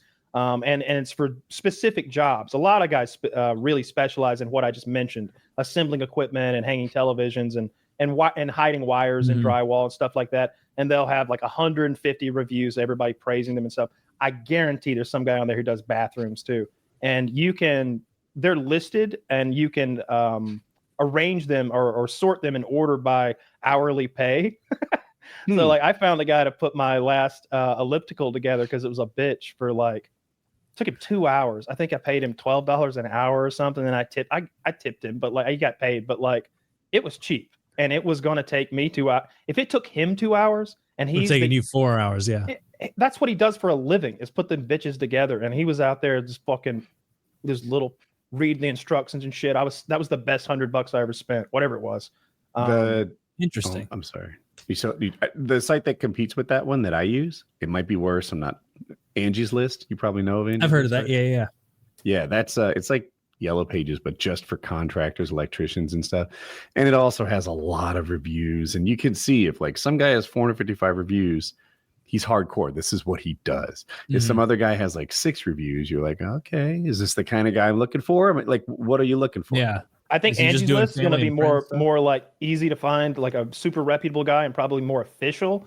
But I think if Thumbtack is like you immediately are DMing with this guy, you cut Thumbtack out right away. You're like, hey, bro, what's your fucking number? And you cut them completely out as any sort of middleman. And then you start negotiating with this guy about like when he can be there and what you'll pay him. And like, hey, you got some garbage in my backyard. You want to take that with you when you leave? Like, yeah. Like these guys, they're hustlers. Does the contractor usually when you're does the contractor get permits? Isn't that part of their job? Or is it me that has to get a permit for stuff? Like for home improvement? Because I've never done a foundation home improvement thing that like cuts into it and increases. It's because I have to have the contractor. I thought so. He navigates this. Yeah. If a contractor were to push that onto me, I'd be like, oh, you don't know how to do this. I don't know how to do this. Now we're not supposed to be in the same position. Exactly. Like that's what I was thinking. And I was like, I just want to ask some experienced people if they know, because there's no way that I'm just going to pay some guy and he's like, yeah, I think I can handle your foundation job. It'll probably be fine. The conversation at most should go like this. Like, yeah, we got to get it. This is the kind of thing where you pull a permit for an inspection. Are you in the county or the city? And like if they ask that, they're like, they've done both. Yeah. You know, like whatever. So I'm going to take those jobs one at a time. First one, I want to get the biggest one done first, which is adding the bedroom, bathroom combo in my basement, because that's the only one I can be 100% sure will add a lot of value to my house. Don't answer if you're not saying online. Why a new bedroom? Why another bedroom? I'm moving in for the baby. It's because Kyle's moving in. No baby, not yet. It's just like to go up another bedroom and bathroom would add a tremendous amount of value where I'm at in my neighborhood, in my area, because I love the area I'm at. I love my neighborhood, like what I'm surrounded with. And so I want to stay here for a long time. And I'm fortunate enough that like the unfinished area of my house is absurdly big. And so like, even after I add this, and it'll probably be like a 450-ish square foot addition in the basement, I've still got probably 1,400 square feet of unfinished left that I could play with. And most of that's going to be gym and storage.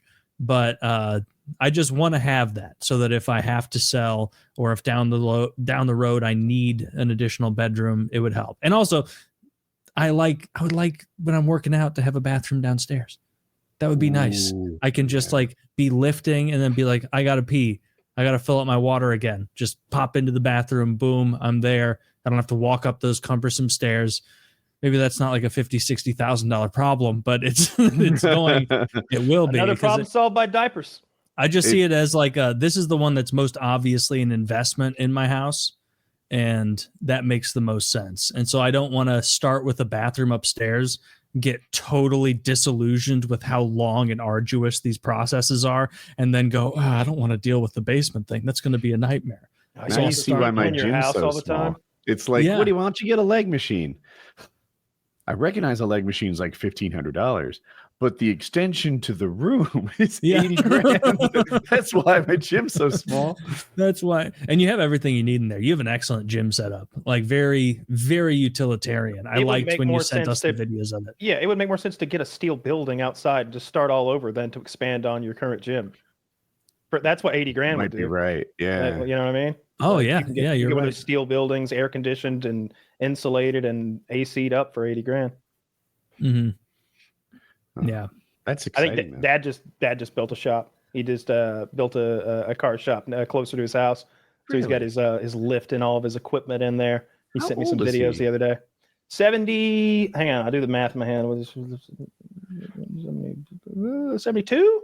72 maybe? He's maybe still out there twisting wrenches. Oh yeah. He likes to be active and do stuff. He's always working on something. He likes tinkering. He's always like tinkering, like just fucking with shit. I remember one time he took 2 SKSs and with rifles, semi-automatic Chinese rifles, and he cut the stocks completely off of them, removed them from them, and then he welded them into this machine. And then he made this like the setup so that you turned a crank, and then the crank turned a rod, and then the rod had like a camshaft, like 2 cams on it. I know where this is going. And as the cams went around, they hit the triggers, alternating. Pop, pop, pop, pop, pop, pop. And the faster you turned it, the faster they'd shoot. So then he took a DeWalt power drill and stuck it on there. Instead of turning the crank, he and those 2 SKSs with drum mags are just going and this whole thing's mounted to the front of his like his mule, his like ATV. Yeah. So like a Gator by John Deere kind of. Yeah. He likes those mules. I think he's on his Kawasaki makes the mule, right? Does that sound right? Yeah. Although he's got something orange now. Last time I looked, I think he's got a new thing. Coyote? Maybe a Kubota. Yeah, it is a Kubota. The Kubota's got a better seat in it, I think. I was gonna buy something like that until a subscriber pointed me to the go-kart, and my needs are much more light duty than your father's. I just take trash to the curb and get the mail, shit like that. And we love our golf carts so much. I love that it has no doors. I love that it has a key, but it's always set to on. And like, by the time my butt's in the chair, my foot's already on the gas and it's starting up and going. And that 1 second of like not starting it is so nice. That's what we used for 10 years around the farm before Dad got his first mule. Because the mule's like $5,000. It's like $5,500, $6,000 or something. Back then it was. I think his newer ones are closer to 10 or something. And at that point, it's like, fuck, can't we get a 1986 Toyota Tacoma and put a flatbed on it that we make ourselves? And we could even put a dump bed on there with some hydraulics, and like we'd have a fucking truck. But instead, that Kubota is convenient because of the doors. And I've gone back and forth with them about this many times. They're like, yeah, but they like the no doors, being able to pop in and out. But it seems like you could rig that Toyota that way. The real selling feature is that you hop in, your ass is half on the seat, like you said, and you just touch that gas and you're gone. Like imagine your task is picking up fallen twigs and branches from under the trees. Like you're in and out of that seat, throwing it in the bed. Yep. It's so nice not to have like a key, all that other stuff. It's also not so expensive that people will steal it if you leave it laying around, and it's not fast and powerful enough to hurt yourself on if you're incompetent. And all of those things have come up.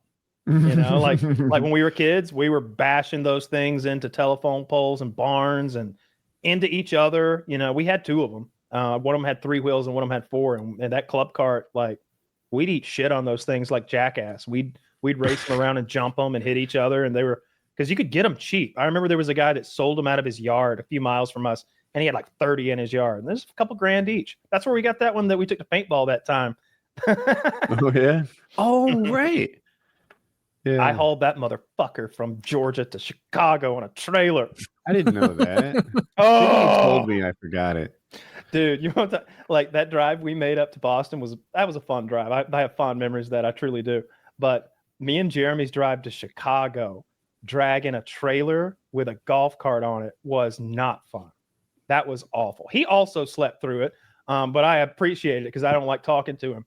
But like the whole way, fuck it. And I can't let him drive because I don't trust him to drive on interstate highways. I remember We were in the far left fast lane, going 85 fucking miles an hour, pulling this car trailer with this. I had it ratchet strapped down so much that the leaf springs were all the way down. Like it's not budging. But in front of us suddenly is revealed an entire tire in the center of the lane. And I went, hold on! He's asleep. He ran it over? There was no choice. There's no choice. It's concrete wall directly to my left, and it's lanes of fast traffic to my right. And I'm, again, truck and trailer. I'm long. I can't do anything like I can zip in and out. I went, hold on! And we hit that fucker square in the middle. And you could hear it underneath the truck turning over and flipping and popping and jumping. And I saw it in the mirror jump up and like go in the air and do this sort of fast spinny thing before hitting the road and like going back. And it was nearly a goddamn disaster. Jeremy woke up terrified. Yeah. I saw it.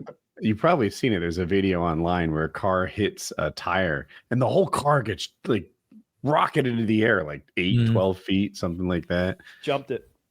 Yeah. My tire was not on a wheel. I think that tire in the in that video is on a fucking wheel. Yeah. That was that crazy 1 in a million Johnny Knoxville type shit. I've seen that video. It's almost as good as that one police video where inexplicably that interstate driver hits the tow truck and jumps it like a Wile E. Coyote ramp. Like that video lives in my internet like Hall of Fame forever, because there was no reason for that guy to do that. He just saw the opening and took it. Huh. I've been watching police videos all week, man. I love my police videos. Even more. How many crackheads can you see get shot? I mean, they got 2 or 3 every day. 2 or 3 every day. I love those shootouts so much. It's so high tension. The guy's at the top of his own stairs, and the cops are down there like, put the swords down, Davey. And he's like, no. And he's got a sword in each hand, and he comes running down the stairs, and they light him the fuck up. And he gets to the bottom, and he decides he should let go of those swords. And it's just like, it's this fuck around and find out I told you show so kind of situation on repeat every day, where these guys are tough until they get shot with a fucking handgun, and then suddenly it's, you gotta help me stop this bleeding. Now we're on the same team, huh? Yeah, I saw one where this piece of shit had gotten drunk, and he's like hanging over his back fence telling the neighbor's 5-year-old kids he's gonna shoot them if they don't shut up, and he's got a gun. And so they call 911, and the cops send in a drone, and they're looking at him from the drone, and they are so zoomed in on his face that you can see like everything. And he's just like hanging over the fence with the pistol, being an asshole. He's so clearly drunk. And little does he know, and little does the person watching this video know, that a SWAT team has moved into the family's home, and that there's a video right here, and that they're out there ready to like kill him. They shoot through the fence right next to his head and hit him in the arm, and like blow a chunk off his arm, and then they go and arrest him. But while they're arresting him, he's going, oh no, oh no, my arm, it's barely hanging on. Oh, my arm. And I'm thinking like, yeah, dude, your arm. What were you thinking? I can't imagine like talking shit to a cop with a gun. Like, he's complaining about his arm almost falling off because they're cuffing it behind his back while he has severe damage to the arm. That's true. That's true. But they do handcuff you after they shoot you. I've seen them do that. They'll kill people. They'll kill people graveyard dead, brains in the street, and they'll handcuff them. And it's like, bro, what are you? You know, even if he were a zombie, you got him. Yeah. like Count Dracula couldn't get up from the whooping you put on that dude. I saw one today where the guy's wanted for kidnapping or some shit, and he just won't show his hands. All he had was a walkie-talkie. Now he's a walkie-talkie because he's on the run from justice. Because he's on the lam. Yeah. Yeah, I think he'd actually killed his own daughter, but he won't show him that hand, so they let him have it. They shot him a couple times. Well, I think that's Would fine. you want to be a cop? Fuck no. No. Okay. And Kyle? I think there are parts of that job that are appealing, and there are parts of that job that are terrifying, but that's appealing too. But then there's huge parts of that job where there's this monotony, and you also have these pieces of shit. If you're a good cop who's trying to be a good cop and you just fucking serve justice, community, blah, blah, blah, and you have no ill will in your heart, you're just trying to do a good job, then God damn it, if those people putting cameras in your face and fucking with you all the time wouldn't be the biggest hassle ever. It's like I know that I personally would be thinking, hey, I'd love to cut you some slack, but we're wearing a camera now and I'm not allowed to, or I'll get in trouble for letting you go. So now you can't leave. I'm sure that has happened just as much as like bad cops have been found out for doing bad shit. And I'm so glad we have body cams, but I bet cops can't let shit slide anymore the way they used to. Like there's some shit that I think for the greater good, we should let slide occasionally. Sometimes a drunk driver did make it home. It's like, shit, I live right there. And what about loitering? Well, look, those loiterers need to be, Marco Rubio said this today. All right. He will seek them out. He will find them wherever they loiter. And the Secretary of State said that, huh? Okay. Absolutely. And their true. Absolutely. What he did say was he mentioned that student who got snatched up and having her visa like taken away and is like being sent wherever. He's like, they're like, what about that? And he's like, yeah, that's going to be happening a lot. Yeah, that's what we do. Yeah. Like he had that attitude about it. When you insult Israel. It is. When you don't stand for Israel, we shut you down. Well, you might want to lower your tone a little bit when you talk about the great nation of Israel. Do you think Taylor looks a little foreign? Not at all. I think he's got a kind of a Sicilian twinge to him. I don't know. I have no swarthiness to me. I am fascista. I am even whiter than you. Well, maybe not Kyle. I'm whiter than because you're very fair skinned. Awfully pale. Yeah, I don't know. I genuinely would. If I were here on a student visa, essentially here at the pleasure of the United States government, I would shut the fuck up. I would shut the fuck up and I would go to class. That's what I would do. That is also what I would do. But I wouldn't be going to any riots. I wouldn't be burning under any the Trump Teslas. administration. I would, mind my P's and Q's. I didn't phrase it well at first. Yeah, you know what that means? Like, where that little idiom or whatever comes from? Minding your P's and Q's. Does it have to do with like the writing of the text of those two letters?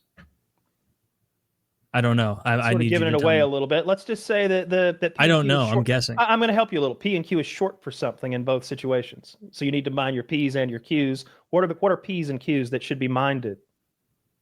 And keep in mind, this is it's sage advice that P's and Q's should be minded. What fits that mold, do you think? I'm struggling with Q. What the fuck starts with Q that could be minded? Imperial. Your last quips? Clue. Imperial. Is it a quill pen reference? Oh, your pounds and quarters? Is that it? Close. Pints and quarts. Pints and quarts. It means you to watch your alcohol consumption. Oh, that's okay. I had no idea what I was saying. Quarts. Okay.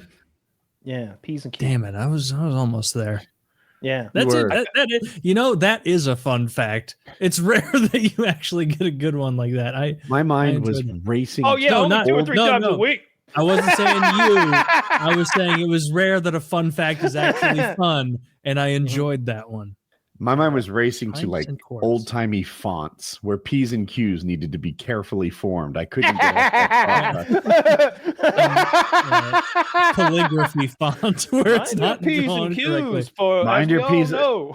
It's like dot your I's and cross your T's, and I was just like, what is it about P's and Q's that are so much trickier than the other letters? That's where my head was. I guess pints and quarts. Well, what do you drink by the quart? Well, in olden times, other than me and milk. I'm thinking a good mead. That's what I'm imagining. A nice honeyed mead. I've never had mead. I don't. Dude, I see these fucking like douchebags on YouTube making mead, and I'll be like, yeah, I bet that's delicious, and then I fucking snap myself back into reality and remind myself that there's no way it tastes as good as Dr. Pepper or like apple juice. Or like, well, no shit. Not supposed to actually taste good. No alcoholic beverage is gonna hold a candle like Diet Pepsi when it comes to flavor itself. Mead is interesting though. There's this part in Robin Hood, the OG one with Morgan Freeman. Morgan Freeman's a Moor, so he's a Muslim, and everybody's drinking. Robin Hood, the merry men, everybody's getting drunk as shit, having a good old time. Yeah. And Freeman is the Moor? Weren't the Moors Arabs? Yes, and therefore Muslim.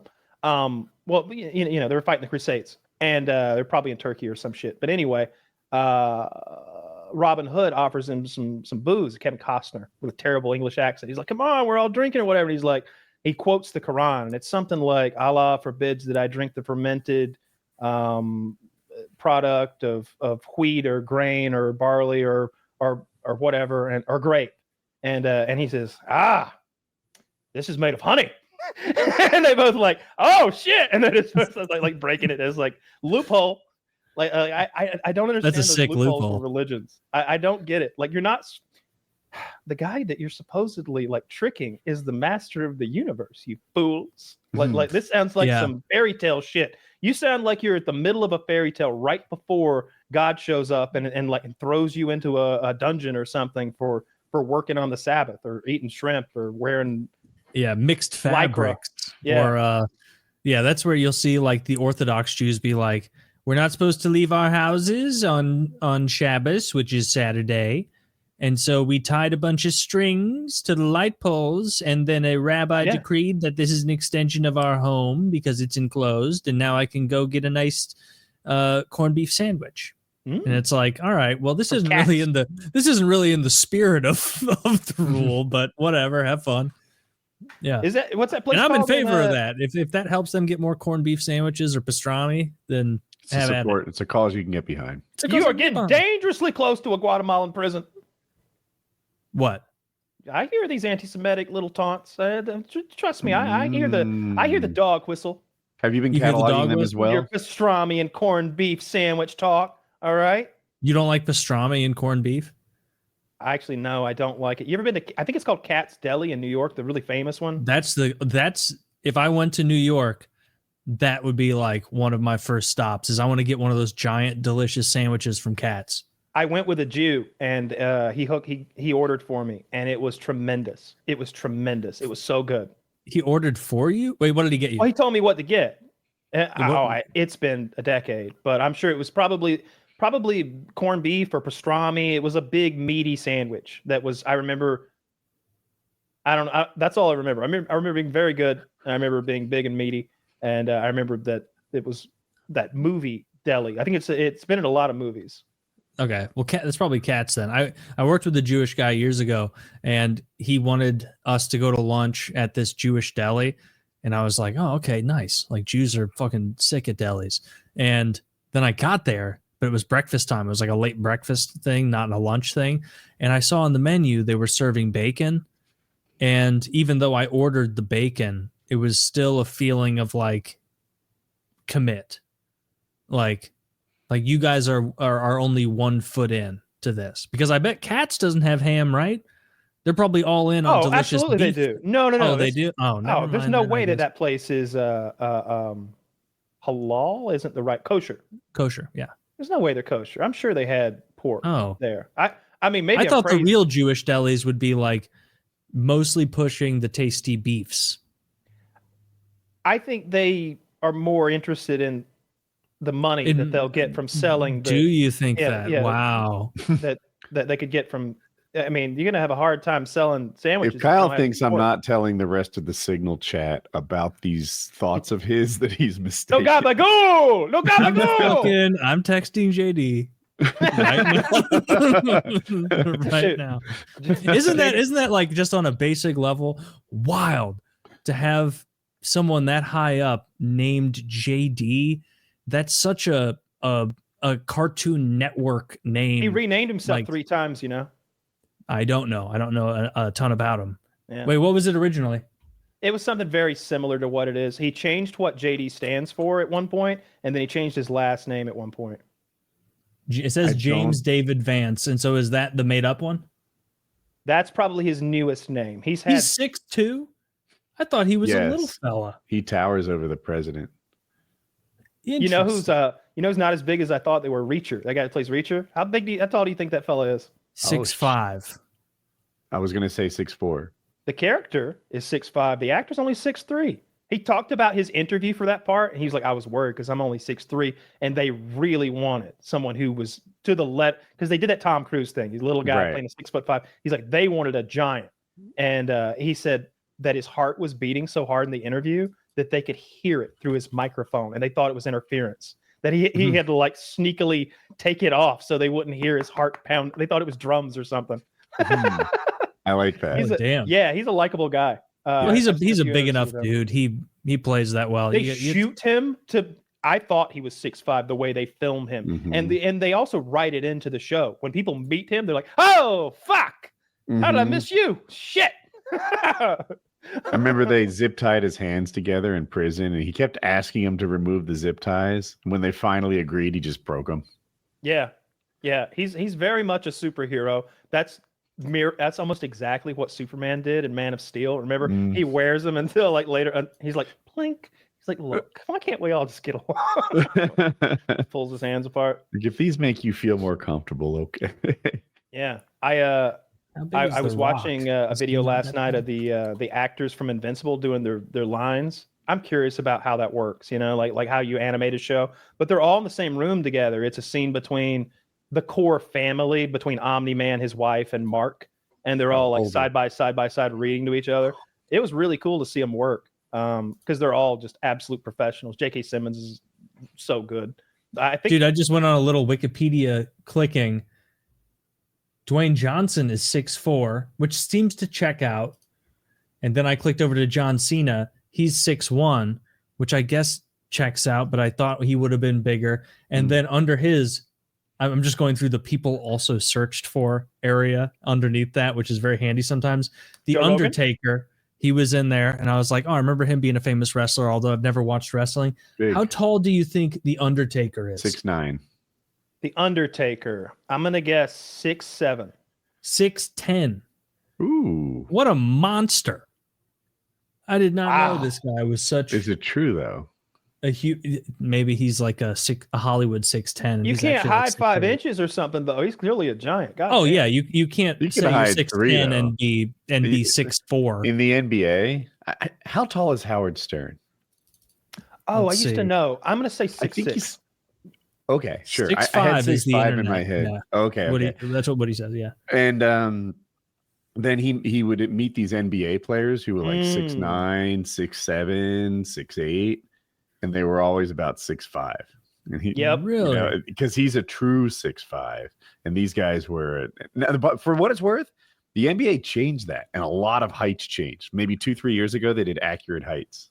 Taylor, how tall do you think Steph Curry is? You know Steph Curry, right? Yeah, he's the really good player. shooter. Yes. 6'3". Would he? You might know. 6'2" is 1, I think. Is he? I think he's You're probably 6'1". right. We looked at it the other day, and I was shocked because, I don't know, Chris Paul. He's or not Chris Paul, but He's still got a 6'2" online, but that's also like the Wikipedia amalgamation. That's so short. That's so short to be like. I get that he's a 3-point. That is. That's barely taller than I am. What a bitch. I saw. I think it was Cat Williams or somebody talking about. They used to have basketball games like at their house, and they were paying Steph Curry at the time to like come and play.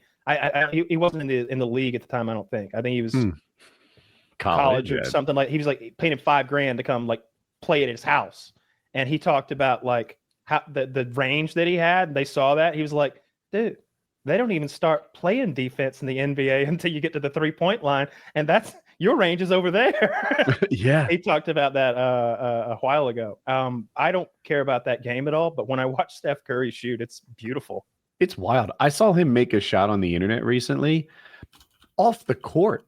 Like he's the whole distance of the court, and he's in the tunnel, like on the way to the locker rooms. And bad camera angle. He didn't make it, but Wait. he had the fact that he had almost so it hit the net. It went at just the perfect angle that it hit the net and swoosh, and it's so quick that it looks like it's nothing but net. Yeah. But if you get the other camera angle, you can see that it passes just under the rim. But he threw it from so far. I can't throw it that far. I can't either. Not even close. Yeah. Half court is a good hurl. Wait, for a basketball? Yeah. You could both hurl a basketball. I know I from can half from half For court. sure. I'm saying, but that's a good hurl. Half court's I'm giving about it my some arm. range. I'm maybe stronger now than I was, a long time ago, but I don't know. Also, I'm not really a gifted thrower like you guys are. I can hit the backboard, but like getting the nuance of an arc to where the hoop is beyond me. I belong in the pool. like that's the thing. Like you have to have half court range, but also it needs to be an arc. I would hurl it. I'd throw it like a baseball. No, you'd grab it like this and like kind of get a jump and then throw it.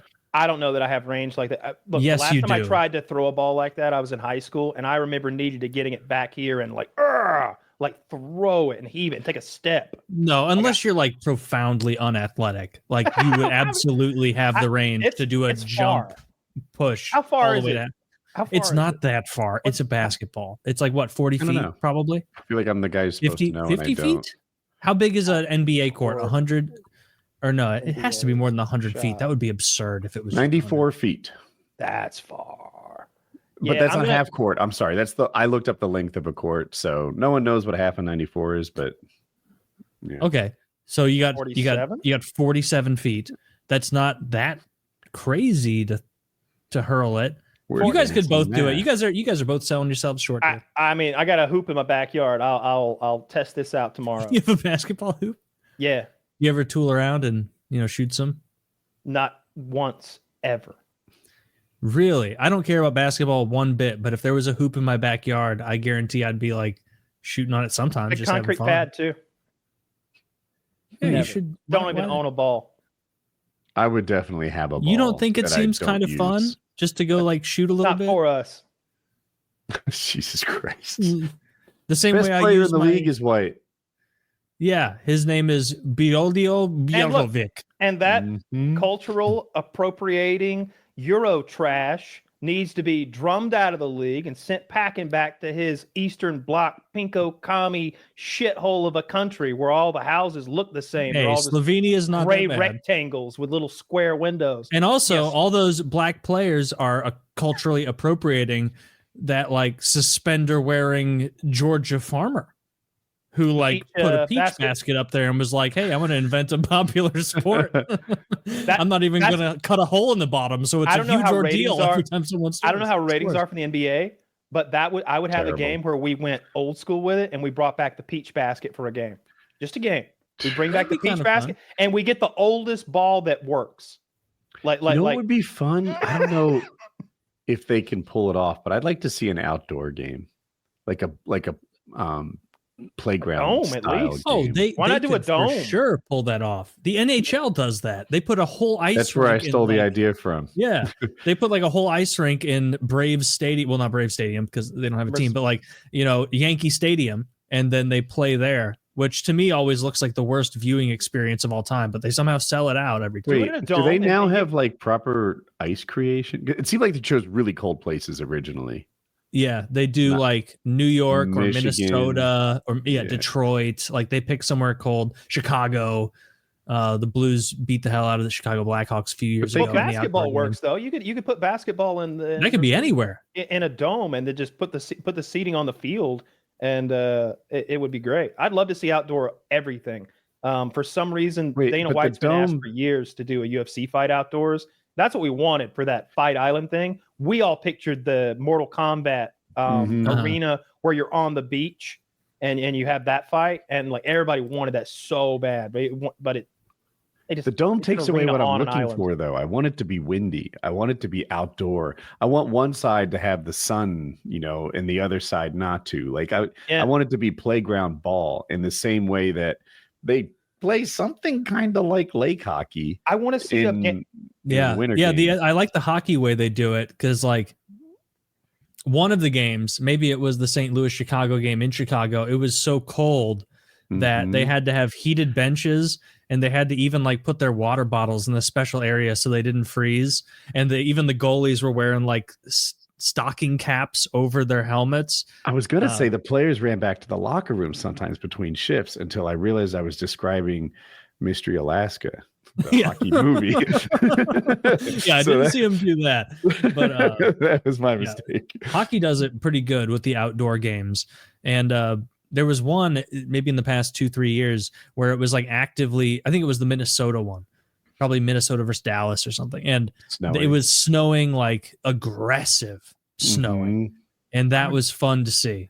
I love that for hockey. It doesn't really work as well for basketball. Yeah, that wouldn't work. But that's the kind of thing I want. Even drizzle doesn't work that well for basketball, but put some wind in there, put some sun in there. Heck, you could do it on Venice Beach. I don't know, right? Like, just change it up. Yeah, why don't they? Like, why is hockey the only one that does it? Ticket selling event, but I mean, if it's a good ticket selling event for the NHL, the NBA is way more popular than the NHL. I've heard Dana White say it's weather, but I don't believe that because you can do it in LA and that's not an issue anymore, right? How many days a year does it rain in LA? Like clearly not enough. Right. Yeah, not a lot. Well, it's not guaranteed good weather like indoors, but it's true. It's not guaranteed, but like, I wonder if the players are against it. Oh, I didn't think about potential surface issues. Like, right? Imagine just one guy slips on the sandy Venice Beach event that Woody dreamed up. And now a $120 million a year athlete is fucked. Not Djokovic. No, they're pro athletes. They can handle a little slip. They've all played basketball outside, probably on slippery surfaces a billion times. They're pros. Like, that just doesn't... Okay, I guess the business incentive just keep doing what you're doing and watch your ratings keep shrinking. Yeah, so NBA, I didn't know this. I know you'd mentioned it before, but I figured it would have rebounded by now. NBA ratings are struggling right now. It was a big story a couple months ago. I assume it's been trending bad for years. I don't know what it is. I don't know if it's there's a lot of people have different answers. Some say it's a 3-point shot that just makes.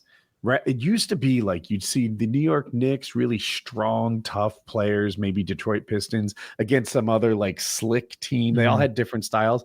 Every team is the same style now. Foul bait and shoot the 3-point shot, which a lot of people don't like as much. That's one issue. Another is the NBA got kind of political in like COVID times. They'd replace their names with like Black Lives Matter, don't shoot. Oh yeah, that's alienating. Some of these, alienating. Right. I don't know. Different people have different things, but the Space Jam movie. LeBron's Space Jam movie didn't bring it. Apparently, that could be it. Disgusting. But anyway, I still like. There he stand where Michael. This is a Reddit post, so who knows? But he made a graph, so I trust it. He says that over the past 4 seasons, the chance that a game will be a blowout, which I guess the metric he's using, I don't know if this is true, but a 20-point differential game would be a blowout by NBA standards. That's like 1 in 5 games. Really? And so that, like he says, 19%. And so that does seem to be like, okay, like if that's the case, there are a lot of games that people just tune out early or they don't watch in the first place because there's not as much like hockey, like, Woody, like anything can happen on any given night. You get a little bit of puck luck. You have one guy, you have the goalie, your goalie randomly gets hot. Anything can happen. Deflections. But, basketball is so... I read that hockey has the highest amount of upsets in the playoffs. That just being the top seed doesn't get you as much in hockey as it seems to in other sports. The Blues might make the playoffs as the last seed. At this point, it's bad because we're not going to get a good draft pick anyway. The worst possible outcome is that we miss the playoffs by like 1 point, and Minnesota gets in and we don't, and then we get some horse shit pick. Some fucking Swedish guy who's on nobody's radar. That would be bad. But the Blues are also on the hottest team in the NHL right now. They've won 7 in a row. And so maybe we sneak in because, Kyle, you probably don't know. When the Blues won in 2019, they were the worst team in hockey at Christmas. And then Robert Bortuzzo and I want to say Braden Shen or someone else, it was a huge story in the hockey world that a professional NHL team had a fist fight between 2 players in the middle of practice, and the footage leaked of them fighting each other. And everyone in the hockey world was like, the Blues are the biggest dumpster fire that's ever happened in the NHL. They're literally fighting, like real fighting in practice. And then they went to Philly. They got a big win against the Flyers that was unexpected. New goalie Jordan Binnington plays great. And then they went to some bar and all got wasted together, and that song Gloria played. And then they were just unstoppable for the rest of the season. Got in the playoffs, won. It was like a Cinderella story. If the New York Rangers did what the St. Louis Blues did, they would have made a movie about it 4 years ago. But it's St. Louis, so nobody's going to give a shit. It's like one of the most insane comeback stories in professional sports history. Outside the crime and that arch, it's hard to get a story drummed up about y'all folks. Well, the crime is like a negative. Like we don't want bank that. robber movie. Like I'd watch that. Like some St. Louis bank. Someone robs a bank, flees into East St. Louis, and the bank robbing team is immediately murdered. Yeah. And then like some hoodlums take the money. That's the Sixers fan base is finally fired up and motivated. Good. In the beginning of the season, we were trying to win and we weren't very good at it. But now we're trying to lose and we are the best in the league at it. No one has. I think we didn't win a game in February. I don't think we won a game in February. And we're on a tough streak right now. We are against 5 other teams in a row who are also trying to lose. 3 losses already. No one can lose to us. We're so terrible. Our whole team has, dude, in basketball, you might have 1 or 2 players who spent time in the G League, which is the minor leagues in basketball. All 12 of our players have some minor league playing time this year. We are not even fielding an NBA team at this point. Good for them. That's min-maxing. That's what you should do in that situation. And so Philly fans should be like, hell yeah, GM. They are. Thank you for securing us a good draft pick. That's how you do it. We have a player who's practicing with the splint on his finger right now who's pretty good. And all the fans are like, dude, next year's a whole new year, man. You don't have to come back. What are you doing? Don't ruin our tank. You're good at basketball. You fucking idiot. We don't want you out there scoring. Go play Fortnite or something. Yeah. Yeah. Well, I think that's a good show. Okay. All right. PKA 745. Check the links in the description. Go see our guest. That's a wrap.